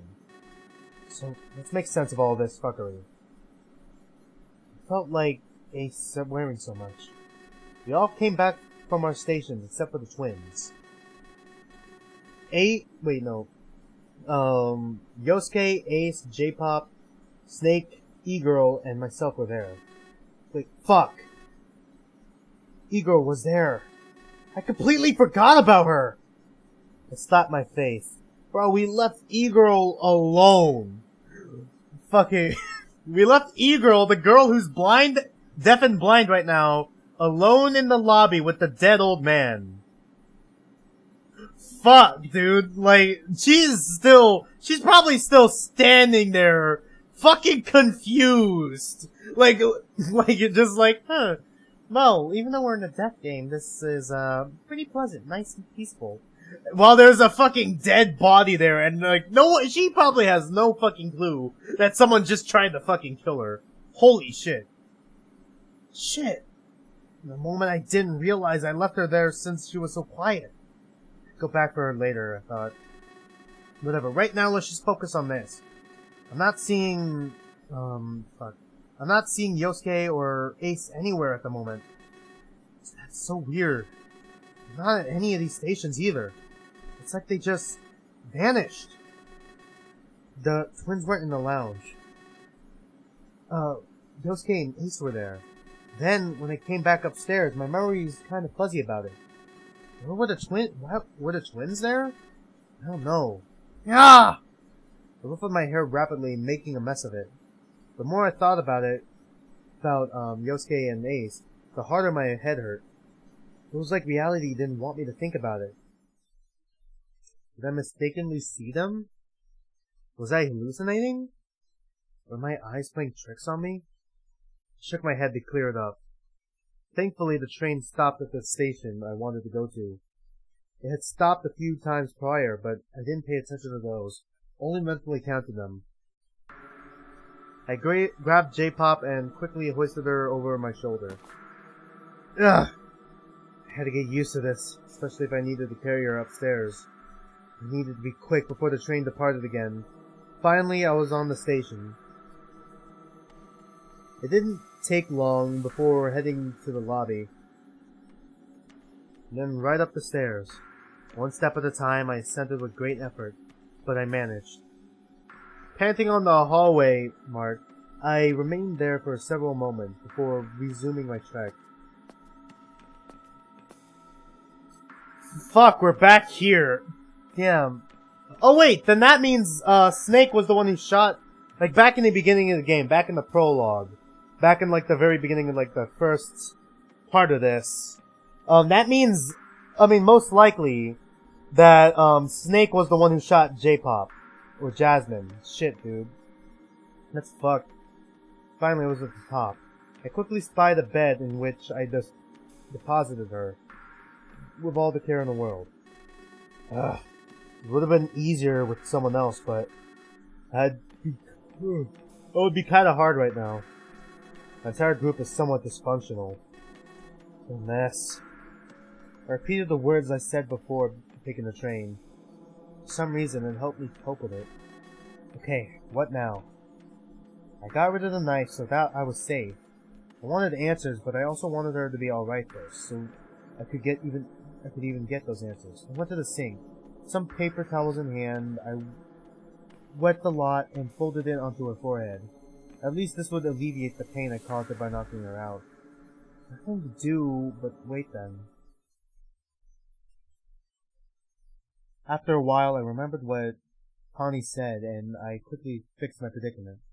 I attached a post-it note from one of the stacks I found in the infirmary to the door frames at the bottom. On them was the indication to yell if they would go up this place.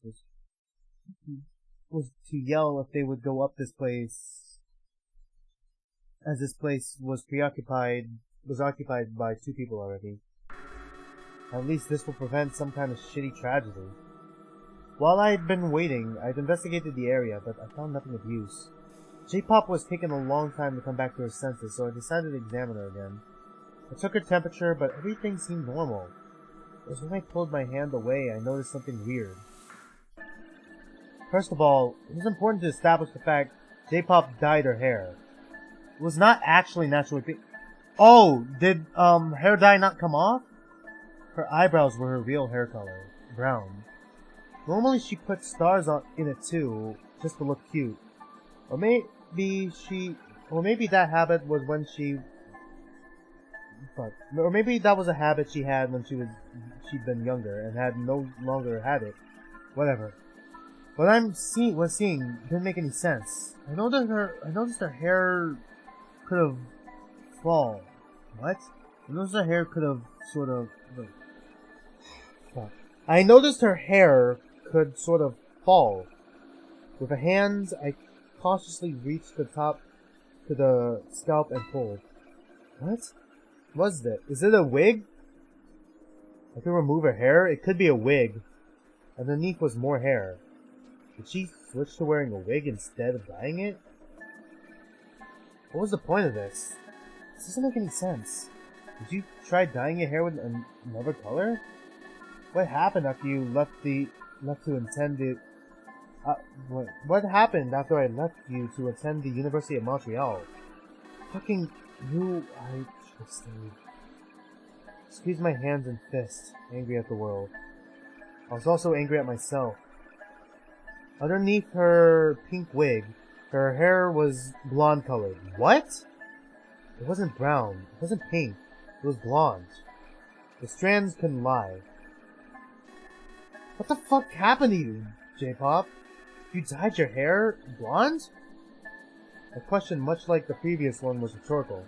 I mean, unless she's the other twin, but no, that's impossible. That'd be too much. I had no real way of telling what happened to her, and since she was knocked unconscious, she had no way of answering me. Something was definitely wrong with this. I backed off and went downstairs to think about it. I removed the wig and the hair underneath was blonde. It wasn't long either. It was kept short.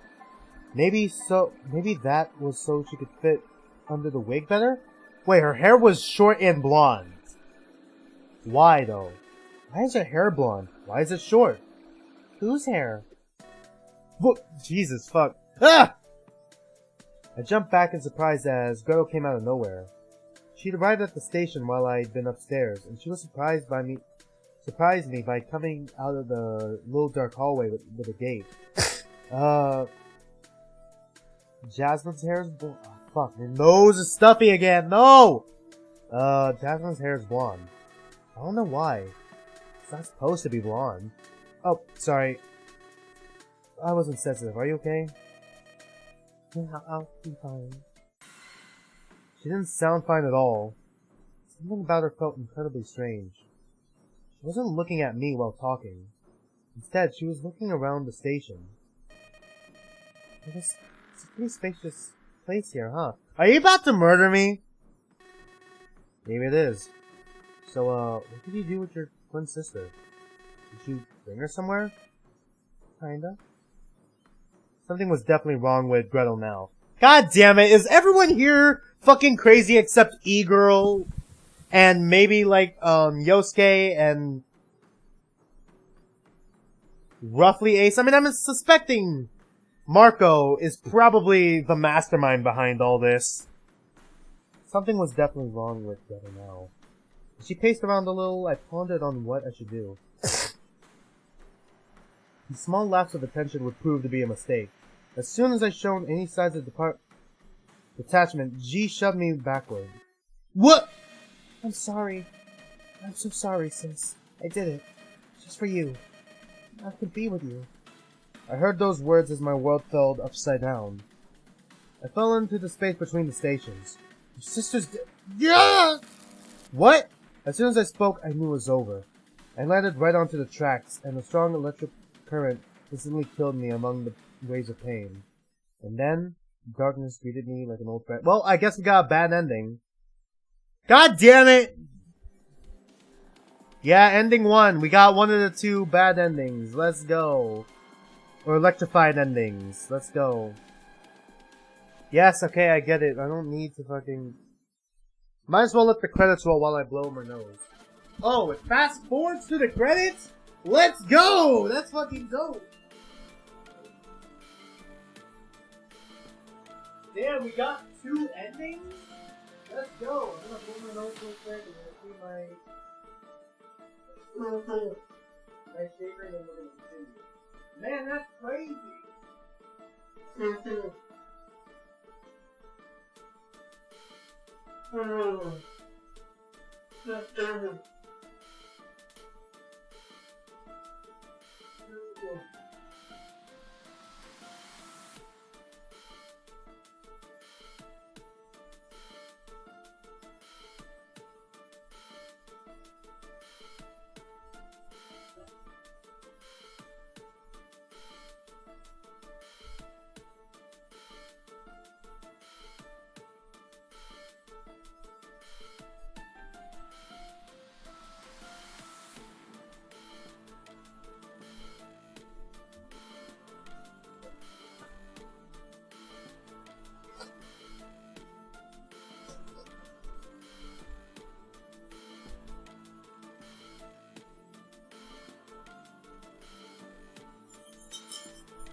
Alright, I'm back. Sorry. Alright.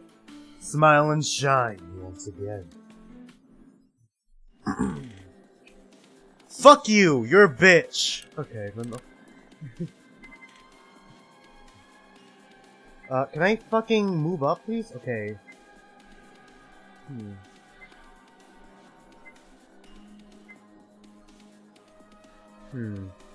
Okay, so this looks like it's locked. Maybe I can do... Let me see if I can pick an option. I'm gonna fast forward through this a little bit.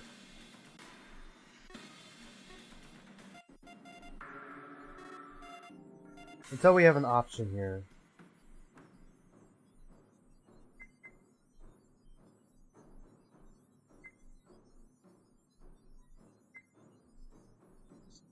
Well, let's try to see... Let's try this second option first. I made my choice. It was a stupid choice. I didn't know why I chose this option, but I chose it anyway. Maybe it's because of simple curiosity. Who knows? I threw the gun into the safe and locked it up. When I closed it, even I couldn't open it anymore. I didn't know the combination. At least Argonos couldn't use it against me. If it came to it, I would simply let him know where it was, as a bargaining chip while I made my escape. Perhaps leaving it here was in my best interest? I believe that. If I made my interest in learning how to leave a parent, it would be clear I wasn't Connie or his accomplice. If I was, then I could have just gone. I would know how to leave if I was Connie, but I didn't know, so I couldn't be. Yeah, this is as sound as a plan as I can make. It's not about convincing him that I'm not Connie, but I can't be Connie. This might have worked for me, but what about E-Girl? I glanced at the girl. She was still sitting, oblivious to most of the events happening. If she was Connie, why would she hide her senses like that? This was most likely a good point to bring up when I eventually meet Argonos again. Okay, Simon. You can do this. It's just an old man. Oh wait, not Simon, Beta Cuck, sorry. Convince him you're fine, get your ticket out, and leave with E-Girl. While he does whatever here. Using some of my last bits of paper, I notified that E-Girl I was going to find Argonos. She vehemently opposed me doing such. Don't do that! It's too dangerous! You should just leave right now!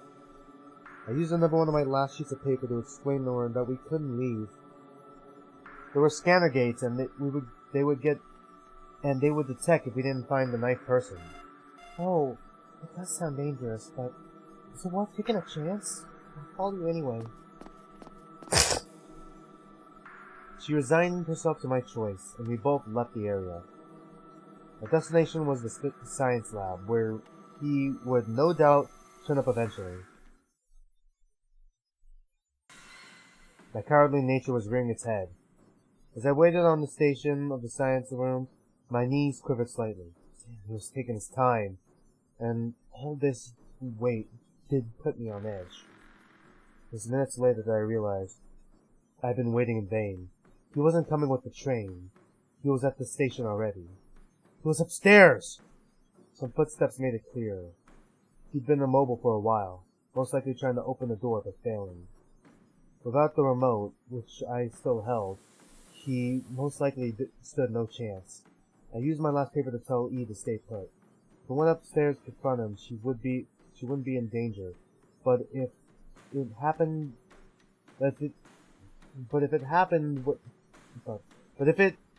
she went upstairs too, then it wouldn't be funny.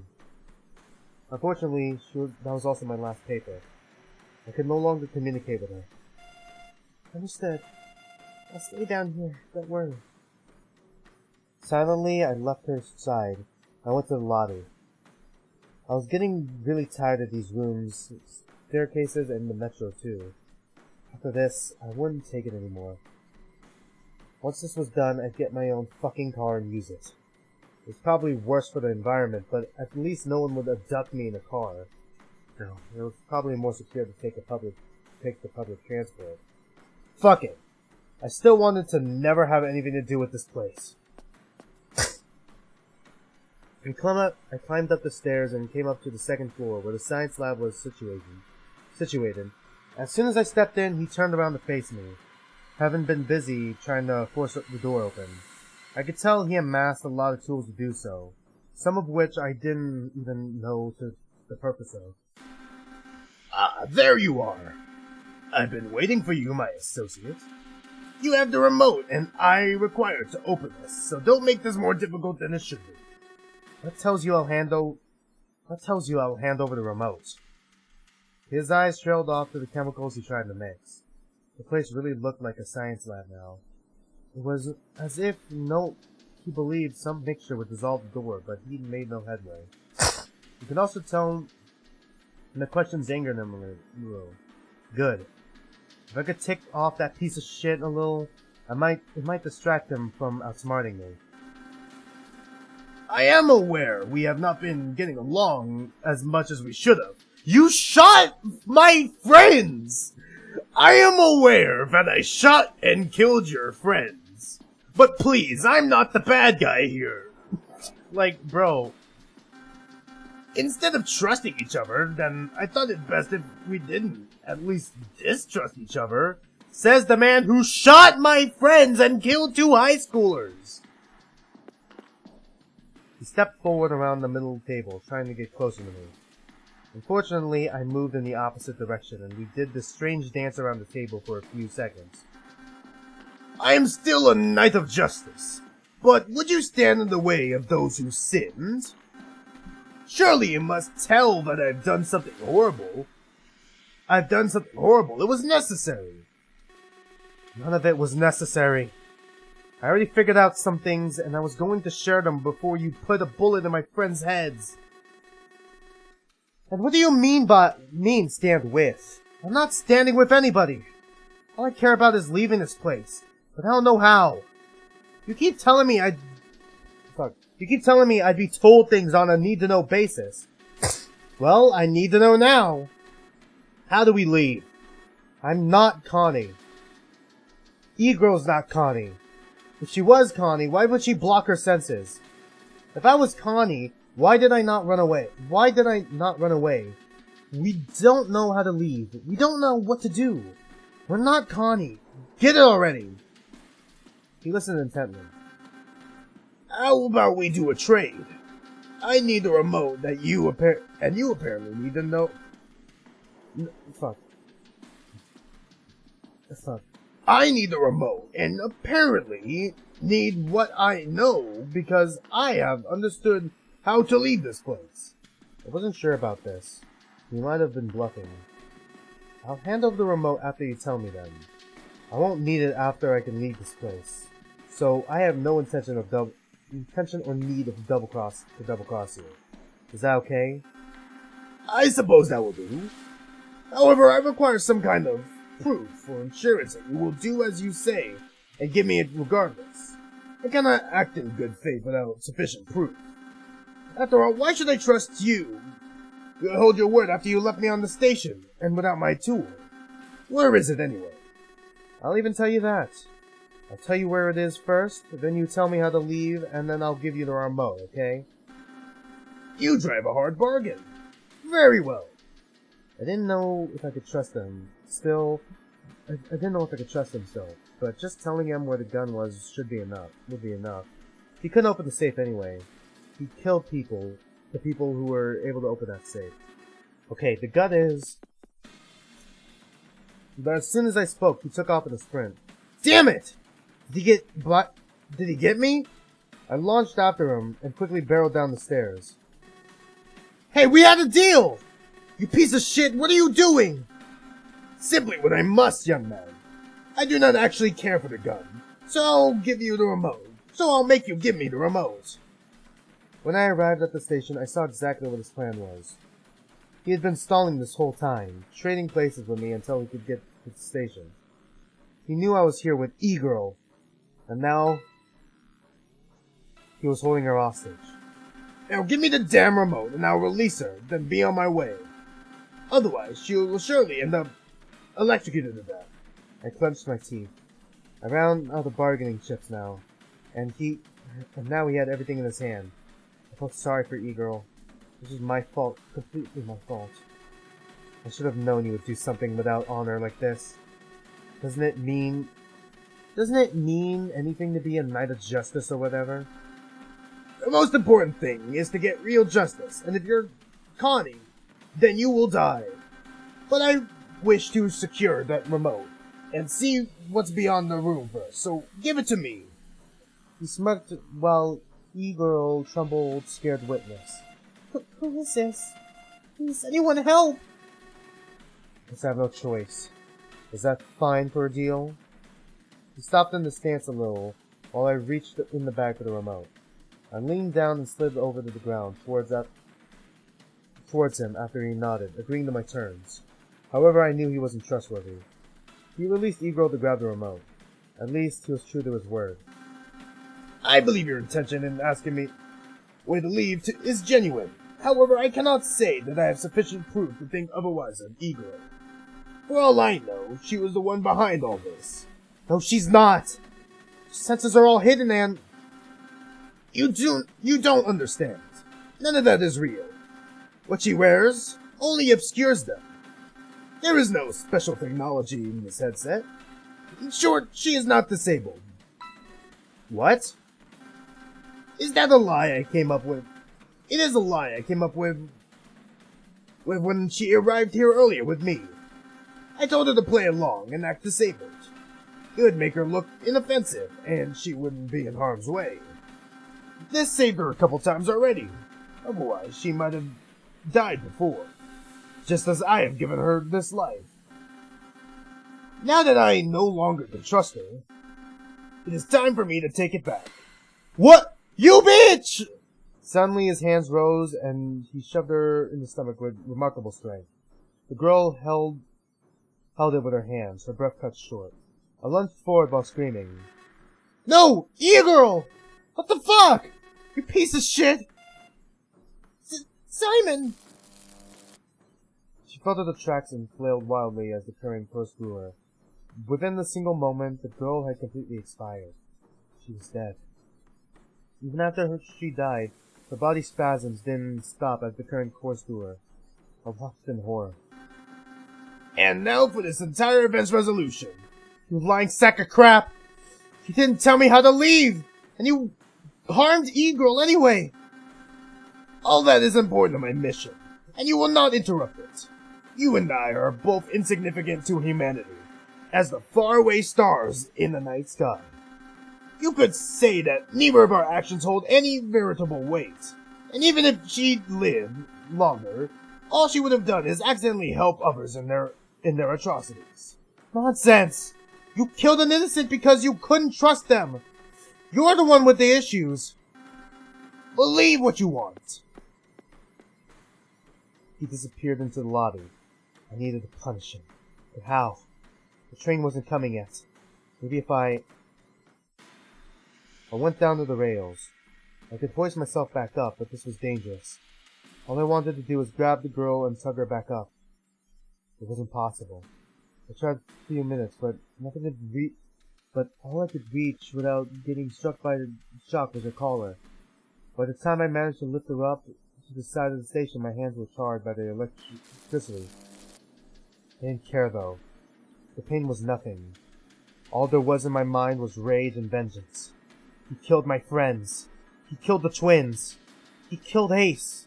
He even killed E-Girl, and I was going to kill him. You're a dead man, Argonos. I took the girl's body with me. She was strangely heavy, but it was probably due to her status as a corpse. If my hunch was right, the moment I bring her up the stairs, we'd count as 3 people. Argonos, it's the pizza delivery man! Special delivery just for you! It's just as in the package, you fucking asshole! I walked up the stairs, screaming my one-liner with pride. When he saw me carrying E inside, he panicked. No! Why did you do this? You're going to die too, you idiot! Our collars were already beeping. I don't care. I'm the fucking delivery man, and this is your pizza. Yes, yes, sir. That'll be 25. And then I couldn't speak anymore. My headless body fell to the ground as the laser was triggered, slicing Argonos' head off by the same occasion. I watched him with a certain satisfaction as both our heads fell to the ground. I even managed to work up a tiny bit of muscle to smile. Or perhaps only imagined it. That bastard could find solace in the fact that true justice had been served. Bro! Justice best served greasy, man! Fucking pizza, man! Yes! Yes, sir! Let's go! Then I shut down completely in darkness, the nothingness greeting me like an old friend. Delivery, where's that? That has none of the endings, apparently. Delivery bad end. Dude, that's fucking crazy. Ending B, delivery bad end. Bro, that's fucking nuts! That was actually a pretty fucking cool ending, not gonna lie. That was a pretty cool one-liner to just end it on, bro. Damn. Flowchart. I need to check this. Alright, so that led to another bad ending, of course. Kind of expected that. This one is probably gonna lead down here. The lock. But we don't have that yet. But I'm gonna try it anyways. Go. I'm gonna fast forward. It's probably still locked, but I'm gonna try it anyways.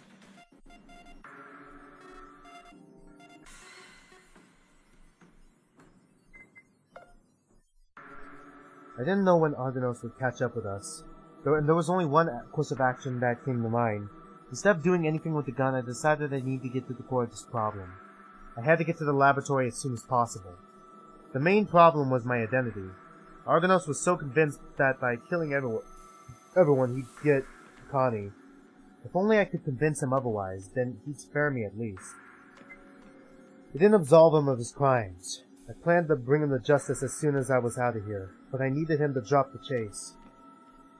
With that thought, I took the train as soon as it arrived.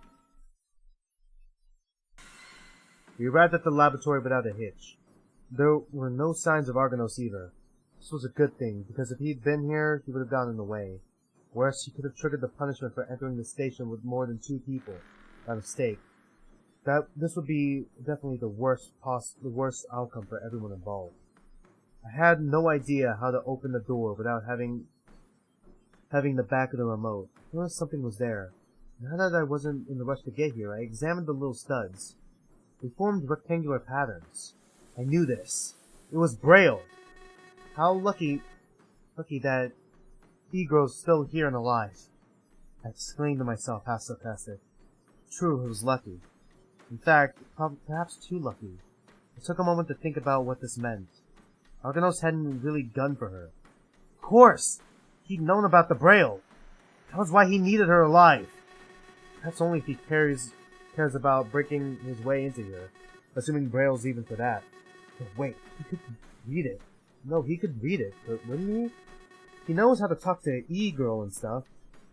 This was giving me a headache again, so I decided to stop trying to understand what was through his head. Even worse, I had an even bigger headache when I was holding the remote.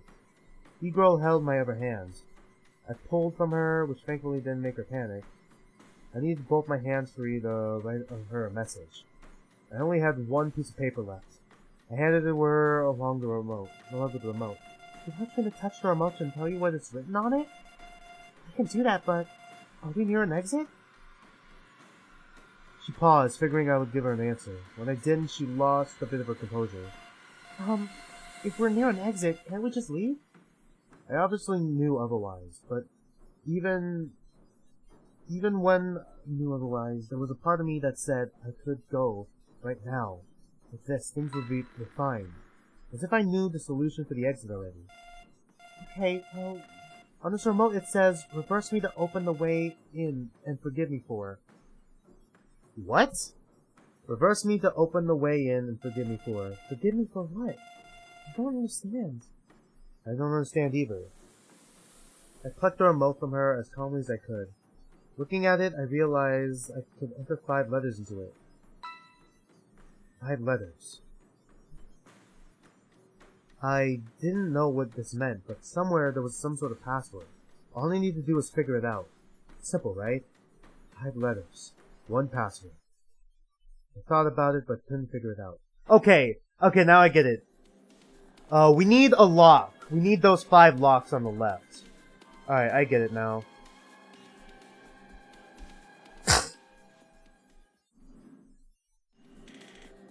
But in order to get those letters, we have to get different endings. Flowchart. So we have an idea, but it's still locked. So we got the Y. I guess we can go here real quick. I don't know what the fucking button is. Why is the only option main menu and not... Okay. Let's go here. Let's complete this side by the night. Face with a... Okay, can I fucking control...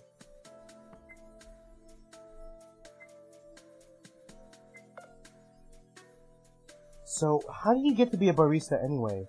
And what's with that specific word used in this case? Oh, I just fancy myself a nice beverage once in a while. At my age, it's difficult to find the little pleasures of life anymore. I have to take them where I can. And I do enjoy speaking, well, where I may. Hopefully you find this appropriate, given my advanced seniority. Fuck. He's killing me, dude. He guffawed at that claim. I didn't know what to make of him. He was close to a perfect mix between the proper and uncouth. Fuck, we're gonna be here a while. I'ma just hold control real quick. We're gonna pass the time real quick.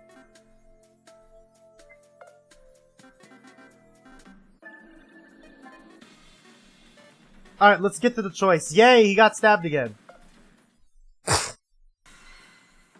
In the moment, I remembered J-Pop's eyes.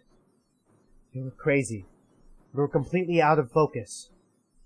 I understood then there was no reasoning with her.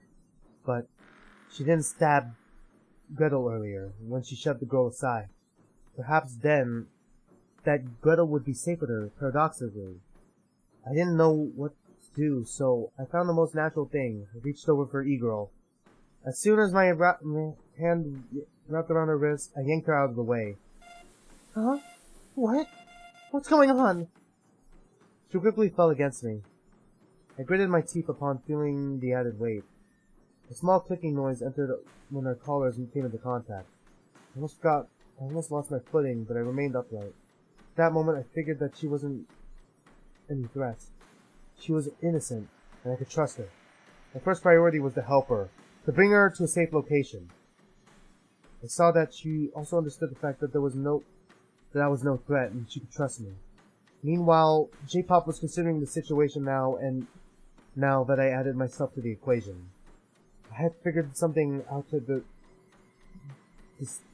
stabilize her further. Quickly, I took the first thing I could in reach. It was the bag Snake gave me. It contained all the pens. Surely they would come in handy now. I unzipped them and I backed off with E-Girl. Don't come any closer!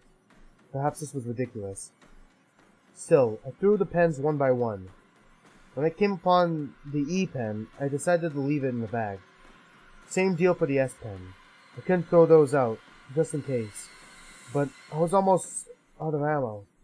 Yet, that wasn't enough to deter J-Pop. I was almost at the staircase. If I could just throw one more thing at her. Right. The bag itself. I plucked the last 2 pens, flung those, and then lobbed the bag at her face, which made her hesitate. That was enough. I sprinted out of the room with E-Girl in tow. Oof. I ran for it. We almost tripped down the stairs in our hurry. In that moment I had a passing thought with the leftover twin. But, as I figured out earlier, maybe she would be fine. I just had to hope that was the case. Just as I was hoping with the train to arrive quickly. If J-Pop got her bearings back and barreled down the stairs, there would be nothing stopping her from was quiet, so I exhaled a breath I didn't know I held. She wasn't coming down. Perhaps Greta was. Shook my head. I knew I shouldn't have thought about it. I knew that. I might have left the twin to die, but I had no choice. I clenched my teeth when I realized that choice still perhaps condemned one of them. Well, fuck her, she killed me, so the train arrived. As soon as the doors opened, I reboarded it.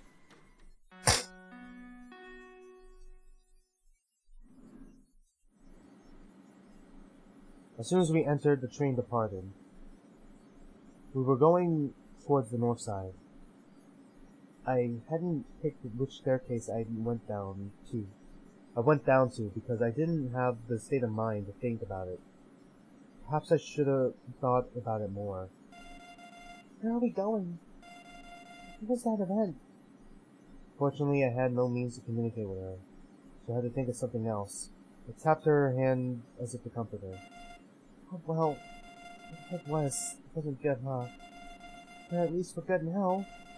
I don't know if you're writing with something, so put my hand once if yes, and twice if no. I poked the hand twice.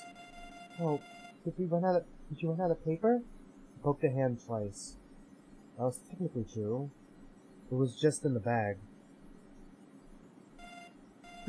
Something else must be preventing you from writing. Did you lose the pens too? I poked the hand once. At least I could answer simple questions. That's really bad. Well, at least inform me of what happened like this. Is everyone okay? I poked the hand twice. We definitely weren't okay. Did people die? I hesitated. To which point did I really tell her the truth? No answer, huh? So I guess they did. I realized too late that my lack of answer spoke for itself. I brushed the back of my head awkwardly as the train came to a stop.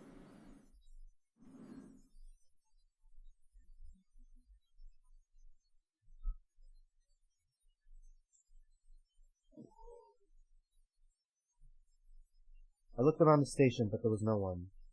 The doors were open. This was already solved.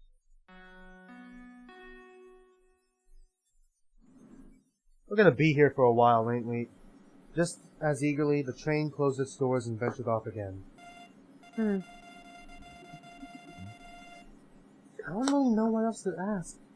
And you can't ask me anything. You can take the rest of the line in silence, then. Is that okay? I answered by poking her hand once, even if I wanted to talk more. It was helping, but it was just like she said. I didn't know how to communicate with her without those pens. I'm sure I needed paper too. All of them were gone with the bag. The train crossed the second, third, fourth station without a hitch. I figured we'd leave at the fifth one. Unfortunately, that station had its doors closed. Were Yosuke and Ace inside?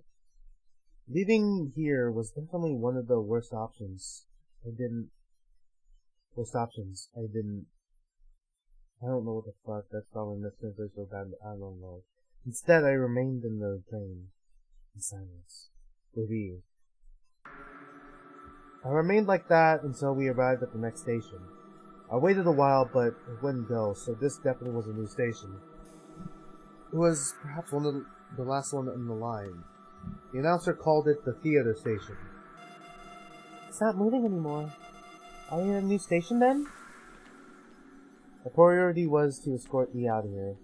I poked her hand once, then we stood up together. The idea was, if we entered a new station, the doors would close behind us. Since we had no time limit, we could wait there with the solution, refrain from entering it for several hours if needed, and then we could head back out in relative safety. And then, perhaps the issue would be solved. I doubted it. Yet, this was the most cowardly plan I could come up with, and it was marvelous. We stepped onto the station. It immediately became apparent this choice was a foolhardy decision on my part because the door was closed. Huh? But... Hold on. But, Yosuke and Ace were... Did they split up? Did they split up and one went here? No, wait. The door only closes when two callers step inside, didn't they? So, it shouldn't be closed if one person came here. Wait, one person. I opened my mouth in silent horror at what I just thought about. Why did we never try this? Perhaps I should have checked. I should have tried entering a station alone to see if it closed up. If it didn't, then maybe no puzzle needed to be solved that way. If we traversed them one by one, then the doors would never lock up. Or maybe that was just a trap by Connie. Whatever the case was, I couldn't test it now. The door was closed. There was no one but me and E-Girl. The train had gone already. No one ever came by. I looked at the other side of the station. The door was closed too. And the space between the stations, as I mentioned long ago, far too dangerous to cross. That was a last-ditch effort and nothing else. You've been silent for a while. Is everything fine? At first I had the company. I lied about poking her hand one time. Just taking a break then. I'll poke my hand when you're good to go. She smiled. That smile needed protecting. I thought I could do it. It was my task now. First order of business. Check out the door. Or I could check everything else first, too. Perhaps something or another would be a way out.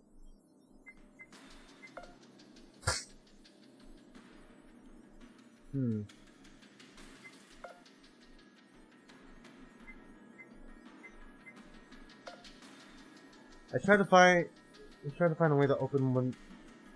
I tried to find a way to open one of the plates. They were fixed to the wall with large bolts, but surely there was a way to get them off. I tried with all my might, but there was no way they were opening up. If Ace couldn't have done it, then I sure as hell didn't stand a chance. No secret passages behind this television screen. It was as flat as my mood. It was flat as the earth. If I believed the earth was flat, okay. Which I didn't. Or it's as flat as a bratty anime girl, okay. Perhaps it was even as flat as these comparisons. Ha! That sign wouldn't stop me because I couldn't read. Well, no, I could read, but there was no one around who could enforce the sign. So the sign itself would be no use to me. Okay, I'm gonna look at the door first. The door was closed. I tried peeking through the window. Inside was a bunch of rubble. What was that all about? I tried and tried, but I couldn't open it. There was no handle. There was nothing I could do to get it open. Even the window in the door was useless. As thick as the door, it didn't break. Even when I threw my strongest punch, I had to accept it. It was trapped me. I decided against informing Eva now. Instead, I waited. Maybe some help would come. That was what I thought, against the wall as I stood to the ground and sat, waiting. Uh-oh. But help did not come. Crap, we have another bad ending? Nothing happened. It felt like an eternity passed by as we waited for help that never came. I stood up and decided it was time for a last-ditch effort. If I could reach the other side of the platform, another train would arrive to take us away. That's why I prepared myself for it. I backed up, looked up at E-Girl still serene, waiting for help as well, and I moved forward, confident in my take. I wouldn't get to make that first step in the dangerous abyss between the stations, however. As soon as I made up my mind, darkness greeted me. Did I pass out? Did the lights simply turn off? No. It was stranger than that. It was as if I was floating in darkness. I couldn't feel my body. It was only darkness. It's almost as if the game is ending and the credits began to roll. Ending H. Abyss bad end. Are there fucking alphabetical endings? Jesus fucking Christ.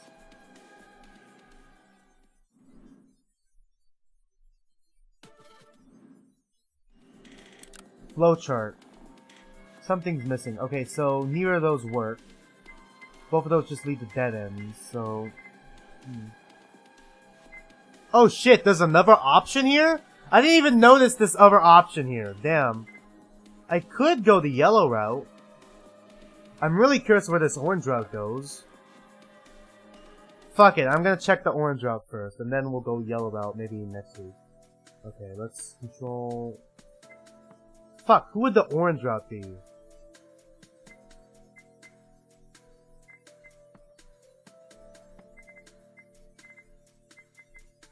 I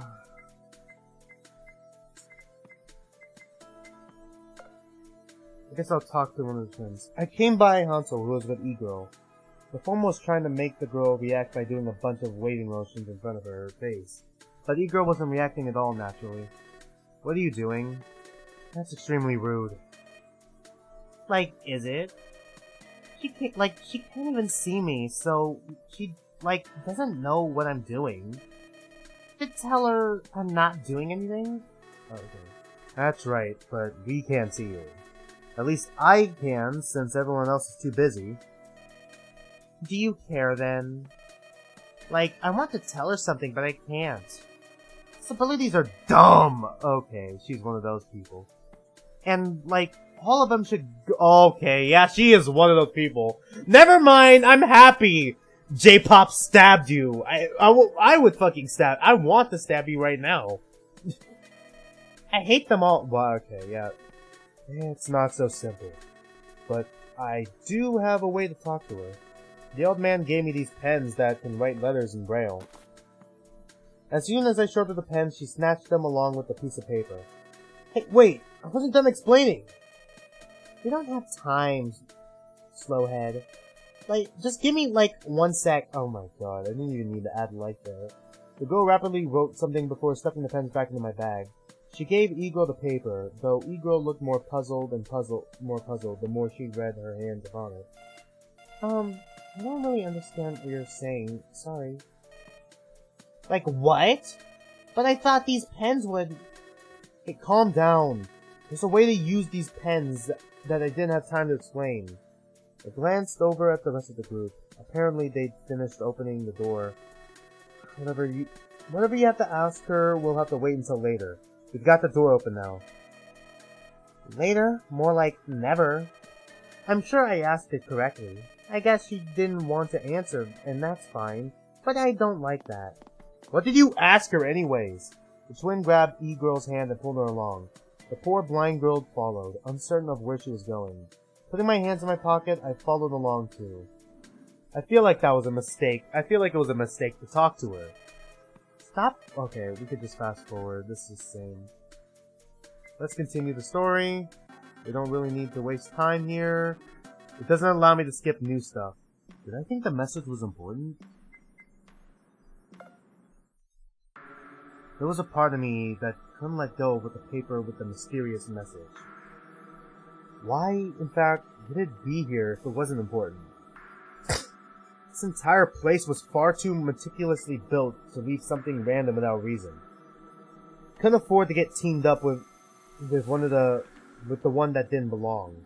Or perhaps I should aim for that. If I was with them, perhaps they could get me out of here. But the situation was more difficult than simply escaping. I had to escape. Yes, but with my friends. What I needed was information. I had to talk to somebody. I did have a lot of choices right now. There was the old man behind the counter. He might have been knowledgeable about it. Then there was the twin next to me. I could also talk to that strange girl, E, who might have known more than she appeared to. I disregarded Yosuke, though. He was either very deep in thought or on a date with his drink. Or both. It wouldn't be helpful to always only rely on what my friends thought. I had eliminated J-Pop and Yosuke to begin with, but I figured if I went to talk with Gretel, Hansel would unscrew my head, so I dropped that idea too. I probably only had time to talk to one of them, since I bet they're getting antsy to head out shortly. It would be between the old man, Ace, Hansel, and the strange girl. Oh, great. Let's talk to A. Let's talk to Snake first, I feel like. Wait, tell me. Wait, fuck. Snake, tell me, do you think this is some kind of social experiment? In what manner do you mean? Like, this whole setup. That try to find the one who doesn't belong sort of thing? Ah, I see. Like, spot the differences. A very popular kind of puzzle, if I may say. Maybe not so much these days. It's not really what I meant, anyways. I mean, what do you think it means? There are many ways you can interpret that. What, Connie has given us. They could mean that one of us is a traitor, or one of us is Connie themselves. They could also mean that one of us isn't human. That doesn't make any sense. Since we weren't alone, others were eavesdropping on our conversation. Council took a sip of her drink, apparently finding the man's suggestion hilarious. Oh, well, probably not. I was only joking with that one anyway. Chances are that the person who is not like the others is simply more informed than the rest of us. I listened to him, but I kept my wits about me. Something he said didn't seem right. If I trusted him at face value, well, he wasn't the one who was different. And yet, perhaps he was. I had to remind myself that even Snake might be a liar, just like anybody else. In the end, I couldn't figure out exactly what I wanted to know. Just then, I heard a sound nearby. It was something like someone falling onto the ground? God damn it! I took a glance around me and noticed... Okay, thank God. Yosuke fell out of his seat. Are you okay? He definitely wasn't, but this was a formality. A resident barista ran over to our side of the counter, taking a close look at the boy. Allergy to coconuts, perhaps.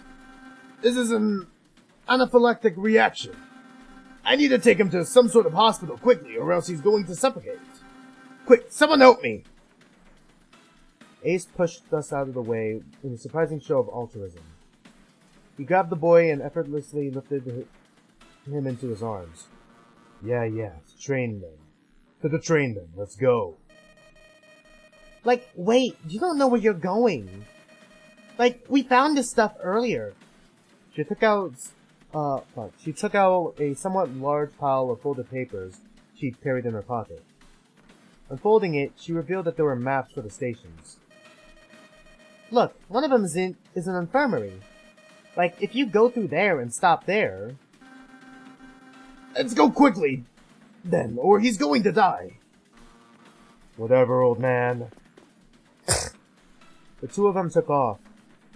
J-Pop looked at me. Then she panicked, realizing something I'd yet to understand about our predicament. Oh no, we have to head there too. I remember what Connie said. The train will only stop at the station that hasn't been done yet. They can't make it to the infirmary because the station's on the way. Because the stations on the way aren't occupied or solved. If teams don't disembark at those. Snake, Ace, and Yosuke will be stuck before they can help Yosuke. Quickly, we all hurried after them. I had the decency of also taking hold of E-Girl's hand to pull her along. Where are we going this quickly? Did something happen? I had no time to explain, and I was the only one who could help. And I was the only one who could help her down the stairs. I had to be quick, or I would miss the train. Then we arrived at the little lobby, and from the opening, I could tell the train had just arrived. I felt apologetic to E-Girl, but I really couldn't stop if we didn't get in there. Quickly, I ran through the station. J-Pop kept an arm out to try and see if the doors will remain open that way, but I doubted it would. If Connie installed a death collar on us, then this contraption would have severed our arms without a second thought. Finally, we made it in. I panted, letting go of E-Girl, who quickly put her hands on a nearby surface to reorient herself. She made her way to a seat, and after making sure nobody else was there, she dropped onto it. We made it! All in! I noticed the twins were there too, and so was J-Pop. Shortly, the train closed its doors.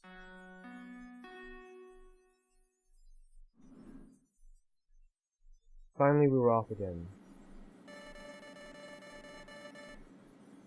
We're going to the other side this time, huh? I guess it was a bit out of our control. Anyway, we have 2 stations to stop at. The first is the security room. And the other is the laboratory, yeah. Who's going where? We've got a security room and a laboratory. Infirmary, that one's for Snake and Yosuke. And the gym. Like, for fitness? The train was already inbound to the first station. Very soon it arrived and stopped all movements. Quickly, the more we wait, the more danger, Yosuke will be in. Who will go? What are our teams like? I think the twins might go together again. Before my suggestion brought any reactions, Ace walked back in from the other compartment. We need someone to go. We need someone to go, huh? I'll go. Oh, okay, it sounds that. With who, though? She cast a glance at me. Was I really going to sacrifice myself like this? No, I couldn't. If Snake would go with Yosuke, since he needed to bring him to the infirmary, I was the only one left who could communicate with E-Girl. And so my duel was already decided. Disregarding our hesitation, Ace stepped towards the girls. I'll go with her. Suddenly his arm shot out as he snatched up one of the twins. What the fuck? Since I had been the one in front, I assumed it was Hansel. And Gretel tended to shield herself behind Hansel sometimes. Hey! Let go! Very quickly, he stepped backwards towards the open doors. J-Pop moved forward as if to stop him, but she quickly stopped her in the track when a click of a certain metal object made it clear he wasn't joking. What? He had the gun? Wait, that means he had the gun. Unless, it's a different gun, but I highly doubt that. Son of a bitch! Are you kidding me?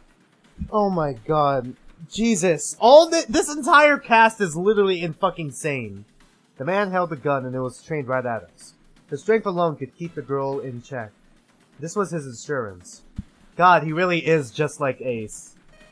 What? What? Shut up and stop gesticulating. What? You're coming with me. You and your twin are super suspicious. You've gotta find someone who isn't like the others, huh? The chances of us landing here with identical twins are abysmally low. If I had to guess, then one of you is the one we're looking for. You know, the traitor. Whoa, hey, don't move now. He reaffirmed his hold against Hansel's body, squeezing her tighter with his strong arm. The man caught Gretel, taking a step forward to defy him. Don't do anything you might fucking regret, okay? Let go of her. She's not like that, I swear. She's not the one you're looking for. What's that? Are you, then? Heard you both say something about a traitor to each other earlier. Like, of course not, you idiot. Like, neither one of us are who you're looking for, you stupid maniac. Let go! Let go or I'll kick you in the nads. No matter how much she swung at her legs, every hit missed. It almost felt like she was missing him on purpose. Perhaps she didn't want to actually trigger him to pull the gun on her. Perhaps she was the only one doing this as a token. Perhaps she was only doing this as a token of resistance. Show of resistance. I closed my hands into fists and inhaled and exhaled. I wasn't going to pull her out of his grip. That would be too dangerous. J-Pop was just as angry as powerless as I was. Meanwhile, Yosuke is fucking dying in the other room. Like, could you just... Alright, you got the girl. Just fucking walk out now, please.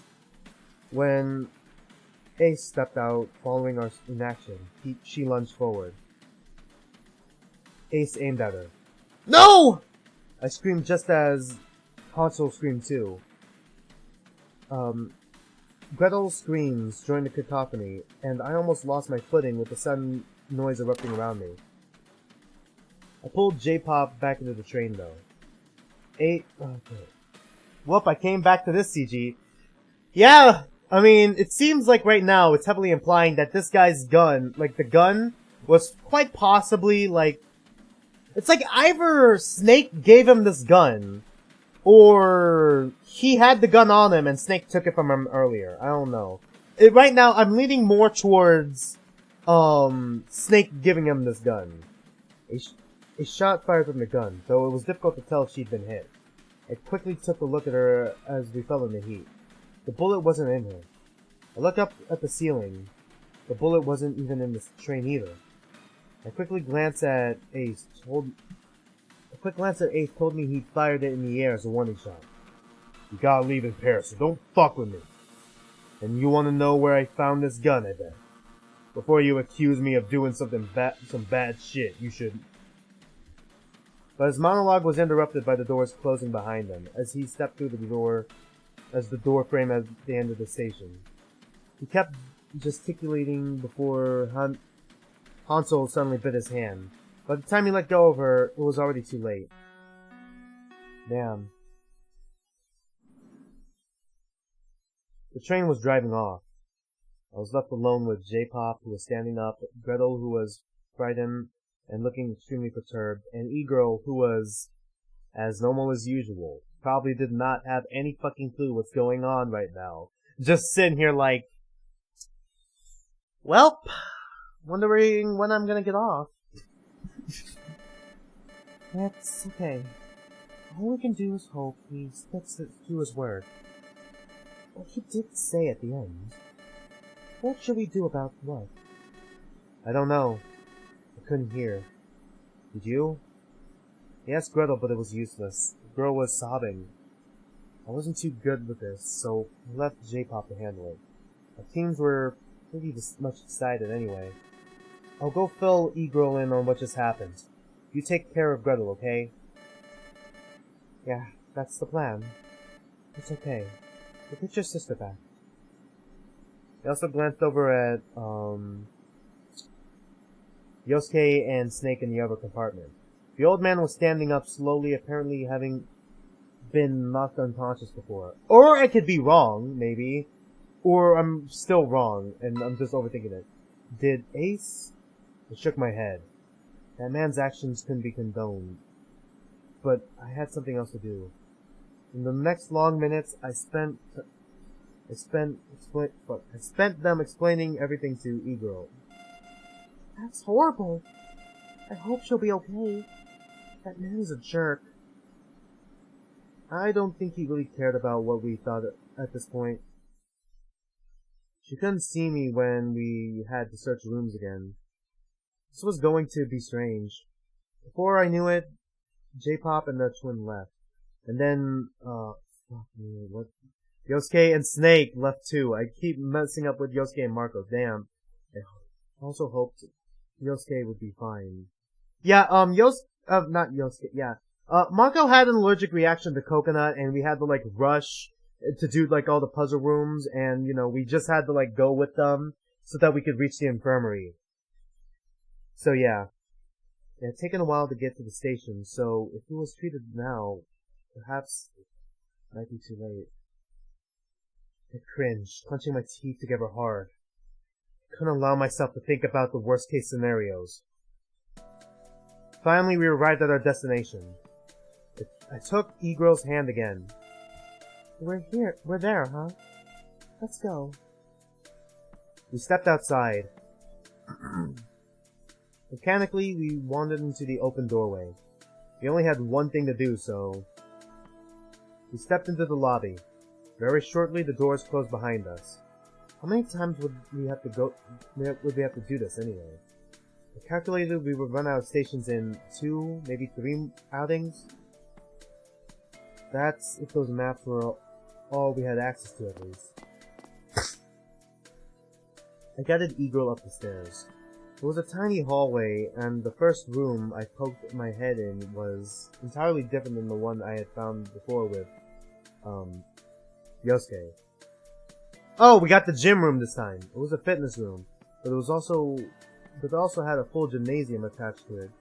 Or was it in the reverse? I relayed this information to Igro. A gymnasium! I've always wanted to go to one of those. You've never been in a gymnasium before? Not that I really can anymore. It's not really my kind of thing anyway, so I'm not very fit. I can't see you, but I bet you probably went to some in the past, huh? She was giving me a smile. She was giving me a compliment, wasn't she? It was a little awkward since I couldn't reply quickly. I did want to tell her she looked pretty fit, but I chose to withhold even if she was cute. J-pop would probably have hit me if she heard my thoughts. It's time to focus on this room. Before I could do much, I saw Igro trying to feel her way around the room. She must have understood this place was very spacious, and she had a lot of free ground to tread. Ah, whoops! Had a lot of free ground to tread, even if it was mostly empty. Still, I didn't want her to hurt herself by mistake, like by walking into a wall, for example. So I reached out for her wrist and grabbed it. Are you concerned about me?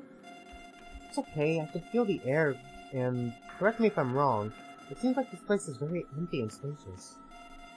But I guess I can understand your concern. If you want, then lead me somewhere where I could be useful and I'll stay there. And if you need anything touched or felt, I could probably do that better than most. There's something weird about her proposal. Not weird, but weird like uncomfortably weird. She must have sensed my unease as she corrected herself.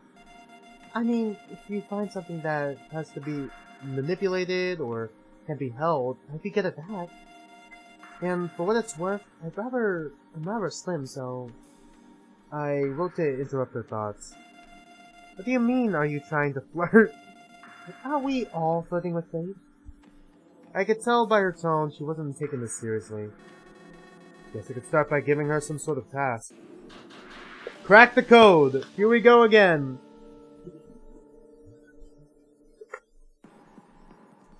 Oh my god! That's a lot to look at! Those things probably are used for, I don't know, maybe to keep score? Like a scoreboard? It's like the fucking thing for championships, you know? And they have like different sports and like championships. That's not a scoreboard. Or maybe they're only here to look fancy and give this place a bit more flair. According to what was written on the flags, they were given to a bunch of high school teams. One of them was for the Lions, one of them was for the Wolves, one of them was for the Eagles! The Eagles? And one of them was for the Rabbits. Bro, my brother loves the Eagles! Okay, what else? That's his favorite football team. Out of all of those, I swear the Wolves sound the most dangerous. Who would cheer for the Rabbits? Bro. The door was locked. It reminded me of the door from the stations a little. But instead of a lock, this one had a keypad. Different kinds of keys were needed to unlock both. Numbers. Why is everything numbers? Numbers on the collars, numbers for these passwords, bathrooms for when you do number 1 or number 2, and the biggest number of all, Yosuke himself is a complete digit. Damn. I ruffled my hair a little. This door wasn't open yet. These floor lines were placed to delineate the borders of some games. Painting those things on the ground ought to be an annoying job. They sometimes use tape because the paint would go away, but I guess it doesn't matter in here, since nobody would use this place. It's more like a replica of another location. Unless the people who built all this wanted to dunk on each other between sessions of a reimagement. I know for a fact that I'd dunk on Yosuke if he was here, damn. But for E-Girl, I cast a glance at her. I don't dunk on E-Girl. Okay. There was an entire area closed off from the rest of the gymnasium. Over here was a place that was remarkably similar to one of the gymnasiums you'd find in a high school or something. Behind there was an actual gym or fitness center, or whatever you call them. Weird distinction. Is Connie playing a prank on us by having a gym and a gymnasium in the same room? No one answered me as usual. Hey! Anyone up there? We're here! Help! I waved my hands at the window above, but as the darkness indicated, there was no one in there. Perhaps it had been a tinted window. No, the likeliest explanation was there was nothing behind those windows. No matter how much I looked inside, it was pitch black, as if a wall had been placed right behind the windows. And they were painted black. I'm pretty sure it's French. Si ni es pas un fiance, eh? Window instead of pipe. Like, this is not a pipe, this is not a window? I think that's what he's probably trying to do. Strange. This thing's pretty high. I forgot. Are the baskets supposed to be higher or lower than this? I wonder if this is legal. I looked around the pole and I didn't see anything particularly different. However, when I made my way behind it, there was something indicated on the back of the rectangular plate. Squares are 3. What does that mean? Okay, squares are 3. I'm gonna just remember that. Squares equals 3. Squares have 4 sides. Surely this has another meaning that only would make sense once I found other stuff. That's how escape rooms work, right? That's a safe. It's safely locked. It's pretty simple. Yeah, let's look here. Nothing beyond there except for the bathrooms. Does every station have bathrooms? It's nice to think that Connie cared enough to do all this plumbing for us. Because toilets are linked with pipes and whatever, right? Still, can't wrap my head around all this. Let's try here first. I noticed the bars weren't evenly spaced out, while some of them were closer together. Others weren't as socially inclined. That gave me the idea. I tried to slip through the bars, but I couldn't. It was far too big. I didn't want to brag, but it was pretty decently fit looking. But I started putting a bit of weight on recently. Shit, if I had eaten fewer ice cream sandwiches, I would have probably been able to make my way inside. Sadly, I had no choice now. It was a time for ego to shine. I wrote to her explaining that I wanted her to slip inside and start examining everything. That would be helpful to some degree, I thought. Yay! Finally, something I could do! Just watch me. I won't let you down. Feeling her way to the widest opening between the bars, she slowly contorted herself through, being careful for the bars not to scrape against her dress. After a few moments, and while holding her headset tightly, she made it through. Now inside, she looked a little lost. What now? Do you want something to be looked at from inside? Let me know and I'll check it for you, or bring it over or something. Okay, first things first, let's look at this ball. It was just a basketball. I looked at it, but nothing jumped at me. Pretty useless unless I wanted to score some points from the hoops. From afar, I could see a bunch of dumbbells lined up on the rack. I was really curious about the reason behind their display, since they were irrelevant. I asked E-Girl to turn them around or bring them closer. Okay. I'll get to it in a jiffy.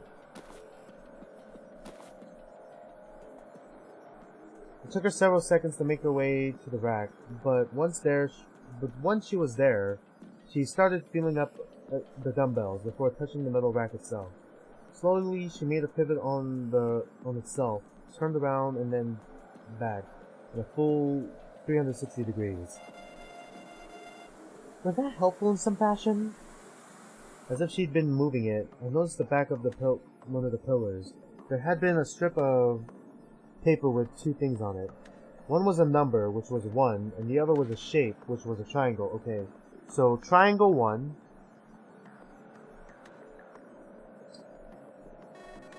Yeah, I think it'll be good. Oops. Paper, right?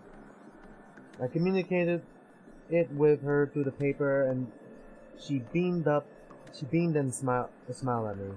Now I had to remember that the triangles were 1. Okay. Yeah. I sent E-Girl over to the lockers. Once they were open, I realized my viewing angle didn't let me see what was inside very well. Whatever they were for, I wouldn't know unless I took a look at them from up close. I put together what I knew of the shapes and numbers so far. According to the two numbers I found, I determined that the third, those shapes were like the dumbbells. And of course, even if there were three numbers, as there were three shapes of dumbbells, knowing two of them allowed me to unlock the cell door. The third one would definitely go in the leftover spot. Crap! It's not enough. What have I missed? There must have been a fourth number somewhere. Assuming 5, 2, and 3 were the only number. Wait, what do you mean 5, 2, and 3? The only numbers. I knew where two of them would go. And since I never found anything for a fourth spot... Oh, 0 is the number 2! I must go in the fourth spot. And there we go! The code was 3520. Wonder how realistic would be the brute force this if you figured out the passcode was only made of 4 numbers. From afar I could see the dumbbells, but up close I realized they weren't real. There was no real weight to them, and they were glued to the rack, as if they weren't meant to be taken out. Makes sense. As I lingered there for a while, I felt E-Girl eventually make her way to me and touch my shoulder. Oh, they're there. Sorry, I was looking around here for a little to see if I missed anything. Is that a jacket or something? I didn't want to throw her off me, but I wasn't sure if I was comfortable with her touching my back like that. Over a few seconds I remained frozen enough to not disturb her. Eventually she stopped and smiled at me. It is a jacket! I wish I could see what it looks like, but all I have on my hands. I helped her over to the bench so she could sit down instead. Each of these lockers was interesting. With the door open, they gave me a sequence of 8 numbers written across the inside of the doors. And of course, the actual lockers themselves are pretty useless. Wait, this doesn't tell me the sequence to put all these numbers in. Damn it! There had to be something else to do here. After a few moments, I found there was yet another object hidden between the two halves of the lockers. Between the 4th and 5th ones. Sliding puzzle. I hate those so much. Hey, wait! The surface is kind of 3D. I wonder if... I gave the object to E-Girl after joining her current location. You want me to mess with this? I didn't even need to answer for her to start toying with it. She was so reliable, but she didn't need to take 5 million years to communicate one sentence. This might take me a while. Check in with me again later. And I'm gonna check in with you again now. There! I did it! She spoke aloud when she was finished with the sliding puzzle. It opened, letting a piece of paper fall to the floor. I grabbed it and read its contents. This is... Wait, what is this?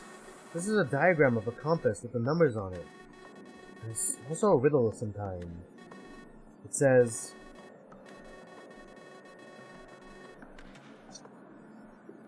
I'm just gonna write that down.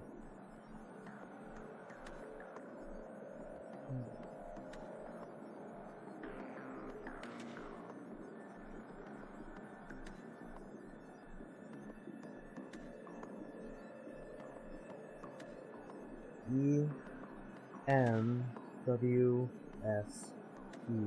Okay. And then it's got a bunch of directives to follow. According to this diagram, north, east, west, and south are the first, second, third, and fourth lockers. Huh, okay.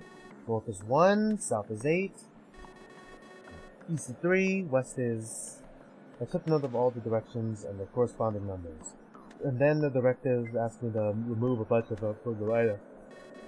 Oh, this gives me east, north... Wait, this gives me east, north, south, east, north, south, east.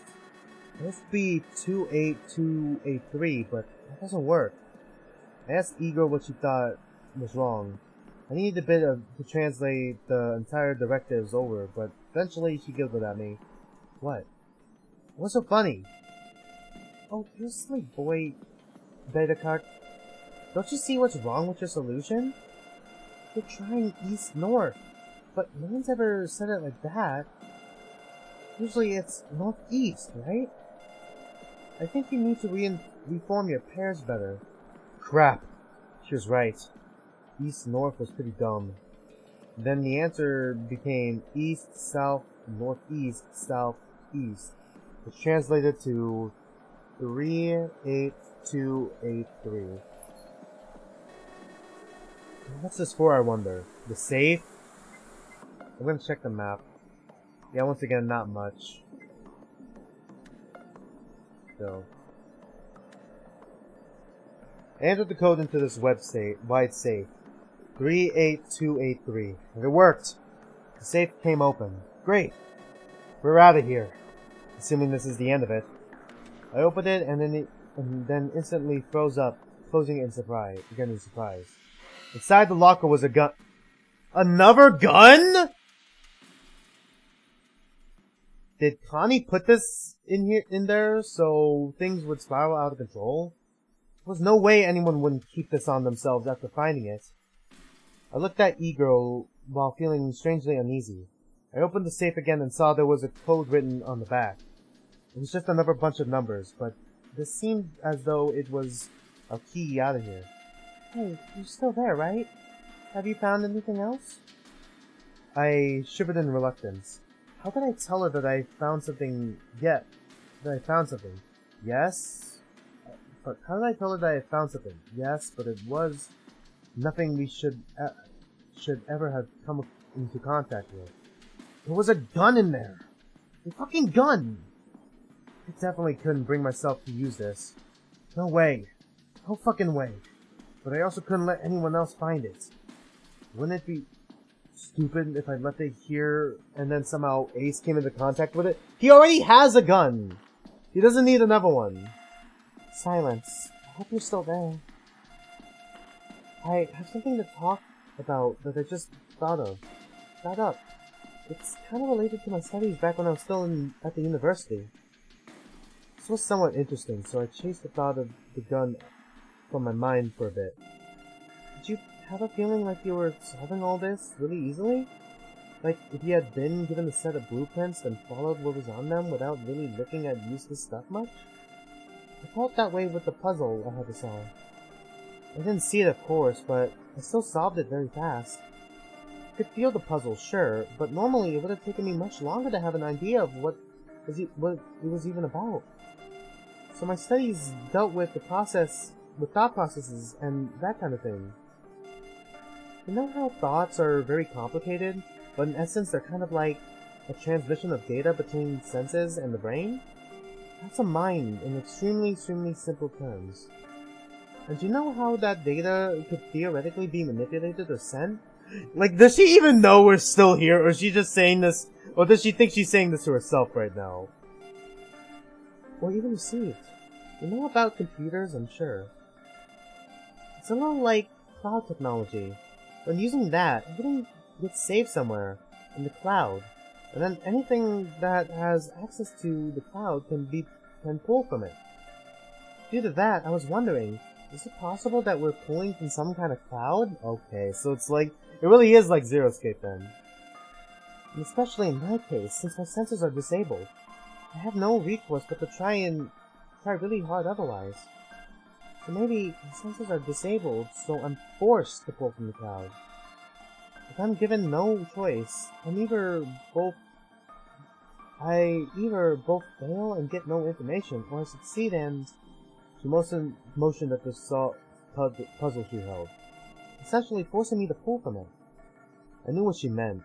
So far I had felt this a little, yes, but I couldn't let myself be caught up in that thought. If this was the code to access the doors below, we were free to go now. I wrote to her and explained to her the situation. Oh, we're done already? I hope the talk was nice at least. But you know, I wonder what the whole means. And if any of this is true, what is being transmitted, from where, and why? I had to follow her example. She was still positive and happy despite all that's happened to her. And she was smart, too. I went to unlock all the doors and made my way back to the safe. Before we went, I had this to consider. This gun. I had to take it. Despite my decision, I hesitated slightly. This was still a gun. I knew I had no choice, despite the fact because Ace was out there and he similarly possessed one of those. I wonder, did Ace find it in one of these escape rooms too? Were they planted here to make us fight each other? If that's the case, boy am I glad I found this one before anyone else did. Deciding that had been enough time wasted, I snatched it up and stuffed it into the bag the old man gave me. As I went to fetch E-Girl again, I thought at least I had a way to hide it. As long as nobody checked it, the bag would conceal the firearm. I took her down to the lobby. Since the doors were still unlocked, we could step forward and back to the station. It was time to give our farewells to this area. We had plenty of time to do that because the train didn't come by for a bit. I decided to cut those farewells short and instead grab some pens out. I needed to notify E-Girl of what I had in mind. Huh? We're going to confront Ace? But isn't that dangerous? I reassured her with another message. How did we get into this situation? This doesn't seem right. I wordlessly agreed with her in my head. She was right. None of this was correct. The stations weren't right. The participants were all mismatched.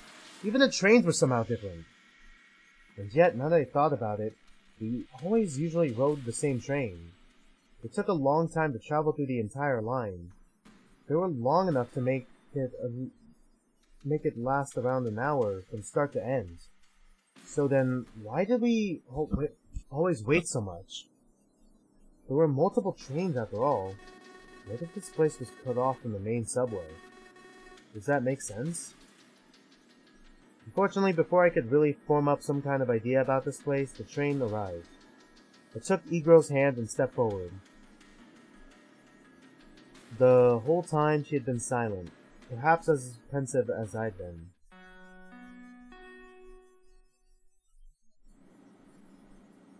As the train departed, I thought I should ask her for her input sometime. Maybe she would have figured something out. Stations came by, the train stopped at each one of them, but this time around, there was not a single soul ready to board the train along with us. On the way between the penultimate station, before the lounge and the lounge itself, I realized that I could have made full use of this time by asking E-Girl's opinion during our travels. I had wasted some time. It also felt tired, so ultimately I didn't know if I really wanted to proceed with that.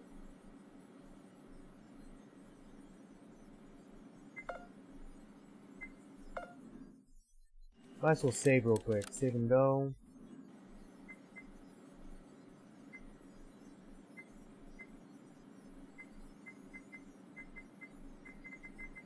I'm just gonna conserve paper. I didn't want to use all my paper, so I decided against it. If I had to guess, E-Girl might have not been truly aware of the events transpiring so far. Chances are her input wouldn't be very useful. It's really difficult to understand the situation when you're in sometimes. I rhetorically spoke to her after a moment of contemplation. The train was slowing down, announcing our arrival at the station. Soon the train stopped its movements. I snagged E-Girl's hand again. I really didn't want to pull her along everywhere since it felt sort of patronizing in a way. I didn't have a choice, unfortunately. The hands were off. She followed me into the lobby. For a moment I expected the door to close behind us, but I remembered this wasn't one of those escape rooms.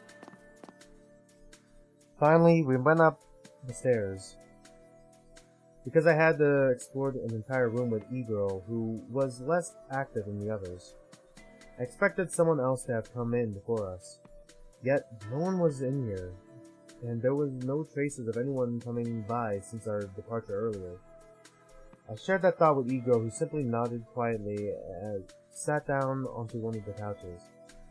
There was nothing to do but wait. Again, the thought of the trains taking a while went through my head.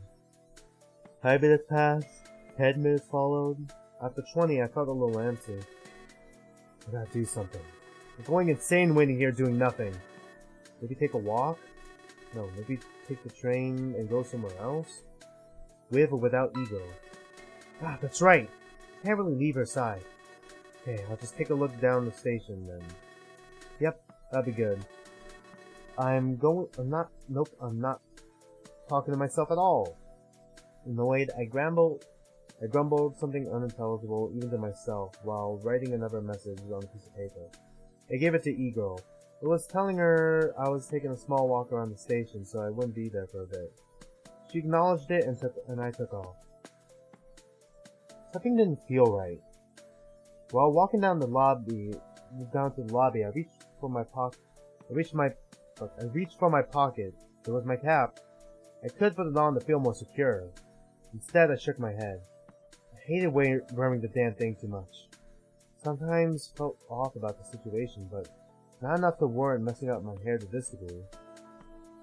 As soon as I stepped out into the station, I heard and saw the train arrive. Alright, who's in it? Hey, who's that? I come down on the opposite side, so I couldn't see who came out. They were alone. Getting a bad feeling about it, I pushed my hand into the bag and grabbed the gun. Maybe... No, this was too early to tell. I ran back up the stairs. I couldn't comprehend the scene I was witnessing when I arrived there. Ace was alone, without the... Wait, they're upstairs? Without the twin. However, who had her head... The fuck? There was a head with blonde hair on the ground. Listen, before you ask me anything, I didn't fucking do it, okay? He brandished the gun from earlier. His finger was on the trigger. Did he not realize that was dangerous? Okay, please put the gun down! I was trembling. Regardless of what the man was saying, he might kill Ego like this. And then he might decide to kill everyone else to hide his crime. People's senses were addled when they drink alcohol. And what he had was just that, right? No, I ain't fucking putting it down. You know what everyone else is gonna say, right? Ace, how could you kill her? I didn't. I fucking didn't. It's what she did that killed her. It didn't take very long for me to put two and two together. Since he had her head, that meant her collar was activated. The scene was still horrifying though. Even knowing what might be the truth. You know this is super serious, right? Of course I fucking know. Then put the gun down if you're genuine about it. I ain't putting it down, fuck that. This is the only thing that stands between me and what the others will do to me if they see this. Not if they also have a weapon. Not if I take you by surprise, you murderer! A small girl had arrived out of nowhere. The train containing J-Pop and Gretel probably came by while we were having our attention. The girl pushed the man down to the ground with surprising strength. Damn! Holy shit! Gretel fucking went feral shit. Because she caught him off guard, he needed a moment to get his bearings together. That gave her the advantage. I didn't do shit!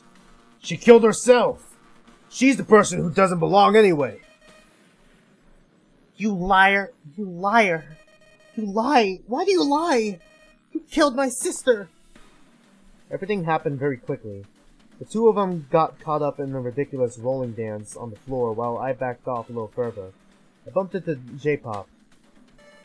We should really do something. No, he has a gun. This isn't safe any time now, though. Naturally, because I feared this outcome so much, it happened. A gunshot came from the duo on the ground. My original plan was to fire a warning shot into the air, just like he'd done, but I'd been too slow. Yeah, it hurts. Why? The gun Ace had fired during the altercation. He kept his finger on the trigger the whole time, and now he was reaping his mistake. Right after it happened, the two of them separated. As soon as he was free from her, Ace rapidly kicked his legs until his back collided with the wall. He looked positively out of his mind. This is self-defense. She leaped at me. You saw that, right? He pointed at us both, but we couldn't say anything to him. It was more accurate to say we didn't know what to say to begin with. Fuck! I wouldn't. God damn, I just want to fucking get out! You're all insane! immediately went to Gretel, while he took his flask out and sipped as usual. Ace was useless, especially in his state of mind. Hey, J-Pop, give me a hand, will ya? She didn't seem bothered by my use of her nickname, though even though it partially exposed her name to others. Probably figured that there was no time to waste. Quickly, she examined Gretel's body. It was difficult to do while the twin was gesticulating. Stop moving! We'll help you, okay? But it hurts! It doesn't stop! The fact that she was still conscious right now was a sign that she was still doing okay, even with the bullet. It must have missed her vitals. I have to take her to the infirmary quickly. I'll wait there if the others aren't done, but we really can't afford to waste any time like this. She looks fine. What do you suggest? She still looks... Wait. Ah, God, I fucking missaid that so badly. Fuck. It's just a matter of time. Before the bullet pierced. I did notice it was somewhere in the chest, but I couldn't tell exactly. She was howling in pain as a red spot grew on her shirt. But the way she rolled around, she stained everything redder and redder. Okay, blood isn't stopping either. Okay, this is going to hurt, but I have no choice. Bear with it for a bit. J-Pop snagged one of the pens from my bag without even asking me. She didn't care which one it was. Finding the wound was stuck. She stuck the pen into it. John! What are you doing? It hurts! Stop! I'm taking out the bullet. Then we'll make something to stop the blow. There was a disgusting sound with the bullet. The bullet was snagged out by one end of the pen. I left it alone, instead deciding to take off my jacket, leaving me in my shirt. I took that off too. I needed to use something, but my uniform was all I had. However, the shirt was definitely better lost than the jacket. If I lost that, it would be my blood on the ground after I contacted my employer. I'll use this then. Quickly! I tore off the sleeve and tied them with each other, and wrapped it around the twin's body. At least she was slim, so this was enough. I did a couple of knots, and the whole thing would hold firmly, which left me shirtless. As I secured the cloth more firmly, Gretel's blood also got on my hands. Jesus fuck, it doesn't stop! No. I think she's just passed out. There's no time. I have to go right now, or else we're going to be twinless. I'll go take the train. You explain to everyone else. I helped J-Pop transport Gretel, leaving my jacket for now. I put the torn shirt back on, at least. Though, looking at it, if that might have been a mistake, it quickly got stained with blood too. Quick! Down the stairs. Careful now. We were in the lobby shortly. Once again, a train arrived on the other side of the station. Finally, I let go of Gretel. This whole time, I smelled the metallic horror oozing out of her wounds. It was positively disgusting and almost dizzying. I knew we had iron on her blood, but this? Perhaps my senses were heightened as a result of a stressful situation. You'll be okay? Yeah, go! I did not need to be told twice. I left her surroundings to climb back up the stairs very quickly. When I reached the top, I met the last duo, Yosuke and Snake. The two of them were observing the scene. Of note was my jacket on the ground, a pool of red blood not too far from it. Ego sitting quietly on the couch, Ace holding the gun against his chest while alternating back and forth. And there was me, blood on my hands and a half-stained, half-torn shirt on, standing next to Hansel's severed head. This would be difficult to explain. Good grief! By Euclid, what happened here? Explain yourself, young man! Yosuke looked at me strangely.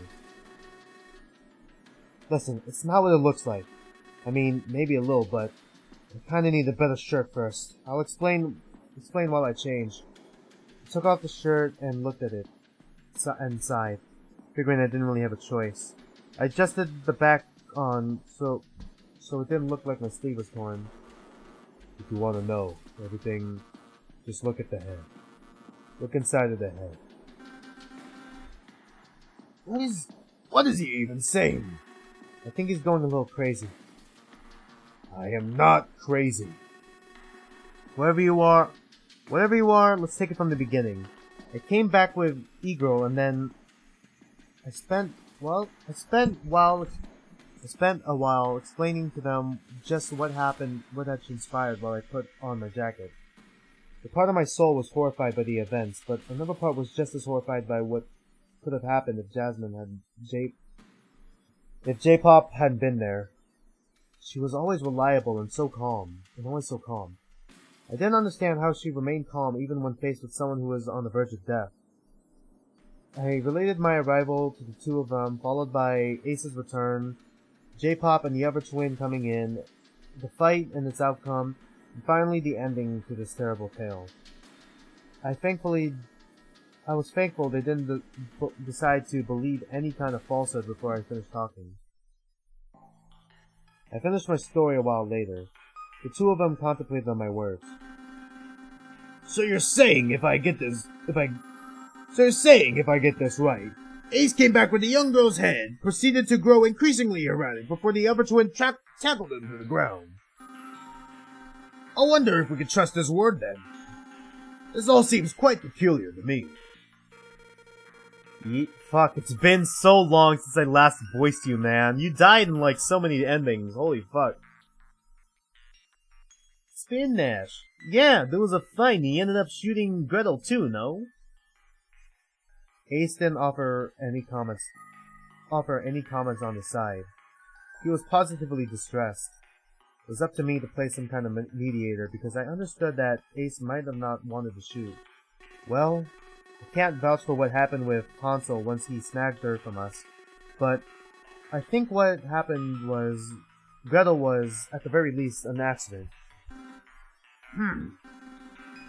And you are covering for him? Well, I don't really want to, but I think we should consider that too. Very well then. However, the fact remains he has a dangerous weapon at his disposal. I kept quiet about the gun I had. If that fact came out, it would have been very bad news for me. Perhaps keeping it might have been a mistake. In that moment, I thought to get rid of it, but how? Since you seem more acquainted with him, I'll leave the burden of disarming him to you.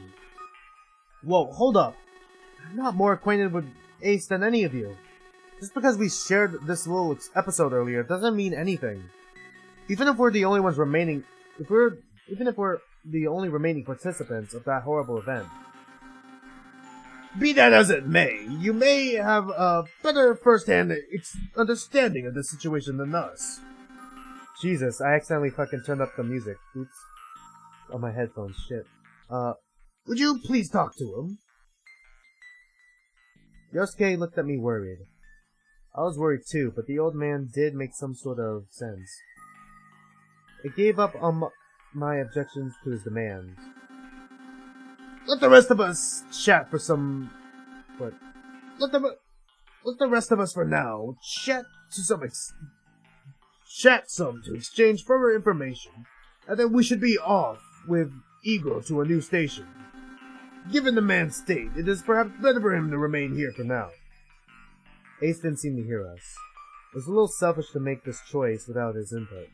On the other hand, the earlier we were out, the better it was, and our numbers had shrunken to an odd composition.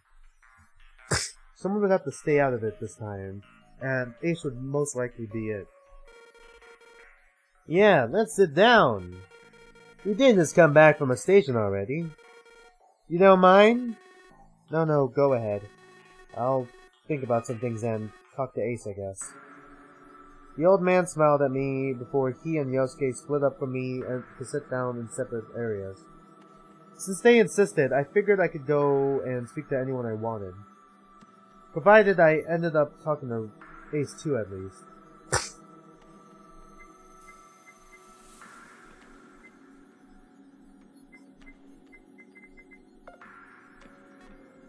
So, did you two find something special in the infirmary? Oh no, I didn't think we did. I spent almost all of it on that cheap-ass bed. What's with you and beds, anyway? You keep harping about the bed I just bought, and now you find the hospital bed cheap, and... Hey, there's a difference! You still owe me for that bed. The hospital doesn't owe me anything but a bunch of medical bills. Did you meet someone like a nurse or something? No, it was just a joke. But there was also a nurse. The ninth person? Or maybe someone in their 90s at least. I'm talking about an old man named Snake. I didn't exactly want to picture Snake as a nurse in my head. Thank you, Yosuke. He's probably a bit younger than 90, and he's not a nurse either. He did fit the bill when he nursed me to health again. What's the matter, Beta Cuck? Imagining stuff you didn't want to see? You really have to stop that wild imagination of yours. When you say things, my imagination doing something is just natural. Don't say things you don't mean. Okay. I figured you might have more interest in imagining Snake as a nurse than me on a bed, torso naked, laying on my side. Oh, whatever. I'll go talk with somebody else, you insufferable squeaker. I'll see you later. For some reason, I felt like he hadn't been joking this time. I didn't want to push it either way. Both what he was implying and Snake in a nurse gown weren't things I was into. So what did you find in the infirmary? Anything special? No, nothing of the sort. I thankfully got there in time and your friend recuperated quickly. Either his metabolism is strong or there's something else at play here. That's good to know at least. I don't really care about the specifics so long as he's doing fine. Sometimes the specifics can be helpful. You may learn things you've never thought about before. He wasn't wrong, but in this case, I didn't particularly want to know about the inner workings of Yosuke's bodies, to be exact. Still, while we didn't find anything new, we did think it strange that there was an infirmary here. Do you think it was placed here for this very purpose? Who knows?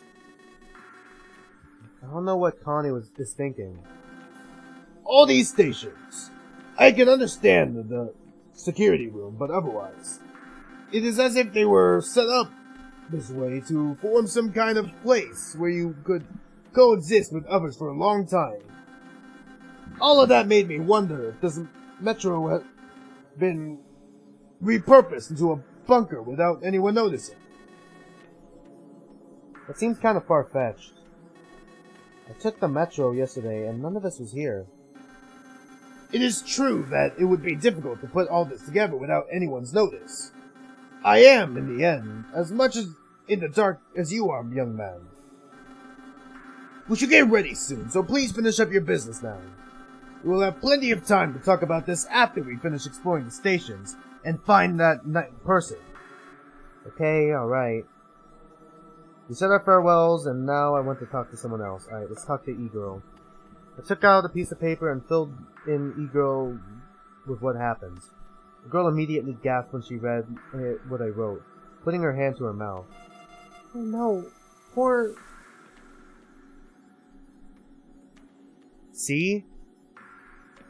Who's C? Poor C. I hardly knew them, but they didn't deserve this. Huh? C?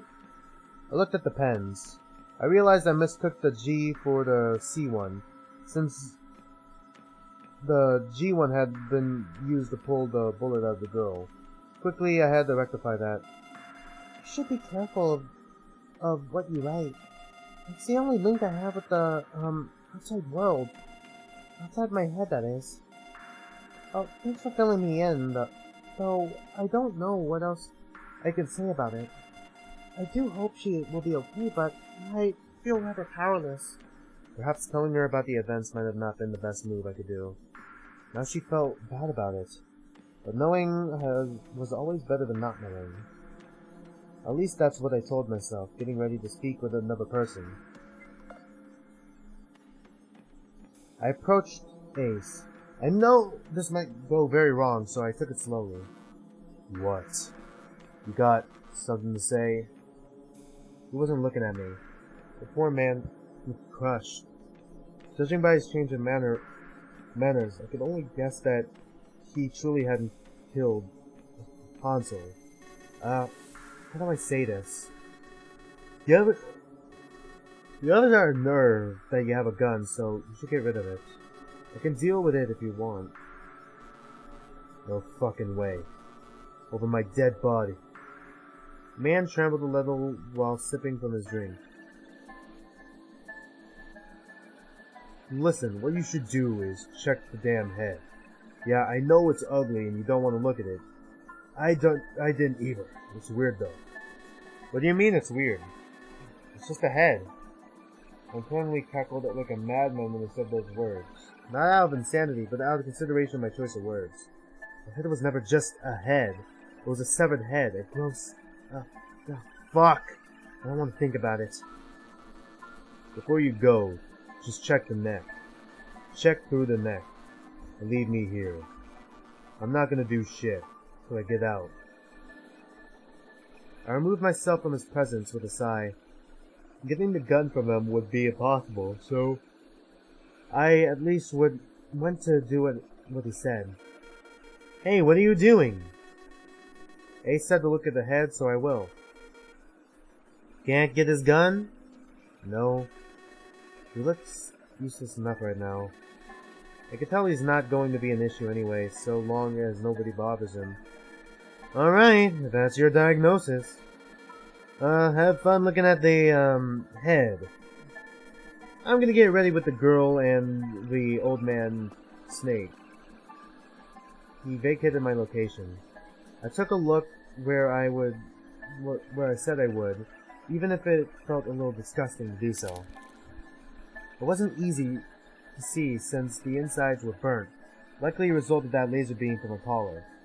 I didn't have a lot of biology classes, but I did remember some of what I was taught. The inside of the neck didn't match with what I knew. For instance, there was this constant smell of metal. Blood did smell like metal, but not like this. The reason for the smell was there was an actual metal. What? There was actual metal inside her head? Small cables ran along inside the neck. Hold on! Are you telling me that Hansel is a fucking robot? What? Everything was painted and masked to look like the real actual organs within. However, if you looked at it from up close, it definitely was a fake head. Huh? This isn't a real head? I took it in my hands and lifted it. It seemed heavy enough. I deposited it back down carefully. After taking a curious look over everything else, I concluded the outside of the head was normal. It was just the inside. There was metal and weird fluids. The stuff on the inside looked like organs, felt like organs, but certainly wasn't made of organs. I decided to take my lunch with me instead of leaving it on the floor and walked away from it. So far, nothing makes any sort of sense. Did we find the person who didn't belong? Is Hansel a robot? Then what is Gretel? Is Gretel like a human? Like, it's possible that Gretel could be a human and Hansel's a robot, clone of her, or like they're both robots. But I don't know. Did we find the person who didn't belong? His head looks made up. It doesn't look like a real head. What about the knife person? Only silence answered my inquiry, as no one had anything to tell me that we hadn't shared already. I ruffled my hair in aggravation. I didn't understand. How could anyone understand? We should probably get a move on.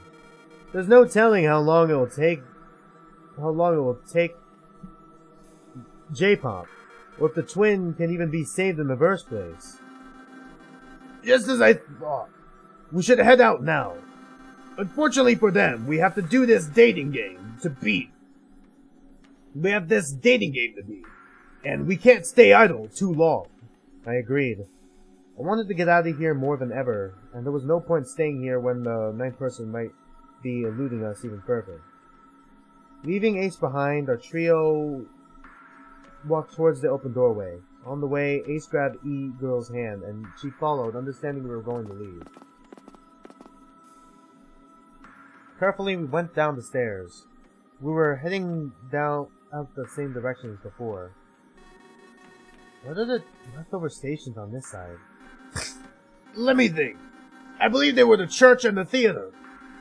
After those two stations, we will have unlocked and explored the entire side. Fitting since we're 2-2. The old man smiled as I understood why he chose this side. We waited for the train in silence, only broken by the screeching of the large compartments once they came in from the tunnel. Just as silently, we all held our tongues while stepping inside. We didn't have much to say to each other that we didn't share before already, so the train soon set off without any spoken words. Just the same, the train traveled through several stations without any spoken words. It stopped a few times, and every time it went off again. After it left the gymnasium station, Snake motioned at us. We have to come to a conclusion. I believe we are in one of the rare moments when our groups are a little interchangeable. You see, as you have the bag with pens, anyone can communicate with E-Girl. I knew what Snake was getting at. He could group up with me if I gave the bag to my friend instead. However, I absolutely didn't want to give Marco this bag for obvious reasons. You're suggesting mixing up the teams? I'm not against it, but... Do you have another way to proceed with this? If you don't want to, that's completely fine. We have all the options open after all. I personally am fine going with... Yosuke again, if you desire to accompany him E-Girl once more. Something was odd about his suggestion. I couldn't help but think he was trying to split Yosuke from me again. Surely he mentioned how all options were open, but his tone indicated that I was heavily encouraged to go with E-Girl at the very least. I'll think about it really quickly. Okay. Alright, remember when I said, right now, it seems like E-Girl's gonna be important. Right now, I'm thinking between E-Girl and Yosuke, or Marco, I'm guessing one of the two of them are gonna end up being, Smiley. I'll think about it real quickly then. We still have a minute before we get to the church. Yosuke shrugged. He didn't seem to care.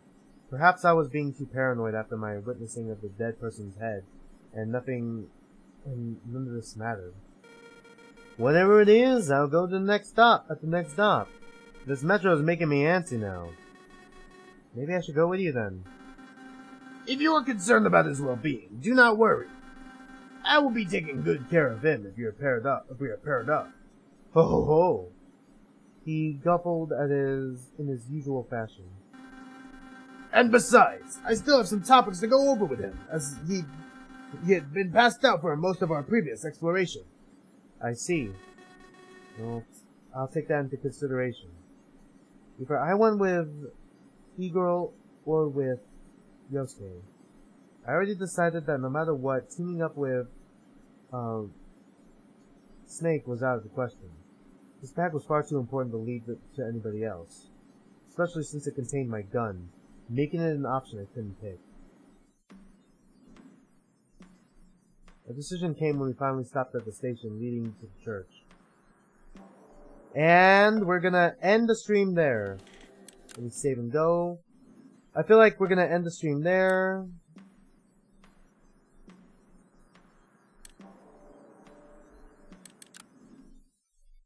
Dilemma. I wanna check the flow. Okay, we are... Okay, we are right here.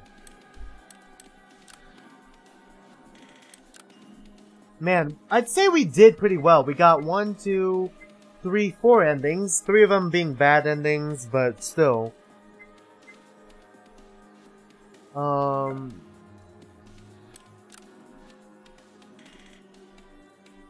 Yeah, I'd say this is pretty great so far.